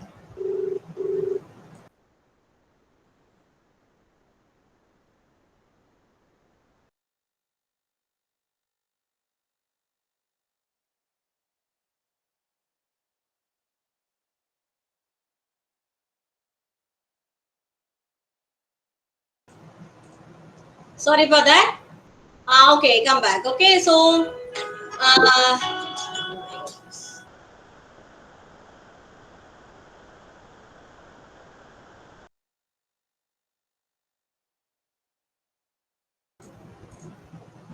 okay, sorry for that. Okay, so change sequence. So how the organization takes this? Okay, before going to the change sequence, why this is a serious issue? Why we have to study this as a separate paper, and why we have to make models? Why this has to have a sequence? Why? What is the bigger problem in changing? Might be acceptance. What is that? Might be acceptance to change, something. Might be acceptance. Might be the Okay. Okay, so what? Okay, I rephrase the question for you. If you are the employee, what will be your opinion towards organizational change? Say, for example, what is, let's say, relocation. Okay, the company is relocating to some other place, some other city. Okay, if you are an employee, what would be your reaction to relocation, and what would be a reaction if you are a manager? Because I have Girivasan, you are a manager or employee. Which opinion you are going to say? Yeah, as an employee, first of all, I will worry about my job. If the organization is going to change, whether I have a security for my job, it will be continuing. Very good. So that I will have So, a what as an would be employee. the emotional reaction? What would you name the emotional reaction you are having now? Yeah, in next few days, in the upcoming months, how can I What I'm manage asking, my family how do you members? feel? What would you name your feeling? It's a Like shock. sadness or insecurity or fear, or what will you call that? Yeah, both fear and shock. Very good. Fear and shock. Very good. Fear and shock. Anybody else? Shakira. Yeah, that's from job insecurity probably. So you are also saying in employee's view, right? Job insecurity. Very good. That means fear. Insecurity is fear. Very good. Anybody else? Might be in manager point of view. I do ask the employees, like I don't have any other option to like urge them. Very good. So what will be the emotion you will be having? I do have a pressure kind of. I can't name Very it, but good. Very good. Stressed, pressure. Exactly. Very good. Anybody else? As the manager, I may be aware of the reason for that change. So Okay. I want to have fair transition to the new things. So I want to make, Transition. Okay. What can we call your feeling? so that will be concerned sort of thing. Concern. Very good. Protectiveness. Concern. Very good. Very good. I'm getting very good answers today. Even for 3 o'clock, not bad. Very good. Anybody else? All of you are going in the correct route, very nicely. Anybody else? Okay, that is enough for me. Okay, at least 3-4 people have given the answer. Okay, it's what is the percentage? Maybe 0.5. It's good for me. Okay, right. So what is that? As an employee, see, I told you only relocation, right? That company is transferred from one place to other. But 2-3 of you immediately came up with the word that job insecurity. Where it rooted from? It is not a merger. It is not an acquisition. Right? The management is not changing. It's only relocation. But suddenly, what happened? You have thought about the job insecurity. Do you get my point? This is why the management is worried about. Can you see that? See, it is only one place to other. But people get the fear out of nowhere, rooted from many other things, not from the company. They get my point? So we call the first reaction for any change as fear of unknown. Right? Imagine like this. Why Girivasan is fearing? Because the new location is like, imagine like a pond full of mud. You don't know how deep the pond is, but you have to walk through it. How fearful it would be. You don't know where your foot is going to be, what is inside that muddy water. Do you get my point? Fear of unknown. Will you get into the pond like this? Will anyone get into the pond? No, ma'am. No, ma'am. Exactly. Because the same way, but if the water is clear and it is not very deep, what will happen? Our fear will come down. You will be ready to tread the water. Right? This is what the management has to do. That is what change sequence is all about. Every person will imagine a muddy water when you are asking them to travel in a unknown route. Right? The fear will root up because we are wired that way. You cannot fight it. You don't think low of yourself, thinking that why I am afraid of fear. That is the phenomena. That is how we are wired. God has created like that because we have to be protective of ourselves. All the time we have to be alert because for millions of years we have lived in forests and caves and we are afraid of predators all around in the forest. So we are made that way. When you are pushed to some place where you don't know anything, you are supposed to fear. Right? So nothing wrong about that. So that is why the management understands that. And every change imposes this resistance from the employees. Remember, when you say something, a change, say for example, you ask your sibling, if you have a younger sibling or your child or someone who is younger to you, just to say that, what if they will be changing the school or the college they are studying for some reason? They will resist immediately before knowing which school they are going to be put into. They don't want that. Why? Because of the comfort zone. They have already rooted to the place, rooted to the school. I have friends here. I know my class. I know my class teacher. I'm comfortable with that. I like the canteen, so I don't want to move. Even though that is better. When that will come? Only after your mind is ready to cope up with the change and you are ready to taste the food in the other canteen. But you have to pull till that. Who has to do that? Management has to do that.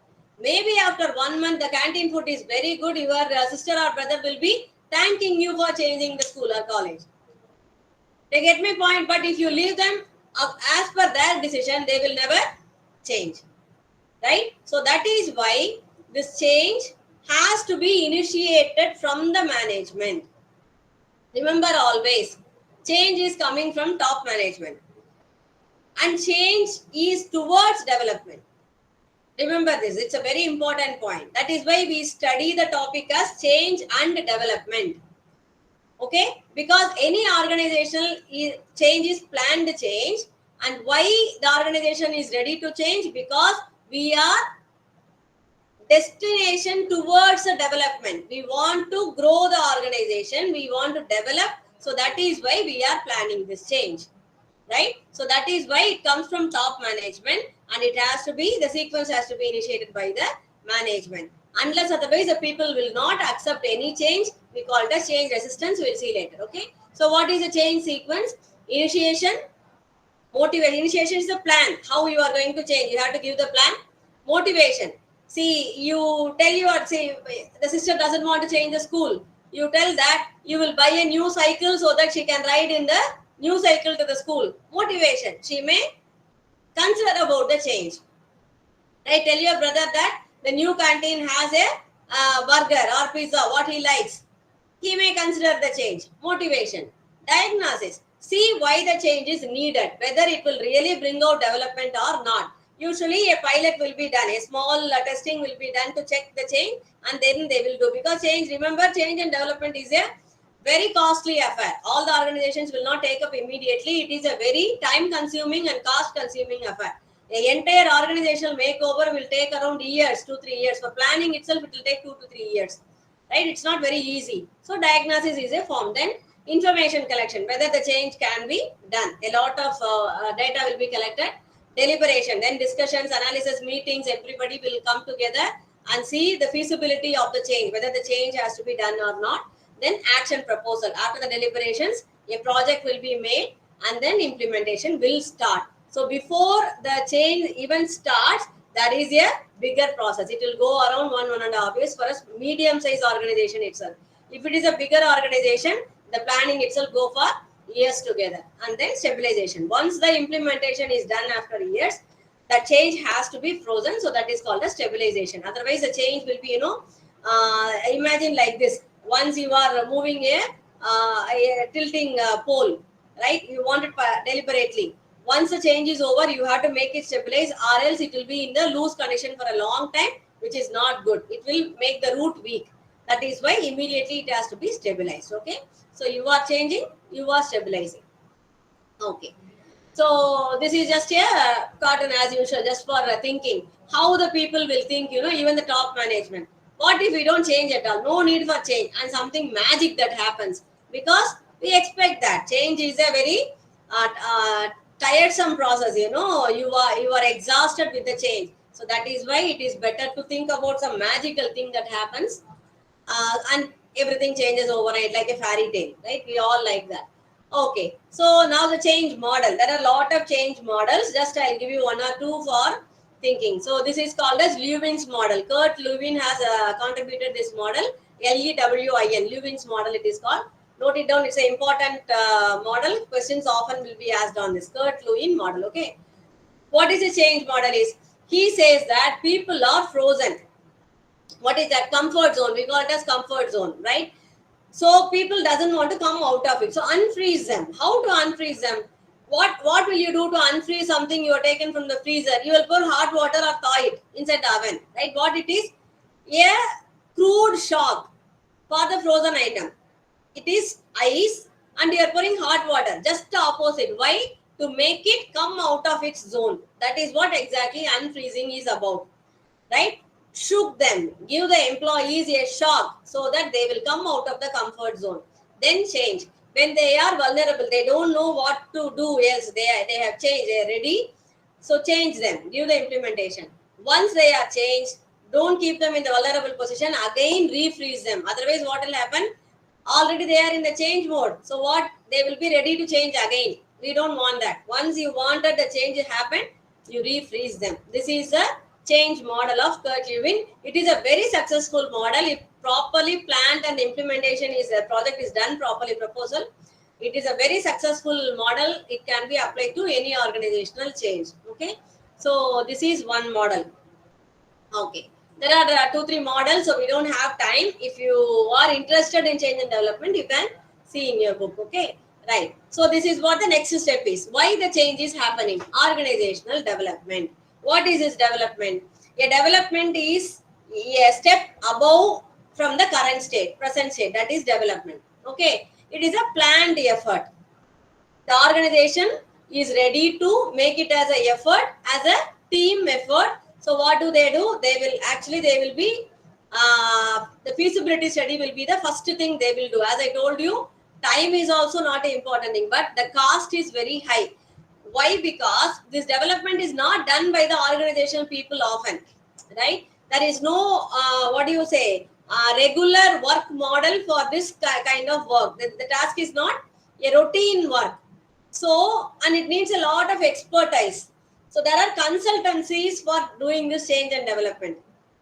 So the organization will approach the consultancies for making the development inside the organization. So it would be a bulk fee for the other person, outsourcing. So they will be coming into your organization.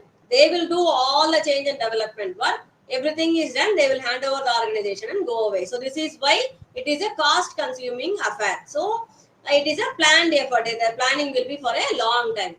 As I told, done by process specialist. The development specialist will do that. They will give you a updated skill and strategies for the organization. They will do that based on the data they collect from the organization. And it involves change, obviously, that's what we are studying about. And the important point is the organization development has a commitment from the top, right? This is a mandatory rule. It's an unwritten protocol. It cannot be initiated from middle level or lower level or any other level. It has to come from the founder, top level, chairman or the vice president or the managing director, whoever has the power, the real power in the organization, they only can initiate. So it has to be a commitment from them. If they don't have the perseverance and commitment, halfway through, this will be a suicidal attempt for the organization, right? Remember, so organizational change is not an easy thing. Unless otherwise they are very sure, they are committed towards a change, it is not initiated by the management. And willingness from the stakeholders. Unless the stakeholders are willing, say for example, including government also is a partner for all these organizations, as they registered companies I'm talking about. So even the government concern, whenever it has to get the approval, it has to be. So the stakeholders are important, including the employees. We are talking about only employees because they will be the first party to resist it. But there are other people like shareholders, customers, suppliers, your people who are raw materials where you are getting from government. All these people are also part of the organization, all stakeholders. When the organization itself is changing, everybody's role part in the organization is also changing. So you have to take the willingness from the stakeholders. Even the resistance from a small stakeholder like suppliers can affect the organization. Involvement of external consultants, as I told you, then it is time consuming, costly effort that we have discussed. So what are the phases of body? How this is done by the external experts? There are actually 7 steps. We call it as 7 steps. What are these? Initial consultation. First, you will be talking with the person expert company. Then they will be collecting data from the organization where the change has to be initiated. Then the data feedback and confrontation. Whatever data they have taken, they will make it, interpret it and bring out some statements, inferences. Those inferences will be confronted with the top management of the organization. They will say, this is how your organization is and we are proposing this. Once the organizational top management approves, then they will go for the action planning. The planning will be done. It's called as action plan. And it will be the problem solving solution. Whatever problem, why you are going for the development, that problem will be having a solution for that. Then a team will be formed. Remember, this team formation includes the employees of the organization. It is not only the team from the experts, outside consultant, because till the action plan, experts has to give. But when it comes to implementation, it has to start from the company. The change has to be done in the company. So teams will be formed inside the company, right? What do we call them? Is change managers and change enablers, right? There are certain kind of people, when I ask the question, when a company is relocating, how do you feel? Some of you told job insecurity. And I think Dr. Satyanarayana told that I may be concerned about what would be the growth. So he is a little bit ahead of you. He is ready to face the change, provided some clarifications. Right? So when the company is taking the feedback, they will find out who are all the enablers, who are ready to, because it is, as I told you, we are wired, some people are wired like that, if you take me, I am prone to change. I am very happy to change because I am very curious. I would like to be adventurous. So it is on your personality. So if you think about these people who are ready to change, you have to take them, make the team. They are the first people who will be changing and they will be the leaders. They will give you the path. So there are other people who are a little bit concerned, like Girivasan. So what you will be doing, you will be waiting that how the other people are reacting to the change. When it is successful, you are ready to follow, right? They will be immediately following the change enablers. But there are a group who are, like they are not willing to change at all. right? So those kind of people will be left out, left behind in any organization. That is why we say that layoffs will come, right? When it is relocated for some reason or in any kind of change, people will be laid off. Those are the people who are problem creators. Those will be having higher resistance level. Those who cannot be unfreezed. So that is where the three categories will come in. So this team formation is based on these categories, right? So then next what happens? Then intergroup development. Once a team, this team formation is done, the team will be implementing the action plan. Who are the members? This company people, not the outsiders. Now, after that, there will be appraisal and follow up. Why this follow up? Because a change, as I told you, is a holistic picture. It's a bigger issue. So whatever you have collected the data, you have made the action plan, whatever it is, while implementing, there are a lot of chances for flaws in the change. That is why flexibility with buffer will be given in the action plan itself. So when people find flaws in the action plan, a appraisal will be done. A small correction action plan will be taken over. Again, it will go to the first thing, right? So this will be like a process for some time until everything is smooth, the transition is over, and you have refreezed the people, right? So these are the 7 steps of OD. That is one model. And what are the phases of OD? You have to introduce the organization to the external people, give the preliminary information. They will be interviewing the key personalities of the organization where they can get all the data. Then the design of process, because they will be the person who will be deciding what kind of change the organization needs. Then the problem identification. With all the data, they will do the problem identification. Then intervention, team building, collaboration, all these things. So this is what we call as the phases of OD. Okay. So with that, we are completing the change and development. Any doubts in that? Interventions. I'll tell about interventions. Intervention is a primary part of this development. You know, when change and development is done, interventions are what? Slowly helping the people to change, right? Like how to say, there is a saying in Tamil, you know, when you stick a needle into the banana will never know that it is getting a needle. That is how the intervention will be happening to you. You will never know that the intervention is. I'll give you an example, right? Say for example, the relocation, right? What they may do, they will, one day they will ask Girivasan, do you like, say for example, Madhya Pradesh or say Bhopal, do you like Bhopal? He may say, no, I don't know about Bhopal. No, there is a duty there. Can you go do the work and come? Right? So this is the intervention. In future, they may be relocating. But Girivasan, by that time, he will never know that he is being intervened. So he will be sent away. He may go see the place and come back, and he may say to his wife and children that, see, the place is very cold, it is very good, it is having a quarters company, quarters is there. So it is going to come after 6 months, but intervention starts early. Do you get my point? So slowly the company will be doing this. Interventions comes in frequencies, right? It is not continuous. It will come, say, every 15 days once or every 1 month once. The intervention frequencies will be there. So a change happens without our knowledge. Unless you are in top management, you will never know what is happening in the company. But at one point of time, when you see a continuous log of 1 year, then only you will come to know, yes, the company has changed and I also have changed. Intervention has happened. If you have not studied all these things, you will never know that company has changed you. Right? So this is how the change and development happens. As I told you, it is a very big paper. Usually for this paper, in regular, you know, we take around 30 hours of class. And I like this paper very much, organizational change and development. So for this 30 hours, we have just seen a gist of it. Okay, so I think I have justified it. If you are having any questions, you can ask now so that we will go to the next chapter. Any doubts? As usual, no doubts. No, let us change some way. You have to ask at least 3 questions. Then we will go to the next unit. Otherwise, I will not move. You have to ask some 3 Hello. simple questions. Yeah, hi, ma'am. What is your name? Hi, ma'am. Sorry, I was speaking on mute. Actually, the phases of OD that you have explained, okay. Yes. So that is not there in study material. So is it like, can we expect anything outside of the study material as well? Yeah, see, for example, that is why I tell you often, say you are in a PG course.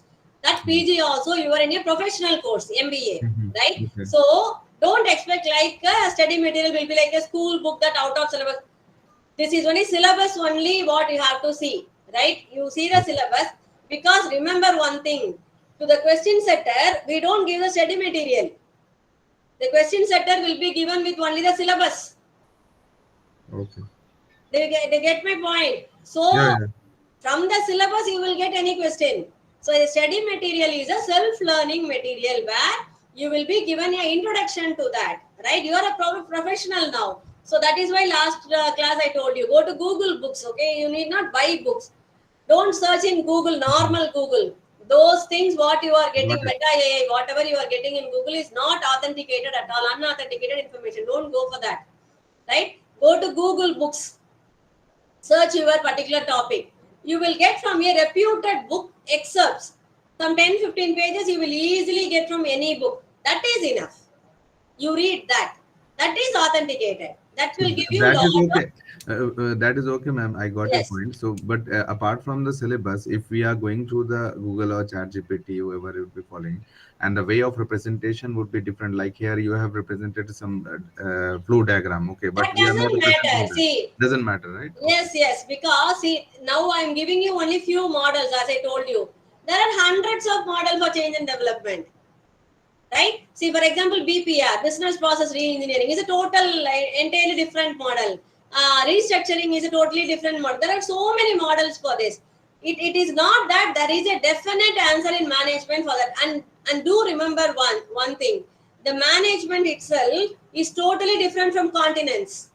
How the organization is run, how the employees are looked into, what is the loyalty level, what is the management respect towards each other. All these things are totally different from Europe, US, Australia, India, Asia, all these things, it is totally different. So what we are studying is mostly based on US and UK models. Unfortunately, I don't know, because India has this trading and commerce well before other countries, right? But still, because of language, one thing is English medium, the medium of our teaching is English, so we take all the English books. Other one is our trade and commerce of our indigenous trade and commerce is not properly documented. We don't have that much of books, and the books whatever we have is also in regional languages. Like there are literature in Tamil where you can see the commerce flourishing long ago. There are Sanskrit poems which talks about the commerce. There are so many literatures, like Mahabharata and Tirukural has a lot of management things, right? But the problem is, as I told you, it's in regional languages, so our education system doesn't take that into concern. So we take the management standard and styles of UK and US. And another one thing, we are having the colonialism still in us, that hangover we call it as. So our organizations are, we wear a coat, suit and tie for the meetings. Why we do that? Because even though it is uncomfortable, we are having the colonialism back. Still it is hanging on us. Do you understand my point? So we study that model. But it is not wrong if you are writing this question in the Indian view. Nobody can question you. You are right. Okay.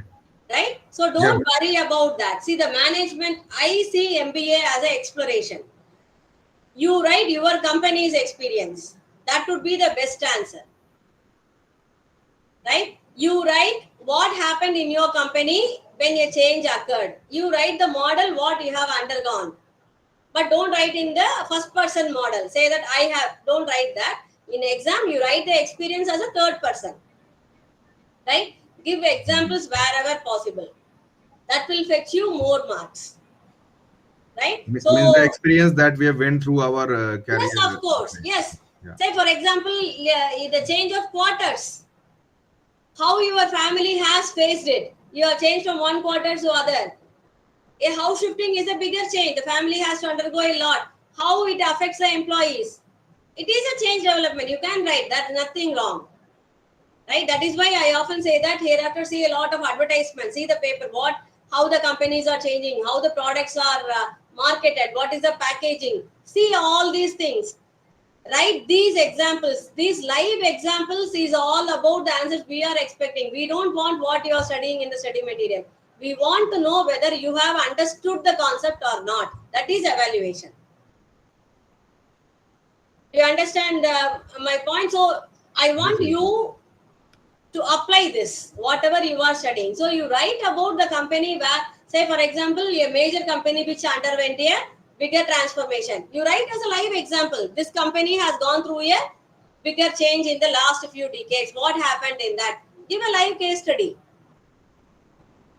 Okay, that would be more better. So don't worry about what are the models.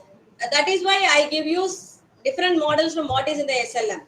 Right? For your information, this book actually I have wrote this study material. What you are reading, 3-4 units I have written in that. So I don't want to repeat that in my class. So that because you have that in hand, so I am trying to give you something else from the book so that it will be useful for you.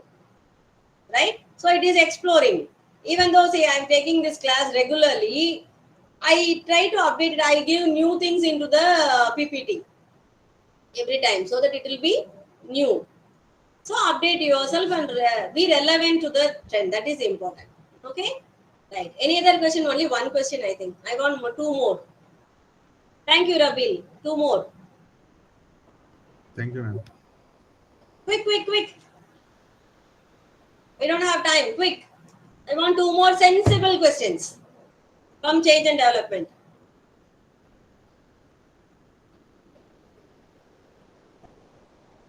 Ten minutes ago, I appreciated the class.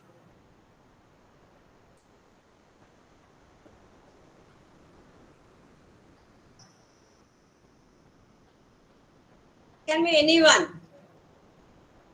Let's see, those are not. Tripti Shahi, are you there? I think Sunday afternoon, so you have ate well and slept. Abhinaya, are you there? Yes, ma'am. You understand change and development, Abhinaya? Yes, ma'am. Any doubts? No, ma'am. Rita Datta, do you have any doubts? I want you to ask some question.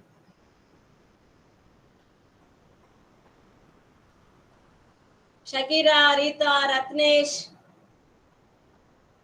Ma'am, I do have, but it will be pretty silly actually. No problem. Let it be silly.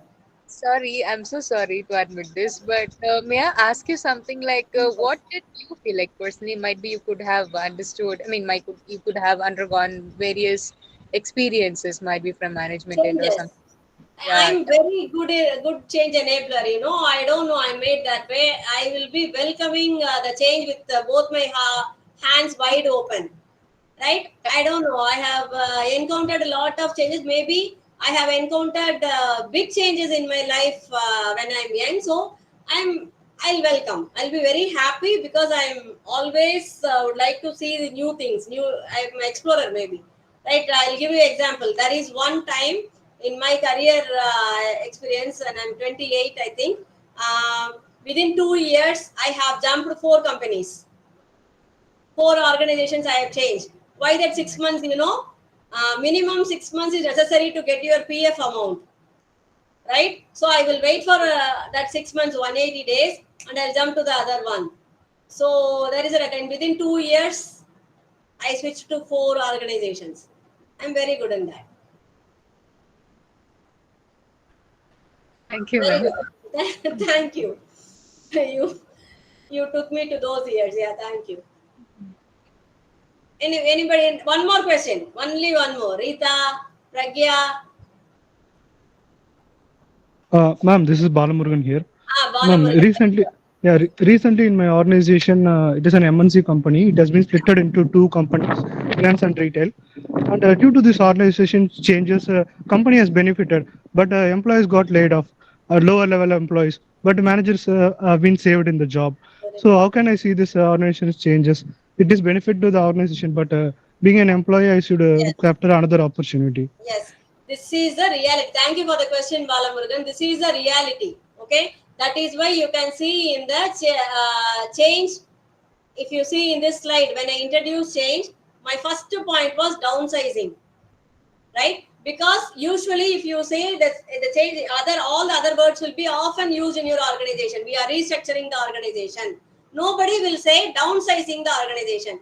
But every change will be having this hidden agenda. That is why I told you, for the change enablers, those who are ready to change, they will be taking along. But if they see that these people are problem creators or they will not be benefiting to the organization, they will not think twice to lay off them. That is how the organizations work. You have to understand this is the reality and accept it. Any change is brought into the organization not for the betterment of the employees but for the development of the organization. Yes, keep that in mind. This is the fact. Any company which is going towards development will be leaving back some people. It is not, you cannot help it. But what you can do is you have to be well aware. That is why I told you, be careful about the interventions. Interventions come to you without the name of intervention. Right? When there is something, change is coming to you, smaller change or bigger change, be careful about that. Think in the view of intervention, whether the organization is giving the intervention to you for a bigger change. So those employees you are worried about, if they have known this priorly, that the organization is going to split and they are going to be layoff, they could have been prepared well for this layoff. That is the only thing we can do, right? And as now MBA, be clear about that. As I told you, the resistance comes because of fear of unknown, right? So you take the fear out. Know all things about the change. So what will happen? Data is power. If you know what is there, so you will become a little bit of fearless. Say for example, let it be the muddy pond, but collect the data from the people who has already tread in that. What is inside the water? How deep it is? What will happen if I get stuck in one place? What are all the equipments I should carry with me to get away from when I am stuck? Are able to understand? When you collect all these data, when you are forced into the muddy water, also you will be able to tread the water without fear, because fear is one emotion which will be pulling you behind. If you win the fear, you will win the world. Change will not be a problem. So that is how you can be prepared for a change, because we teach you only for the organizational change, not for the employee change. What I told you, Kurt Lewin model is to how to change the employees. Do you understand? It is not about how you have to change yourself. Refreezing, change them. Unfreeze, change, and refreeze. Do you get my point? It is for the management, not for you. So you have to make yourself prepared for the change. Right? Very good. Got the answer? Still have any doubts? Yes, ma'am. Got it. Thank you, ma'am. Yeah. Because you see, the company is investing for the change. The company has invested for the company. So who they will be worried about? Obviously, the company's benefit, right? Accept that fact also. So we have come to the last chapter. This is about trends in the organizational behavior. That is the new, what is happening in the relevant present world. I think after Corona, I need not say all these things, because all of you are experiencing much better than me actually. Work from home. That is the first thing which is happened after in this 3-4 years, after Corona. But what are all the challenges it is bringing to the organizational behavior? What happens to the employees? What is happening because of this particular trend? Let us see one by one. Because work from home is a new concept. Previously, it was not there, only for software employees. Now it is everywhere. So the first question arises out of work from home is employee engagement and loyalty. Right? How much the employee is getting engaged into the job, and what is loyalty? Because see, you are working from home. What is the guarantee that you are working only for this organization? You might be working for somebody else also. The loyalty is in question. There is no motivation and morale. Morale is a collective behavioral enthusiasm we have seen. When you are at home alone, so every day I feel that, for this class, you see, previously we will be having a offline class. So what will happen, after this 4-5 classes, I know each and every face of my student. And till that, I have some students from even in DDE who have studied 15 years ago. They still text me. They will say that I have gone here, there. Where is that connection? Now for the last 4-5 years, I don't know any of my students, they don't know my number, we don't text, I don't have any contact with them, right? There is no morale. I don't have motivation. Why is that? Because I'm just looking at you as a small pictures around that too, most of the time initials. There is no connectivity between people. The face-to-face connection is a very important thing for communication and relationship. That is totally missing here, right? So there is no morale. Collective zeal is gone and motivation is also gone. Because if it is a classroom, when you are here, I might call you by name, you will be standing and addressing to the students. That will give a lot of energy to the class.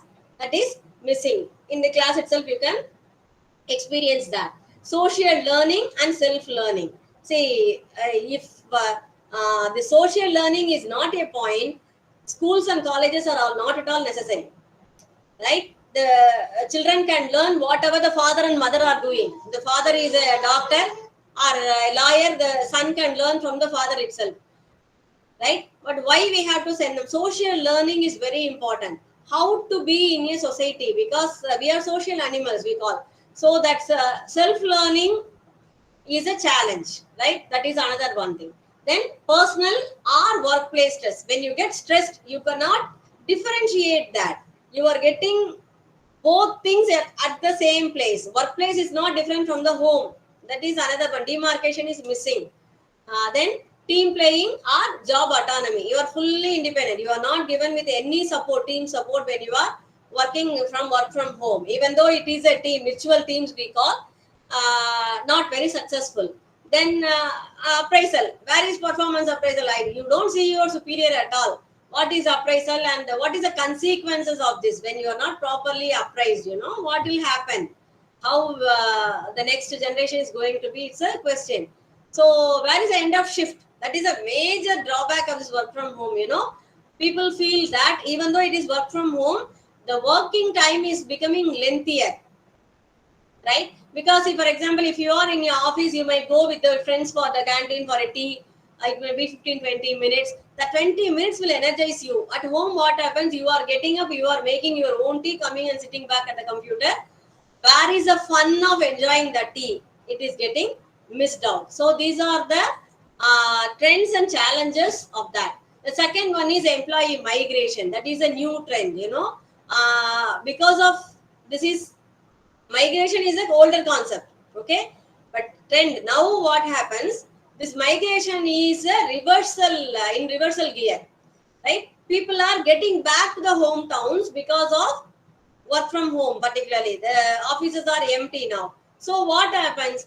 These employee migrations are creating a havoc in all the things like material supply, economy, real estate, housing problems. All these things are coming back, are getting solved out. Both ways you can see. But it is creating a new, I see a positive trend in employee migration. If you see that urbanization is getting a little bit mellowed down, so I see it as a positive sign in a longer term. After some time, I think this trend will help in organizational behavior in a positive note. Okay, then IT, information technology. This one is scary, really.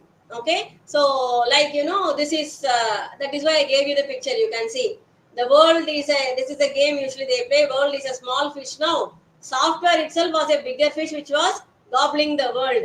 But now what happens? That software industry itself is going to be gobbled by artificial intelligence. I don't know how long, how much it is going. Yesterday I got scary, really. There was one advertisement for a app, photo app. We know Photoshop is there.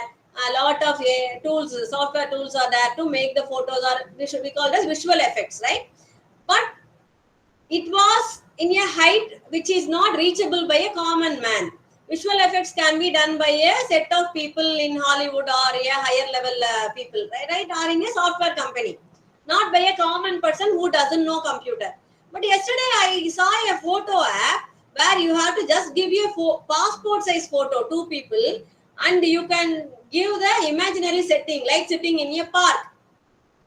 You won't believe it gives a photo which is so true. You cannot differentiate from a real photo or the it is duplicate. Why I'm saying it is scary? Because it is available for the common man. It is like giving the protocol of how to make a gun readily available in the public domain. They get my point. So information technology is going to bring a bigger change in the organizational pattern, how the people are behaving in the organization, because AI is going to give like laddu, everything. Laddu will be given to everybody freely, everywhere. So everybody will like that. But how it is going to affect the health of people is a big question, right? So what is a real checkup here is AI can eat up to 300 million jobs as per the latest report of Goldman Sachs. It's a survey report, okay? It's really shocking.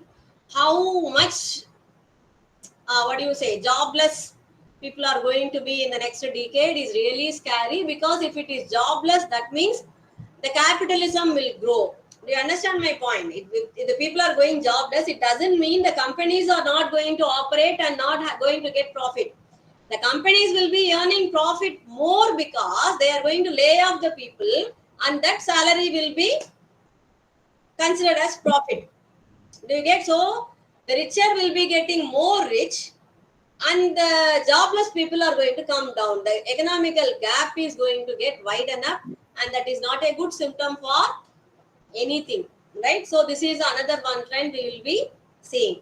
So this is all about the trends in OB. I have given you some few things, and it is an open arena. If a question is asked that write about the trends in OB, it is not that you have to write about this. You can write whatever you feel as a trend in OB. It is like, we call it as a open playground, right? See what is the current scenario of OB, or give a globalized report of OB, or what is the different continental behaviors. Like this, these are all called open playground questions. There is no proper or a pattern answer. You can write your own experience, whatever you feel. So don't miss these questions. If an open question is asked, play it. Okay? Right. So any doubts in this? Okay, I'm going as planned. As I told you yesterday itself, can I take 5-10 minutes more? It is 4 o'clock. Can we see the class up to 4:10? Yes, ma'am. Yes, ma'am. Yes, ma'am. Right. Any doubts in this one? Whatever we have seen so far? No, No ma'am. doubts. Ma'am, no doubt. Okay. Siva Subramanian, you want to ask something? No, ma'am. Okay, right. So we go to the next topic called consciousness, right? With that, we will be completing the entire book. So what is consciousness? Just I have given a quote, you can see that. No problem can be solved from the same level of consciousness that created it. A problem is created by a person, right? So he says that problem cannot be solved by the same level of consciousness. It has to have an upper level to solve it. Creation is lower level, solving is higher level. That is what consciousness is about, right? See, why we are studying is like, this is the ultimatum of the behavior. If you understand this, you will be able to think, you will have the empathy always in your mind, behind of your mind. Whenever a person is asking you or conflicting with you, you can be able to think on his side, how he is making the problem. It is called empathy, and it will give you a power, how to address him or how to handle him. So that is like, you will get empowerment with this. Okay. So what is this? Conscious mind acts as a medium to analyze. As I told you, you will get that empathy. You will be empowered to think that why he is talking like this, why he is angry, why he is using that word. Instead of getting provoked, you will be analyzing the root cause of it. So it will be easy to handle, right? Then conscious mind is the I. When we say I think, what is consciousness? You say that I. What is that I? Right? Like that. Who am I? That question is that. Conscious mind is the one which appreciates, loves, hates, or any other emotion. Right? You can say that it is a place where all these bubbles are. Emotions comes from the consciousness. Then conscious mind acts with moral responsibility. That is an important thing, right? So always, why we say that a mind acts to the situation, but conscious mind acts to the situation with your value, core value, moral responsibility, who you are in the society, who you are to your family, who you are to yourself, without hurting these things. Moral responsibility will be like, the guiding light for the mind. That is what we call as conscious mind. But when your emotion is so strong, what happens? The consciousness comes down, right? That emotion plays. So you have to always be careful that your conscious mind takes the upper hand and the emotion is at the control of this conscious mind. Are you able to understand this? It's a little bit complex, I know, but slowly if you think of it, it will be easier. Okay, but you have to spend some time on this particular topic too, because 2-3 times you have to go through, then you will understand it. It's not very, what do you say, it is not super high that you cannot reach that. It is only inside you. It will take some time to reach that level inside. Okay, not going up, this is going down inside you. Conscience management. So what is this conscience management? So when you say that consciousness is important, so you should know the way to manage it, right? So what are those things? How can you manage your conscience? Stop believing that buying something will make you happy, right? Not only buying. What I mean to say here is, don't make yourself confined with a statement that if I get that, I will be happy. If I acquire that, I will be happy. If I marry that person, I will be happy. If I have that particular thing, I will be happy. This is the confinement. Don't get into that. That is the first thing. That way, you can be free of this confinement. Conscious mind should be free. If it is confined in a jail, it cannot think properly. You get my point? That's why I'm taking a little bit slow. If you are not able to understand or follow me, you can stop me and again we'll start. Okay? Stop thinking that changing the things out there will make you happy inside. Not only acquiring, changing. We want, see, always one thing we will be regretting about, we are not satisfied about, is the people around us. You will be comparing your parents to your friend's parents. See that person's mother. She is taking care more of him, so he is happy. What if I have a mother like that? Parents, spouse. See, particularly women, they'll be having regret towards husband. Why he is like this? Why is he not changing? If he changes, my life will be happy. But remember, the happiness is in your conscious mind. You are confining yourself into the jail that if that person changes, I will be happy. It is not related at all. If that person changes, maybe his happiness level will increase or his happiness level will decrease because he is changing against his will. Are you able to understand? If you are forcefully changing your spouse, the way he is or she is, they will not be happy. If your partner is unhappy, you will never be happy. So it is ulta. Instead of making them change, if you accept them as they are and you are expressing it, that I am happy the way you are, they will express that happiness, and that is how the happiness will be contagious and you will also be happy. Are you able to understand? Third one, start living as if you already have everything. Very hard, but possible. Right? You go the other way around to practice this. What do we think? We think that we don't have anything. Whatever we have is very low. I want lot. This is why unhappiness roots from the mind. Instead, think the other way. Right? Whatever you are going to have, still you will be thirsty. Still you will need. That is how we are made. Remember, that's why I said the biggest pit is your stomach, how much you put into it. Again, it will be empty and it will be asking you. So there is no level to finish it. There is nothing can satisfy a stomach. Remember that. That is how your needs also. If you buy a gold necklace, you want a diamond necklace to be happy. If you buy a small car, you want a big car to be happy. See, if the things can bring happiness, the world's richest people will be happy and they will stop earning. Am I right? Have you seen any person have stopped earning even though they are rich? Have you seen name one person who has stopped earning even though they are rich? World's richest people. No. So that means how much you have, you are still going to need. So then what is the meaning?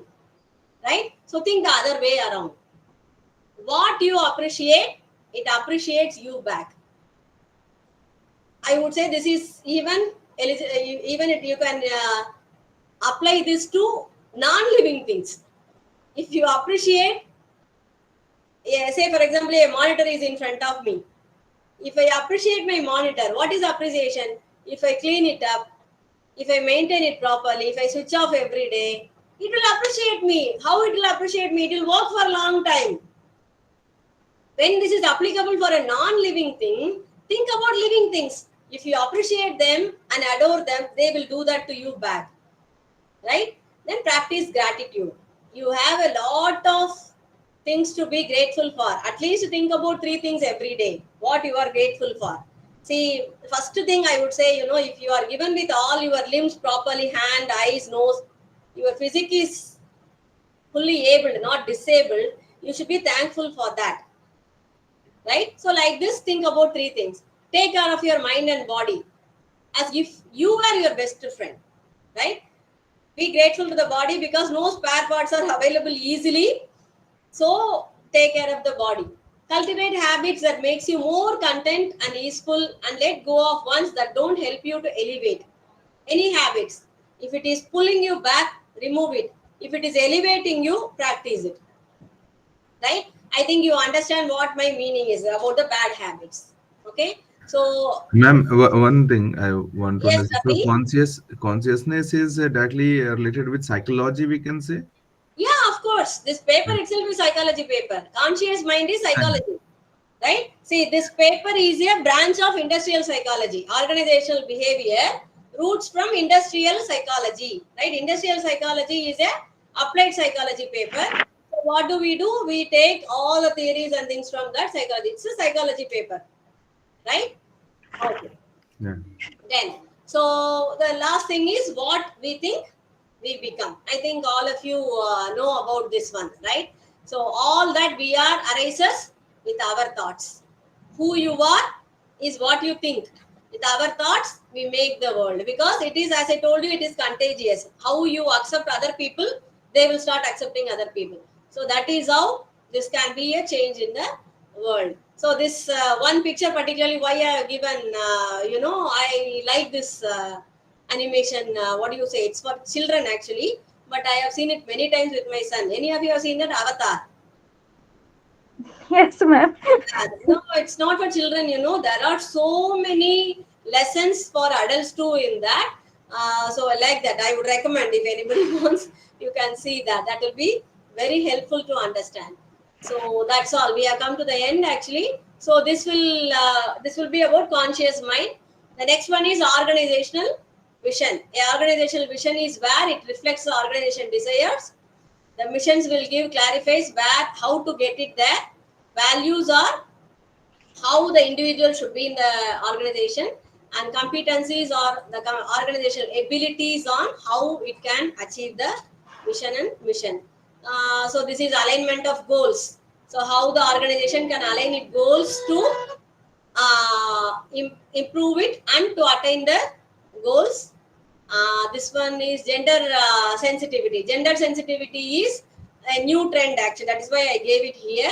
Gender sensitivity is you have to treat the people equally, men and women. Okay. Also the third gender also. Nowadays it is not only 2 genders, 3 genders we have, third gender. So this is a gender sensitivity is given the organization that people should be elevated, empowered. Men and women should be treated equally. Why I given that third picture, even though women also do work in the construction industry, they are still paid lower than the men just because of the gender. They both come at the same time, they both work at the same level, but there is a difference in the salary.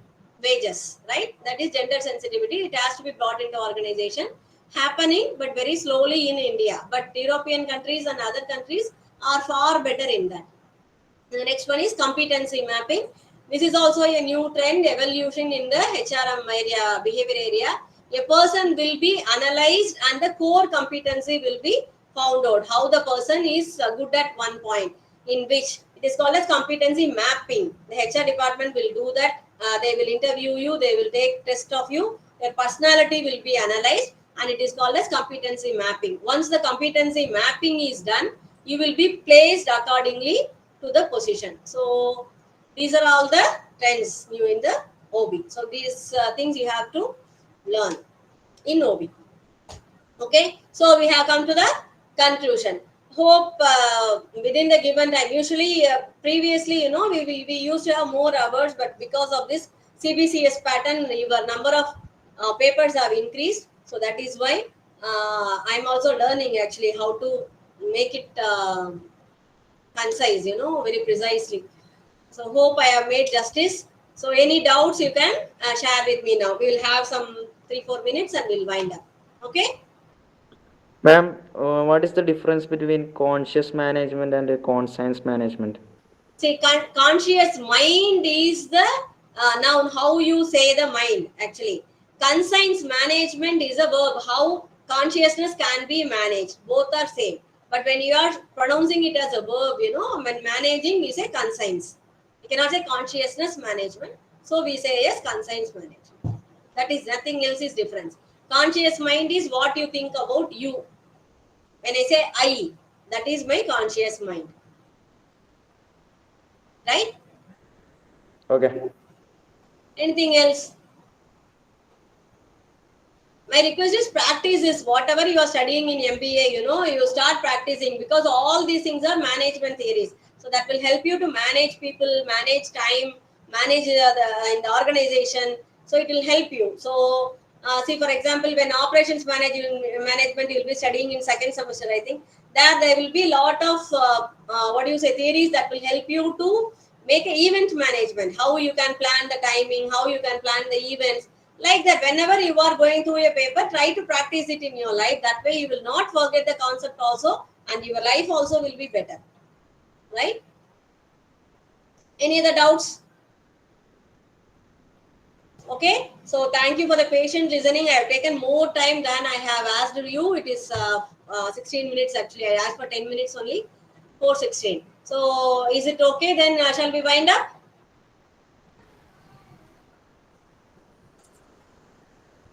Okay, thank you very much. PPT. Thank you very much, ma'am. Yeah, I will share the PPT. Okay. Here itself, I think I can share. Thank you, ma'am. Thank you, ma'am. Okay. Thank you Ma'am, very much. Thank you, ma'am. you tell us your email ID. Okay. Send a mail. Okay. So through the mail you can send the PPT, ma'am. I'll See, share I it. have shared it in the comment box also. I don't know how it works. No, it is not. Okay. So I'll give the mail ID.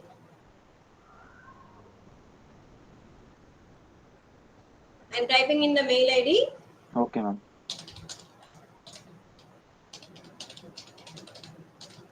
But give me some time to check the mail and revert back to you. Okay. Okay, ma'am. Okay. Okay, that is my mail ID. Right. And if possible, give me the feedback also, so that we will also.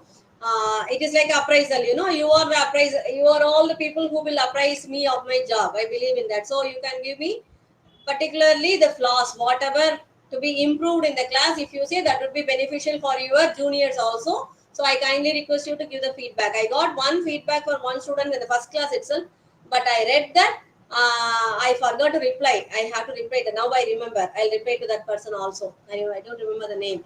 And thank you for that. It is a very good feedback. Thank you for that feedback. Okay. With that, we will wind up the class. Okay. Thank you. Thank you very much. Yeah, thank you. Thank you. Thank you, ma'am. Let's meet in the next semester. Okay. Bye. Thank you, ma'am. Which subject you will be taking, Sure, ma'am? ma'am. Usually in second semester, I'll be taking human resource management. Say, I take care of HRM department in DDE. So for third and fourth semester of HRM specialization people, I'll continuously taking for third and fourth semester also. For second semester, most probably I'll be taking business ethics or HRM. Okay. Ma'am? Thank you, ma'am. It was a great learning from you. Thank you. Ma'am, you are amazing. Ma'am, you are amazing. Yes, Pragya. Ma'am, you are amazing. Thank you very much. Thank you. Let's meet in the second semester, okay? I'll be happy to meet you people. I'll remember the name so that we'll meet in the second semester, okay? So that we will know each other's personality by that time. And I wish you all the best for your successful examination, okay? Prepare well. Yeah, prepare well beforehand itself. Don't have the habit of opening your book before the exam. ma'am. At least take 1 day for your exam preparation. During that 1 day, also have your time management with buffer. Say, for example, 5 units and 8 hours you are going to prepare.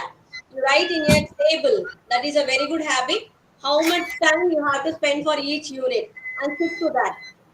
That would be a very good way for preparing for DD students particularly. Okay? So, Okay. apply that and give me the feedback next time. Okay? Thank you very much. Thank Bye. you, ma'am. Thank you, ma'am. Thank you, ma'am. Thank you, ma'am.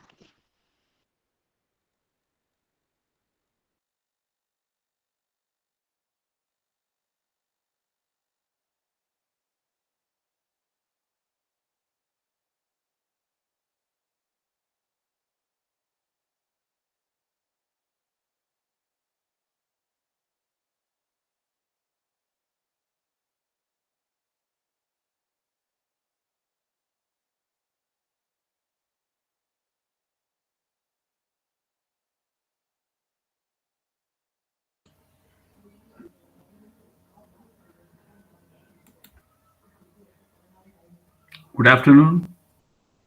Good afternoon, sir. So we have the last class now. Shall we continue now? Yes, sir. Yes, sir. Okay. I think many of you have left the session now. What happened? They don't know whether they are having class. Yes, sir. They don't know, sir. They know. Okay. Let me continue now. So in the last class, I have discussed about the calculation of Carl Pearson's coefficient of correlation. In continuation of that, today I am going to take up this rank correlation. If you have your study material, please turn to page number 136. Page number 136, please. Is this rank correlation is visible on the screen? Is it visible on the screen? Yes, sir. Yes, sir. It is visible. Okay, you turn to page number 136 then.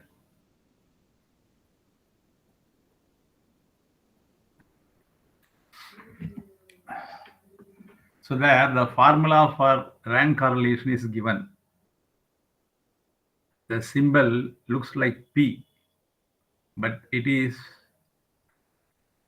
I mean, read as rho, Greek letter R, rho, R-H-O, rho. So rank correlation rho is equal to 1 minus 6 sigma d square by n cube minus n, where n is the number of items, d is the difference between two ranks. So 6 is the value, 1 is the value. So with the help of this, let us now move on to find out the value of rank correlation. So when you find out the correlation coefficient, there are two things. One is Carl Pearson's coefficient, which we have discussed yesterday. Today's rank correlation is otherwise known as Spearman's rank correlation coefficient. Suppose instead of values, if you assign ranks for two variables, namely x and y, then also we can find out the correlation between the variables. If the values are there, you can find out Carl Pearson's coefficient of correlation. If values are not there, only ranks are there, then ranks or grades are there, then you can find out rank correlation coefficient. Then how to find out this? Let me explain now.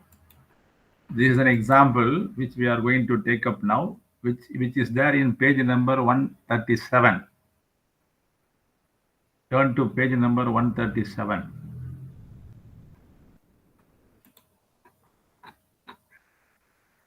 Problem number 5. Alpha recruiting agency. I hope you could find that now. Those who do not have study material can look at the screen now. Alpha recruiting agency shortlisted 10 candidates for final selection. They were examined in written and oral communication skills. And these 10 people were ranked as follows. Their ranks in written communication as well as rank in oral communication is given in this table. The first candidate ranks 8th in written communication and he ranks 10th in oral communication. Second candidate got 7th rank in written communication, also 7th rank in oral communication. Like that the table goes. Now what is asked is, what is required is, you have to find out whether there is any correlation between the written and oral communication skills of the shortlisted candidates. So this is what we have to find out exactly. Is there any correlation between these two skills of 10 candidates?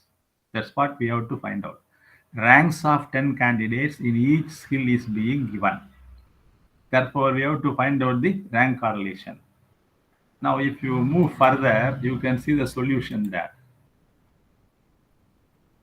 That is, ranks of written communication is taken as X. Ranks of oral communication is taken as Y. So X is called R1, rank 1, Y is called R2. So all the ranks of written communication is entered in this column X, that is R1 column. And ranks of Y, that is oral communication rank, that is considered as R2, entered in the second column. Now in the third column, you have to find out the difference between these two, R1 and R2. You just verify whether the difference is correct. The solution appears in the same page. Those who do not have study material can look at the screen for the solution. X is taken as written communication. Y is taken as oral communication skill. X is denoted as R1, rank 1. Y is denoted as R2. Now we have to find out the difference between these two, R1 minus R2. That is, for the first candidate, 8 minus 10, you will get minus 2. Second candidate, 7 minus 7, you will get 0. Then third candidate, 2 minus 2. Like that, the differences are calculated. Are you able to understand the difference now? Yes, sir. The next column is D square. Square up all the D values. Minus 2 into minus 2, 4. 0 into 0, 0 into 0, 4 into 4, minus 2 into minus 2. So all the D values are squared up. You will get D square. Just go through that quickly. Then you find out the total of D square. Total of this D square.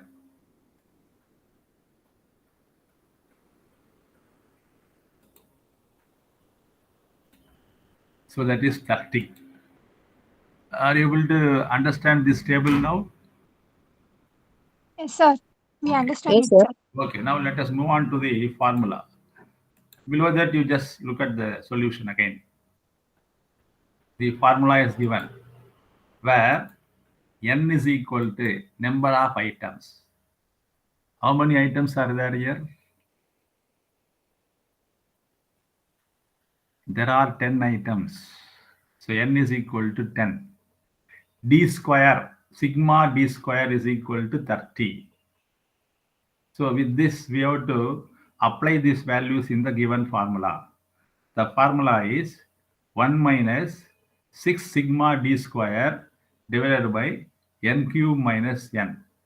1 is 1, 6 is 6. Sigma D square is to be replaced by 30. The sigma means total. D square's total is 30. So sigma D square 30. So 1 minus 6 into 30 divided by n cube. N is 10. 10 cube. 10 into 10 into 10. It will become 1000 minus n. N is equal to 10. So 1 minus 6 into 30 will become 180. Then below that, 1000 minus 10 will become 990. So 1 minus 180 by 990. So that is 1 minus 0.18. Therefore, the net result is 0.82. Try to understand that. If you have any doubt, you tell me now. In the application of these values in the formula. N is equal to 10. D square, sigma D square. That means total of D square is equal to 30. So these two values we have calculated, and that these values are applied in the formula. You can go through that application in the study material, which is given at the end of the page. Page number 137, I think.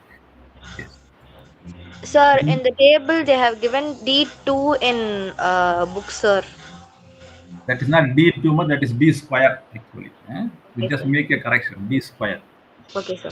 Okay. Are you able to understand this working out of this formula? Yes, sir. Okay, the Yes, final sir. result is, yes, please. Shall I proceed? Okay. 0.82 is the final result. What is the inference now? Yesterday also I told you about this inference. The correlation coefficient ranks from 0 to 1, plus or minus 1. 0 means no correlation, 1 means plus 1 means perfect positive correlation, minus 1 means perfect negative correlation. Here the value is 0.82. So it is positive correlated. Positively correlated means both are moving in the same direction. The skills regarding written communication and oral communication are moving in the same direction. They have a positive relation. And it is 0.82. That means it is very near to 1. Therefore, it is called high degree of positive rank correlation between written and oral communication skills of 10 selected candidates. That is how we have to infer that. Okay. Then let me move on to the next part of this. Next problem you can work out on your own. Let me move on to the next model. Then if you, yes, please, anything to be discussed? Sir, inference should be written in for an exam for compulsory Yeah, exam. you ought to write. You ought to write. Then only you will get the full marks. Okay, sir. Okay. Then now move on to page number 139, example, problem number 7. 139, problem 7. Those who do not have the problem, study material, can look at the screen. So in the first problem, which we have worked out now, you are given with the ranks of the two sets of skills of 10 people. Suppose you are not given the ranks. Instead, you are given the scores of the people. Then also you are asked, you have to calculate rank correlation. Then how it should be done. For that only this problem is explained now. Here in this problem that appears in page number 139, problem number 7. Calculate the rank correlation to determine the relationship between equity shares and preference shares given by the following data on their price. So prices of equity shares and preference shares are given, but you are asked to find out the rank correlation.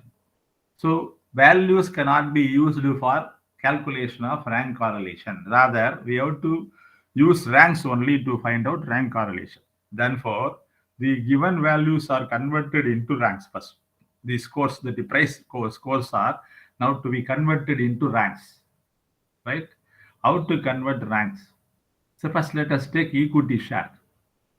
The price is like this: 90.0, 92.4, 98.5, 98.3, 95.4, 91.3, 98.0, 92.0. Among these values, which will get first rank? The value which is the highest value will get the first rank. That is the normal procedure, no? The highest value will get the first rank. Do you agree with me or not? Yes, sir. Yes, sir. Now you tell me, by comparing all the values in equity share, which will get first rank? Which value will get first rank? 98.5. Yes, 98.5 is the first rank. Then second rank, 98.3. third rank, 98.0. like that it goes on, right? So if you just move further, you can see in the next table how the ranks are being allotted to each values. Move further in the study material. Below that, you will get here. The steps are given here. Step 1, step 2 is given. That also you can go through. Otherwise, you can go to the table in page number 140 straight away. There specific ranks are allotted against the each respective value. You see that. See, and are you able to understand the assignment of the ranks?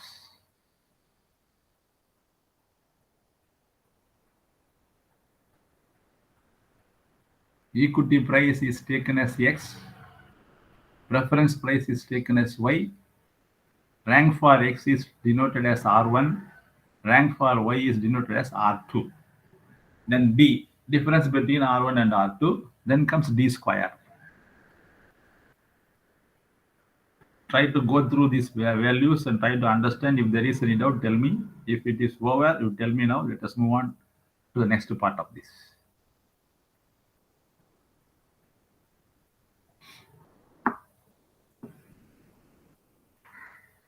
Are you able to understand the process now? When the values are given, how it is converted into ranks. Right? So in exam, if they are given as decimal, we have to do like this, sir. Well, like making ranks. Yeah, when the values are given, you convert them into ranks. Okay, sir. And then work out D and D square. Okay, sir. Once you get the total of D square, you apply in the formula. Okay, 1 sir. minus 6 sigma D square and all that. So just move further and see how this calculation is being done. And what is the final result of that? Tell me now.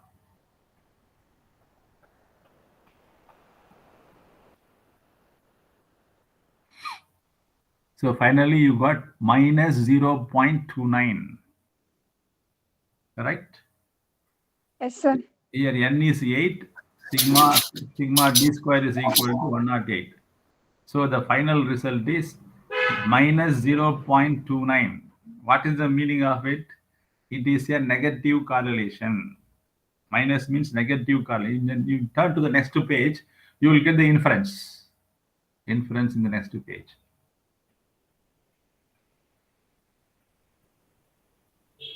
The prices of equity shares and preference shares are negatively correlated. That means if one moves higher, the other comes down. They are moving in the opposite direction. Not only that, their value is 0.29, which means it is not even moderate, it is very low. So if it is around 50, we can say that it is moderate. If it is more than 70 or something like that, we can say that it is high degree. Whereas it is 0.29, which is very much low. Therefore, there is low degree of negative correlation between the prices of equity shares and preference shares. That is the inference that we derive from this. Do you understand this?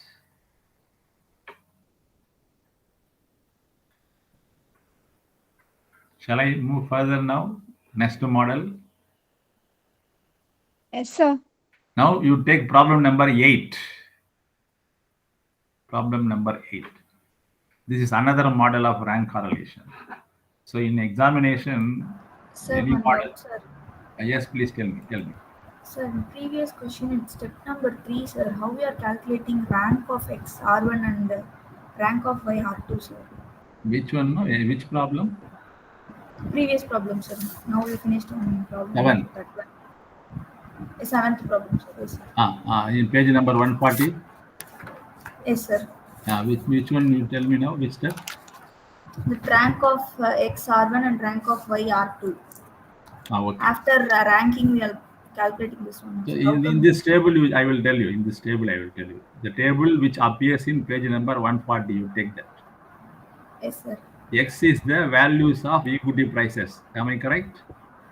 Yes, sir. Okay. It is written as it is given in the problem in the same order. Okay. Now, among the X values, which ranks first? Tell me now.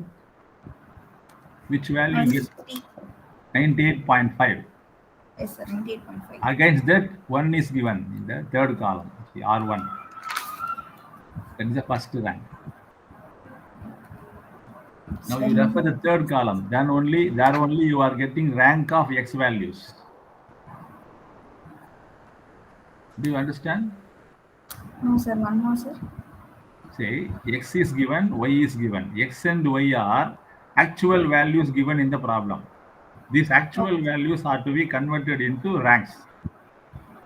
Okay, Let sir. us first take X.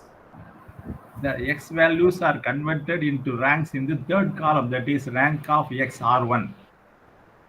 Okay, sir. Yes, sir. The value 98.5 gets first rank, 98.3 gets second rank. Which is the third rank one? You compare the values and tell me.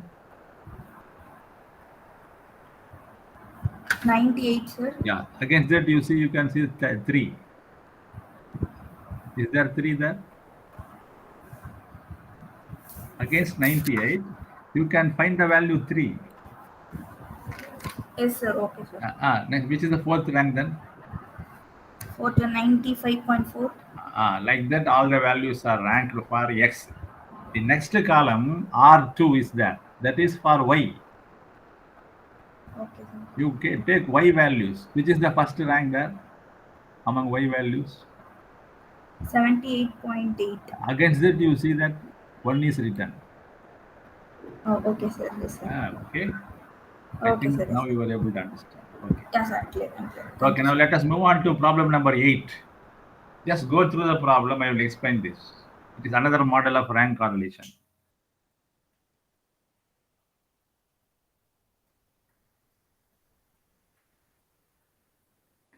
Here, what happens? 3 managers evaluate the performance of 10 salespersons in an organization, and the 10 salespersons are being ranked by these 3 managers in an interview.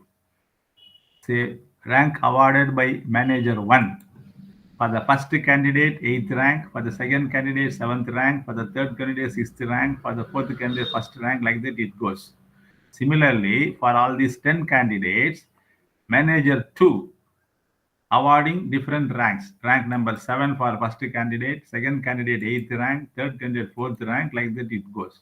Similarly, third manager, manager 3, is also awarding ranks. His ranks for 10 candidates. So 4, 5, 1, like that it is there. Now, are you able to understand the problem now? What is the problem exactly? 3 managers are ranking 10 people differently according to their, say, perception. Right? Do you understand this? Yes, sir. Say, for example, first salesperson is given 8th rank by the first manager, whereas second manager gives 7th rank, third manager gives 4th rank for the first candidate. Similarly, for the second candidate, first manager gives 7th rank, second manager gives him 8th rank, third manager gives him 5th rank. Like that it goes. Now, what is the question before us is, below that you read, determine which 2 managers have the nearest approach in the evaluation of the performance of the salespersons. Which 2 pair of managers have the nearest approach in evaluation of the performance of the salespersons. Whether it is first and 2, or whether it is first and third, or whether it is second and third, which pair of managers, which 2 managers have the nearest approach in their evaluation mode, in the evaluation of method, that we have to find out. So therefore, what happens here? Ranks are given straight away. Therefore, straight away you can work out rank correlation. But how to work out rank correlation is, we have to find out the rank correlation for 1 and 2 first, for first manager and second manager first. then first manager and third manager, and then the second manager and third manager. So this is how we have to work out three different rank correlation. First one for 1 and 2, second one for 1 and 3, third one for 2 and 3. So three sets of rank correlation are to be worked out. Now you can go through the table given below. First column salesperson are given. It continues in page number 142 also, because there are 10 people in the first page. It is given as 7 only. The 8 and 9, 10 are given in the second page. Otherwise, you just look at the solution part in the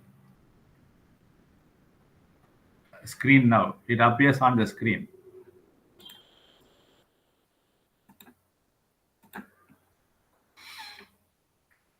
Is it clear on the screen now? I will explain with the help of the screen now. Is it visible on the screen? Yes, sir. Yes. Now you see R1, R2, R3. That is given in the problem. It is written as such. First manager, second manager, third manager. It is given as such. Then I am taking R1 and R2 only. First, R1 and R2. Find out the difference for R1 and R2 and square it up straight away. Say R1, R2, 8 minus 7. What is the value? 1. Minus 1. It is not 1, minus 1. 8 minus 7, minus 1. Minus 1 is squared up. Minus 1 into minus 1. What is the value then? 1. 1. That is written there in C. The fourth column you see. R1 minus R2. So in this, you can find out the squared value of the differences between R1 and R2. You verify the next one. 7 minus 8 minus 1. 7 minus 8 minus 1. Minus 1 into minus 1 plus, that is 1. The next one, 6 minus 4, 2. 2 square, 4. Then 1 minus 6. What is the difference? 1 minus 6. 1 minus 6, how much? Minus 5. Minus 5. Minus 5 into minus 5, 25. So like that, the difference between R and R1 and R2 is squared up and entered here in this column, which is now appearing in the red color. You can see that. Similarly, you find out between R1 and R3. It is there in the next column. Then R2 and R3 in the other column. So find out the difference, square it up straight away, and enter in these columns. Sir? Tell me please. Sir, R1 minus R3 can be named as D3, right, sir? Okay, no problem. I have taken like this, you can take like that also. No issue. Okay, thank you, sir. Okay.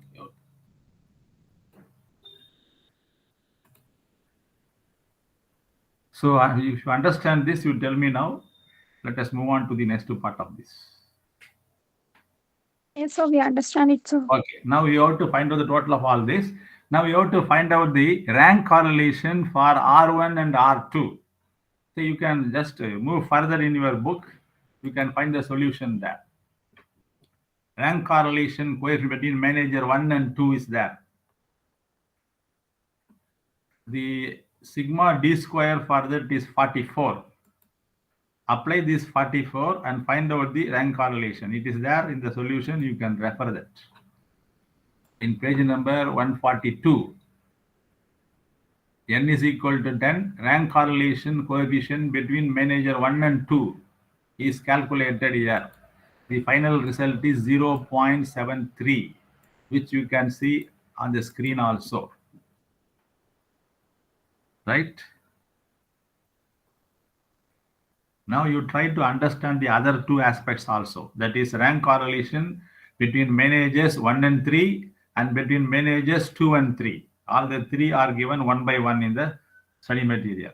You just try to understand that. Let me give the conclusion later on. First one is 1 and 2. Then second one is 1 and 3. It is on the screen. You can go through that. The result is 0.05. It is there in the study material also. Those who do not have study material can look at the screen. So once 1 and 2 and 1 and 3 are over, then you find out 2 and 3. Now it appears on the screen. 2 and 3. 0.56.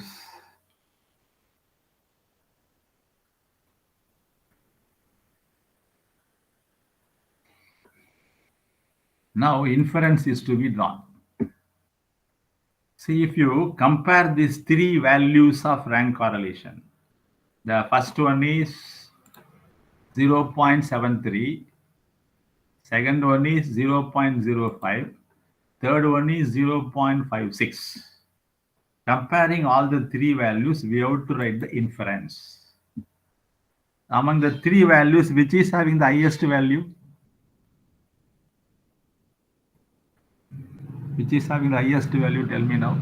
First and second, 0.73. 1 and 2. 1 and 2. 1 Therefore, and 2, sir. yes, 1 and 2. Therefore, we have to conclude that the managers 1 and 2 have the nearest approach in evaluating the performance of the salespersons. Now, let me say now one important note. Here in the given problem, all the three values are positively correlated. There is no negative value, right? All the three values are positively correlated. 0.75, 0.05, 0.5, something like that. So when all the values are positive, you can take the highest value as the inference. Suppose all the values are negative. All the values are negative. In that case, you have to take the least value of them. Do you understand that? All the values are positive means highest positive value is to be taken as the conclusion. If all the values are negative, you take the least of the negative values for the conclusion. Do you understand that? Do you understand or not? Yes, sir. Okay. Now, if one or two values are positive and other values are negative, combination of positive and negative values, then ignore negative values, consider only positive values. Among the positive values, you take the highest value. If there are two positive values, one negative value, ignore negative, set aside. Take the two positive values. Among them, which is the highest value, that is to be taken for conclusion. Suppose two negative values, one positive value, negative values ignored, take straight away the positive value. So this is how inference could be derived for this. Are you able to understand this now? Yes, This sir. is all about correlation.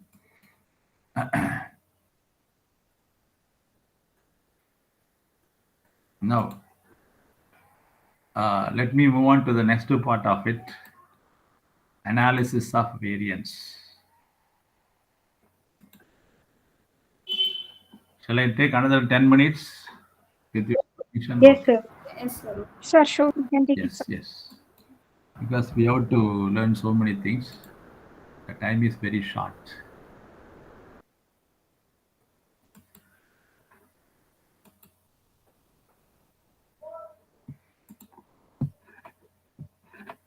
Is analysis of variance clear on the screen?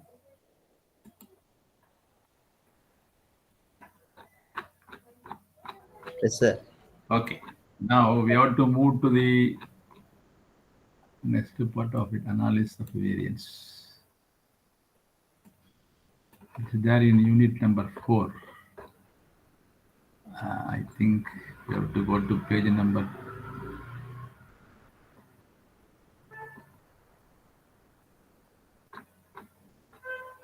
Yeah. Go to page number 168 in your study material.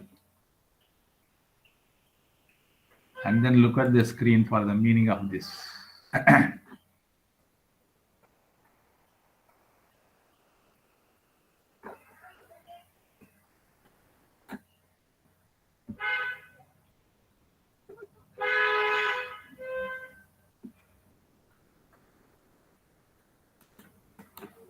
Now Is it, visible on the screen? Yes, sir, it is visible, Yeah. sir. Say, what is this analysis of variance? It is abbreviated form is ANOVA, right? This is one of the tests we use to compare the means of 3 or more groups to determine if there is any significant difference among them. When you are given 3 or more groups, and we have to find out whether there is any significant difference in the performance of these groups. For that, we have to use this ANOVA. Let me give some examples so that you can understand the cases now. The first example, testing different diets for weight loss. Suppose that a nutritionist wants to test if there is any difference among the three types of diets that is used for weight loss after 8 weeks. That means he is administering 3 types of diets for the purpose of weight loss, and this is being done in 8 weeks. After 8 weeks, we have to find out if there is any significant difference among the 3 types of diets, right? In control, in losing the loss, in losing the weights. So diet 1 is called, diet A is called low carbohydrates.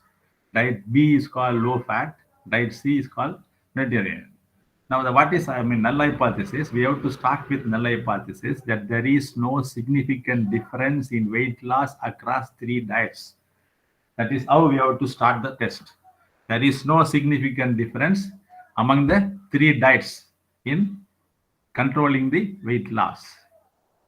This is one example. Let me give another example. Say, second example, evaluating the effectiveness of teaching method. Suppose that in a school, 3 teaching methods are being adopted. And after that, we want to find out if there is any significant difference in the performance of the students by using 3 different methods. Method 1 is called traditional method. Method 2 is interactive method. Number 3 is blended method, both tradition and tradition and interactive method. So the null hypothesis here is we start with the hypothesis like this. There is no significant difference in student performance among the 3 teaching methods. That is how we have to start. This is another example of ANOVA. Then let me give third example. Say, effect of different fertilizers on plant growth. Is it visible on the screen now? Effect of Yes, sir. yes. Now that a botanist wants to test the effect of 3 types of fertilizers on the growth of plant. Fertilizer A, organic fertilizer. Fertilizer B, chemical fertilizer. Fertilizer C, no fertilizer is being used. Now the null hypothesis, there is no significant difference in plant growth among the 3 fertilizer treatments. So this is how it goes on, right? So in these occasions, we can use this test called ANOVA test. Now let me take up an example from your book. Turn to page number 172, please.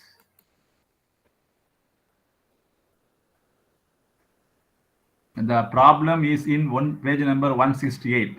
Let us first go through the problem now. And for the solution part, let us go to page number 172. Turn to page number 168 for the problem, please. Problem 1. The following, let me read out the problem so that let us work out the problem now. The following are the details of sales affected by 3 salespersons in 3 door-to-door campaigns. Suppose that in 3 places, right? In 3 places. 3 salesmen are performing in 3 places. Their performance is given. For example, salesperson A, he has performed, say, his sales performance is 8, 9, 5, 10.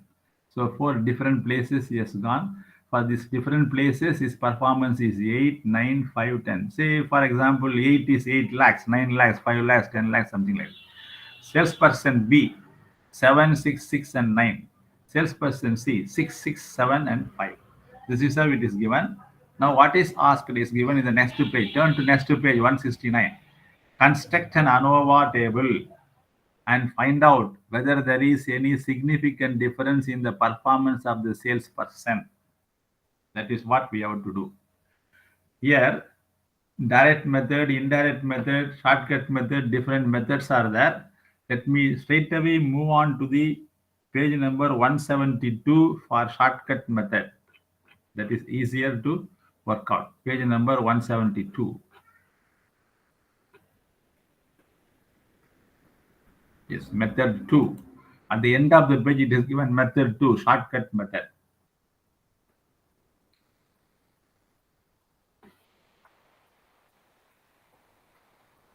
So on the screen, you can see that also. Those who do not have the study material can look at the screen, please. Say, we have to take, what happened? Is it visible on the screen now? Yes, sir. Yes. So we have to take, first of all, calculate T square. T square is to be calculated. T means sum of all the sample items. Sample A, you take sample A. For A, what is the total value? You find out from the problem. Total value of A. 32. 32. For B, 28. For C, 24. It is there on the screen now. So you take the sum of all this, that is called T. T means total, that's all. Sigma A plus sigma B plus sigma C. It is there in page number 173. Turn page number 173, please. Sigma A plus sigma B plus sigma C. The total is 84. Right? Then the number of items N. How many items are there in total? 12. 12. 4 plus 4 plus 4. Now, 12. with the help of this T and N, we have to find out the correction factor. That is the first step, correction factor. The formula for correction factor is T square by N. T value is 84. 84 square by N. N means 12, number of items. So T square, 84 square by N, 12. That is equal to 588. You can work out and find out. 84 into 84 by 12. You will get 588. This is the first step. Note down against that. This is the first step. Calculation of correction factor is the first step. Right? Shall I move on to the next step? Yes, sir. Yes. Now, all the 12 values we have to write down in this table. We have to calculate the sum of squares of observed values. All the 12 values are listed on one by one. First, you take A. There are 4 values of A. Write down all the values one by one. Then followed by B and followed by C. This is called X value. It is to be squared up then. It is to be squared up.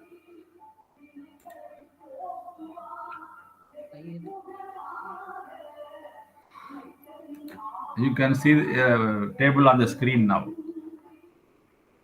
Those who are having study material, refer the study material. Otherwise, you look at the screen, please. All the values of A, B, and C are separately written one by one. And these values are individually squared up. 8 square, 9 square, 5 square, 10 square, like that. So the total value of X square at the end is 618. 618. Okay, let me move on to the next part. Shall I move on to the next part? Do you understand this now? Yes, sir. Okay. Now Yes. next step, second step is sum of squares of, you can see below the table, sum of squares of deviation for total variance. Sigma x square minus correction factor. Here sigma x square is 618. Right? 618. Correction factor is 588. So sum of squares. Look at the screen also. sum of squares of deviations for total variance is equal to sigma x square minus correction factor. 618 minus correction factor, that is equal to 30. Okay, now next step is to calculate sum of squares of deviations for variance between samples. That is the third step. The formula is sigma a the whole square by n1 plus sigma b the whole square by n2 plus sigma c the whole square by n3 minus correction factor. Already we know the value of sigma a. Sigma a is 32. 32, you can look at the screen also, please. Sigma a the whole square by n1. n1 means number of items in the first sample a. Then sigma b the whole square by n2. Number of items in the second sample. Sigma c the whole square by number of sample items in the third sample minus correction factor. Sigma a is already calculated in the first step, 32. 32 square by number of items 4. Second sample 28. 28 square by 4. Third sample 24. 24 square by 4 minus 588 is the correction factor. So finally you will get the answer as 8. That is there in the study material also. You can go through that in page number 174 on the top of it. 174. Okay.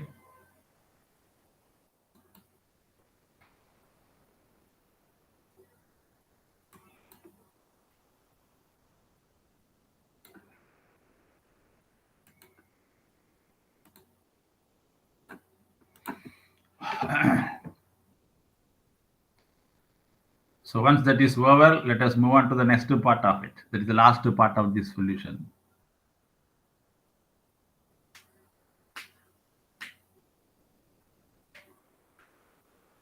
When you understand this concept, then you move on to the next part. If there is any doubt, you tell me now. This is the solution for the third step.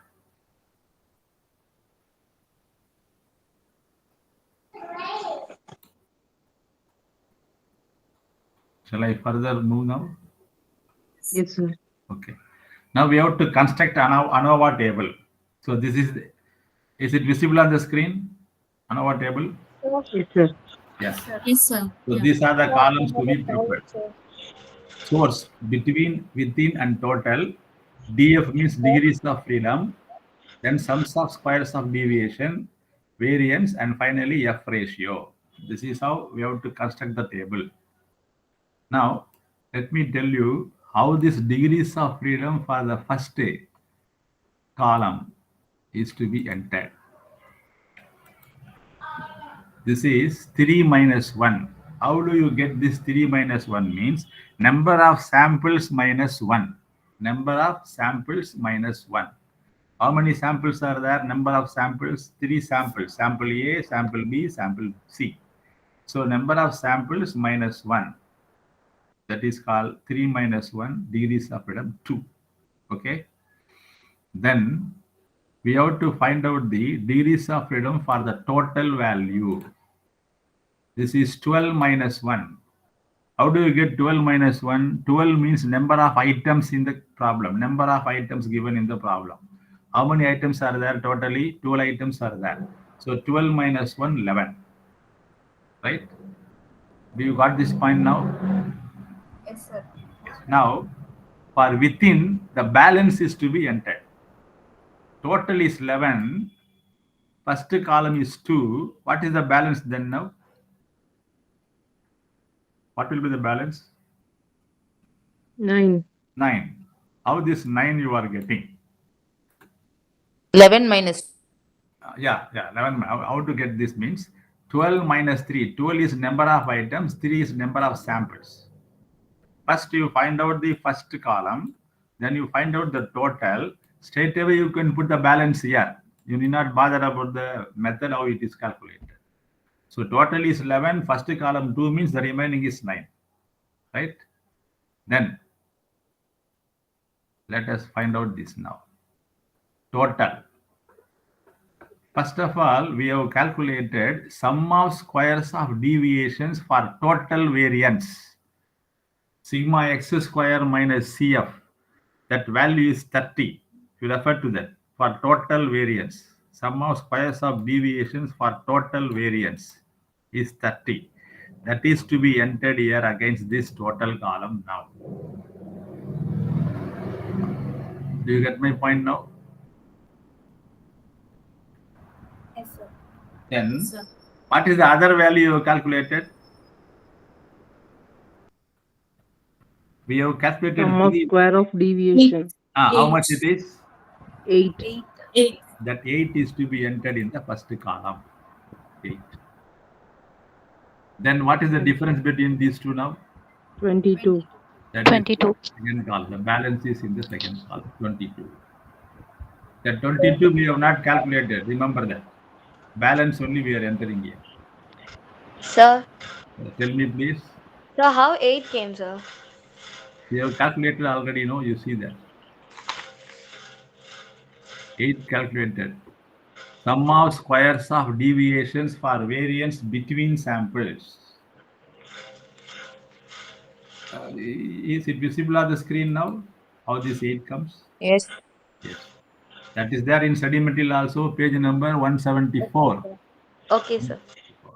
That value is entered in the first column. Therefore, naturally, the balance will be entered in the second column. Okay.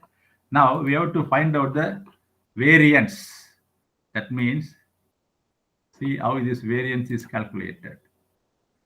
This 8 minus by 2 degrees of freedom. Value 8 is there. Sum of squares of division 8 is that. 8 is divided by degrees of freedom 2. You will get 4. Similarly, for the second value, second column, 22 divided by 9, you will get 2.44. That's all. Now, with the help of these two values, that is 4 and 2.44, we have to find out F ratio. How we have to find out this F ratio? Ratio between these two values is called F ratio. The formula to calculate the F ratio is always put the greater variance on the numerator, smaller variance on the denominator. Greater variance on the numerator and smaller variance on the denominator. That is how we have to calculate always. So you will get always 1 point something. Ratio, sir. Yes, please. In book we didn't have F ratio, sir. It is there in the next columns there. It's not in column is not given. In the next paragraph it is given. Okay. So it is not there in this model. You just refer to the first method. I will tell you the place where it comes. 172, sir. Yes, 172. It is there in 172. So the same thing is now continued in this third method also. That is shortcut method. So the same values are taken there for conclusion. So you will get 1.6393 as the value. Then what is the inference then? Okay. Now we have to find out the table value for this. You go to page number 212. I will tell you how table value is to be calculated. Go to page number 212 in your study material.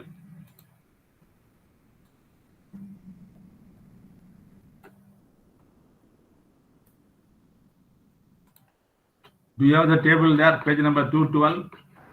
Yes, sir. Yes, sir. What is the heading given in the table? F values at 5% level of significance. Yes. Before that, you will have F value at 2.5% level. Previous page you go there. Previous page. And page number 210 also.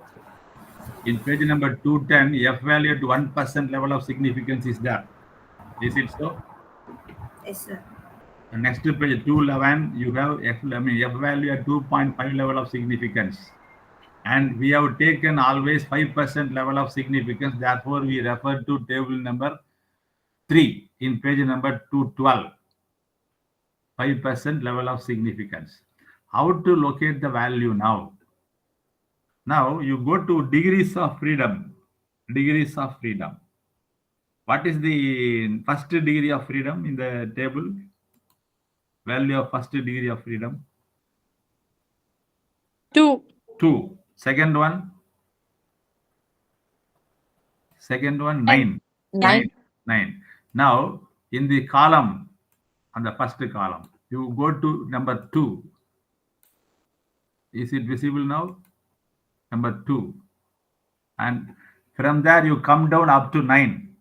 See what value is given. 4.2. 4.2. That is the value, table value, which is written here.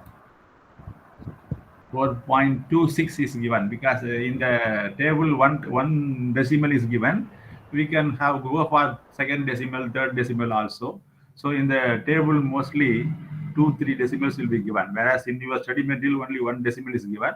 So the table value is 4.26.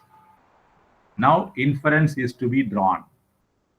Your calculated value is 1.6393. Am I correct? 1.6393 is the calculated value, F ratio. Whereas the table value is 4.26. So the calculated value is less than the table value. Therefore, null hypothesis is accepted. What is null hypothesis? There is no significant difference in the performance of the salesman in different regions. That is accepted. That means we can conclude that there is no significant difference in the performance of the salespersons among different regions at 5% level of significance. This is what inference is to be given. This is how inference are to be made. Yes. Do you understand this now? So this is how analysis of variance is being done. Like that, you can work out some more problems also given in your study material. Okay. Now let me conclude the session by saying some remarks. Listen carefully. Your question paper contains 3 sections. Section A, Section B, and Section C. Section C is a compulsory question. Only one question will be given. You have to write the answer for that question. There is no choice. In compulsory question, you may be asked with some problems or sometimes about research report writing. That research report writing PPT, I will share with you through the mail now. After this, after 1 hour, I will share that PPT. You can go through that. So in the case of problems, you may get either ANOVA or you may get either chi-square or correlation, and some more problems are also there, which we could not cover up due to want of time. So you just go through that. 40% problem, 60% theory, right? Now, your question paper contains 3 parts, A, B, C. In C, you will get compulsory question for 15 marks. The mark is 15 marks. In section A, you will be given 8 questions. You have to answer for 5. 5 out of 8. Each carries 4 marks. So 20 marks. In section B also, you will be given 8 questions. You have to write answer for 5 questions. 5 out of 8. Each question carries 8 marks. So 5 into 8, 40 marks. 20 marks for A part, 40 marks for C part, 15 marks for C part. B 40 marks, C 15 marks. So totally 75 marks, right? So you have to answer 5 questions in A section, 5 questions in B section, 1 in C section. Now, as far as this subject is concerned, 2 units are problem oriented, that is 3 and 4 are problem oriented, whereas unit number 1, 2, and 5 are theoretical concepts. 60% theory, 40% problem is given in the syllabus. Therefore, as far as section A is concerned, mostly theory questions will be asked. Mostly. If at all problem is there, 1 or 2 problems will be there. Similarly, in part B only, you will get 2 to 3 problems at the most. Out of 8, you will get maximum 3 problems. Now, I'm telling the structure so that you can prepare accordingly. In part C, you may get theory as well as problem, either theory or problem, right? Now, if it is problem, definitely you have to work out this. If it is theory, you can manage with the unit number 1, 2, and 5. Therefore, my suggestion is to get minimum pass mark. I'm suggesting this only for those who could not find time to prepare well for all the 5 units. If you find time to prepare all the 5 units, I will not come in your way. You can do that. Those who do not find enough time to prepare well for all the 5 units, my suggestion is you prepare well for the units number 1, 2, and 5. You prepare them thoroughly so that you will be able to answer at least 4 questions in part A and 4 questions in part B. You have to answer for 5 each. If you prepare thoroughly unit number 1, 2, and 5, you will be definitely answering 4 questions in A and 4 questions in B. Sometimes 5 each also, if the questions are repeated. So this is how you have to prepare for the examination and face well. And try to work out all these problems from the study material itself. If at all there is no other way, you have to attend 1 or 2 problems. There is no other way. Compulsorily, if you get the problem, definitely you have to work out the problem only. If you get a theory question, then there is no problem. You can easily answer that. If at all a problem comes in the part C, definitely there is no other choice. You have to work out that. We expect problem from ANOVA or problem from chi-square or problem from this correlation regression, something like that. Mostly. Sometimes we may miss that also. Anyhow, you prepare like this so that you can come out with flying colors in your ensuing examination. And thank you for the patient hearing so far. I think our association for these 5 days or so will be some benefit for you to write your examination. With this work, I would like to conclude this session. If at all you want to say anything, you tell me now. Thank you, sir. Thank you very much. Thank you, sir. Thank you very much, sir. Thank Thank you, you. Can you Thank you, share sir. the PPT and your email ID, sir? Yes, I am sharing it always now. Already I have shared to some 15 people. Yes, sir. We share it in group, sir. Okay, you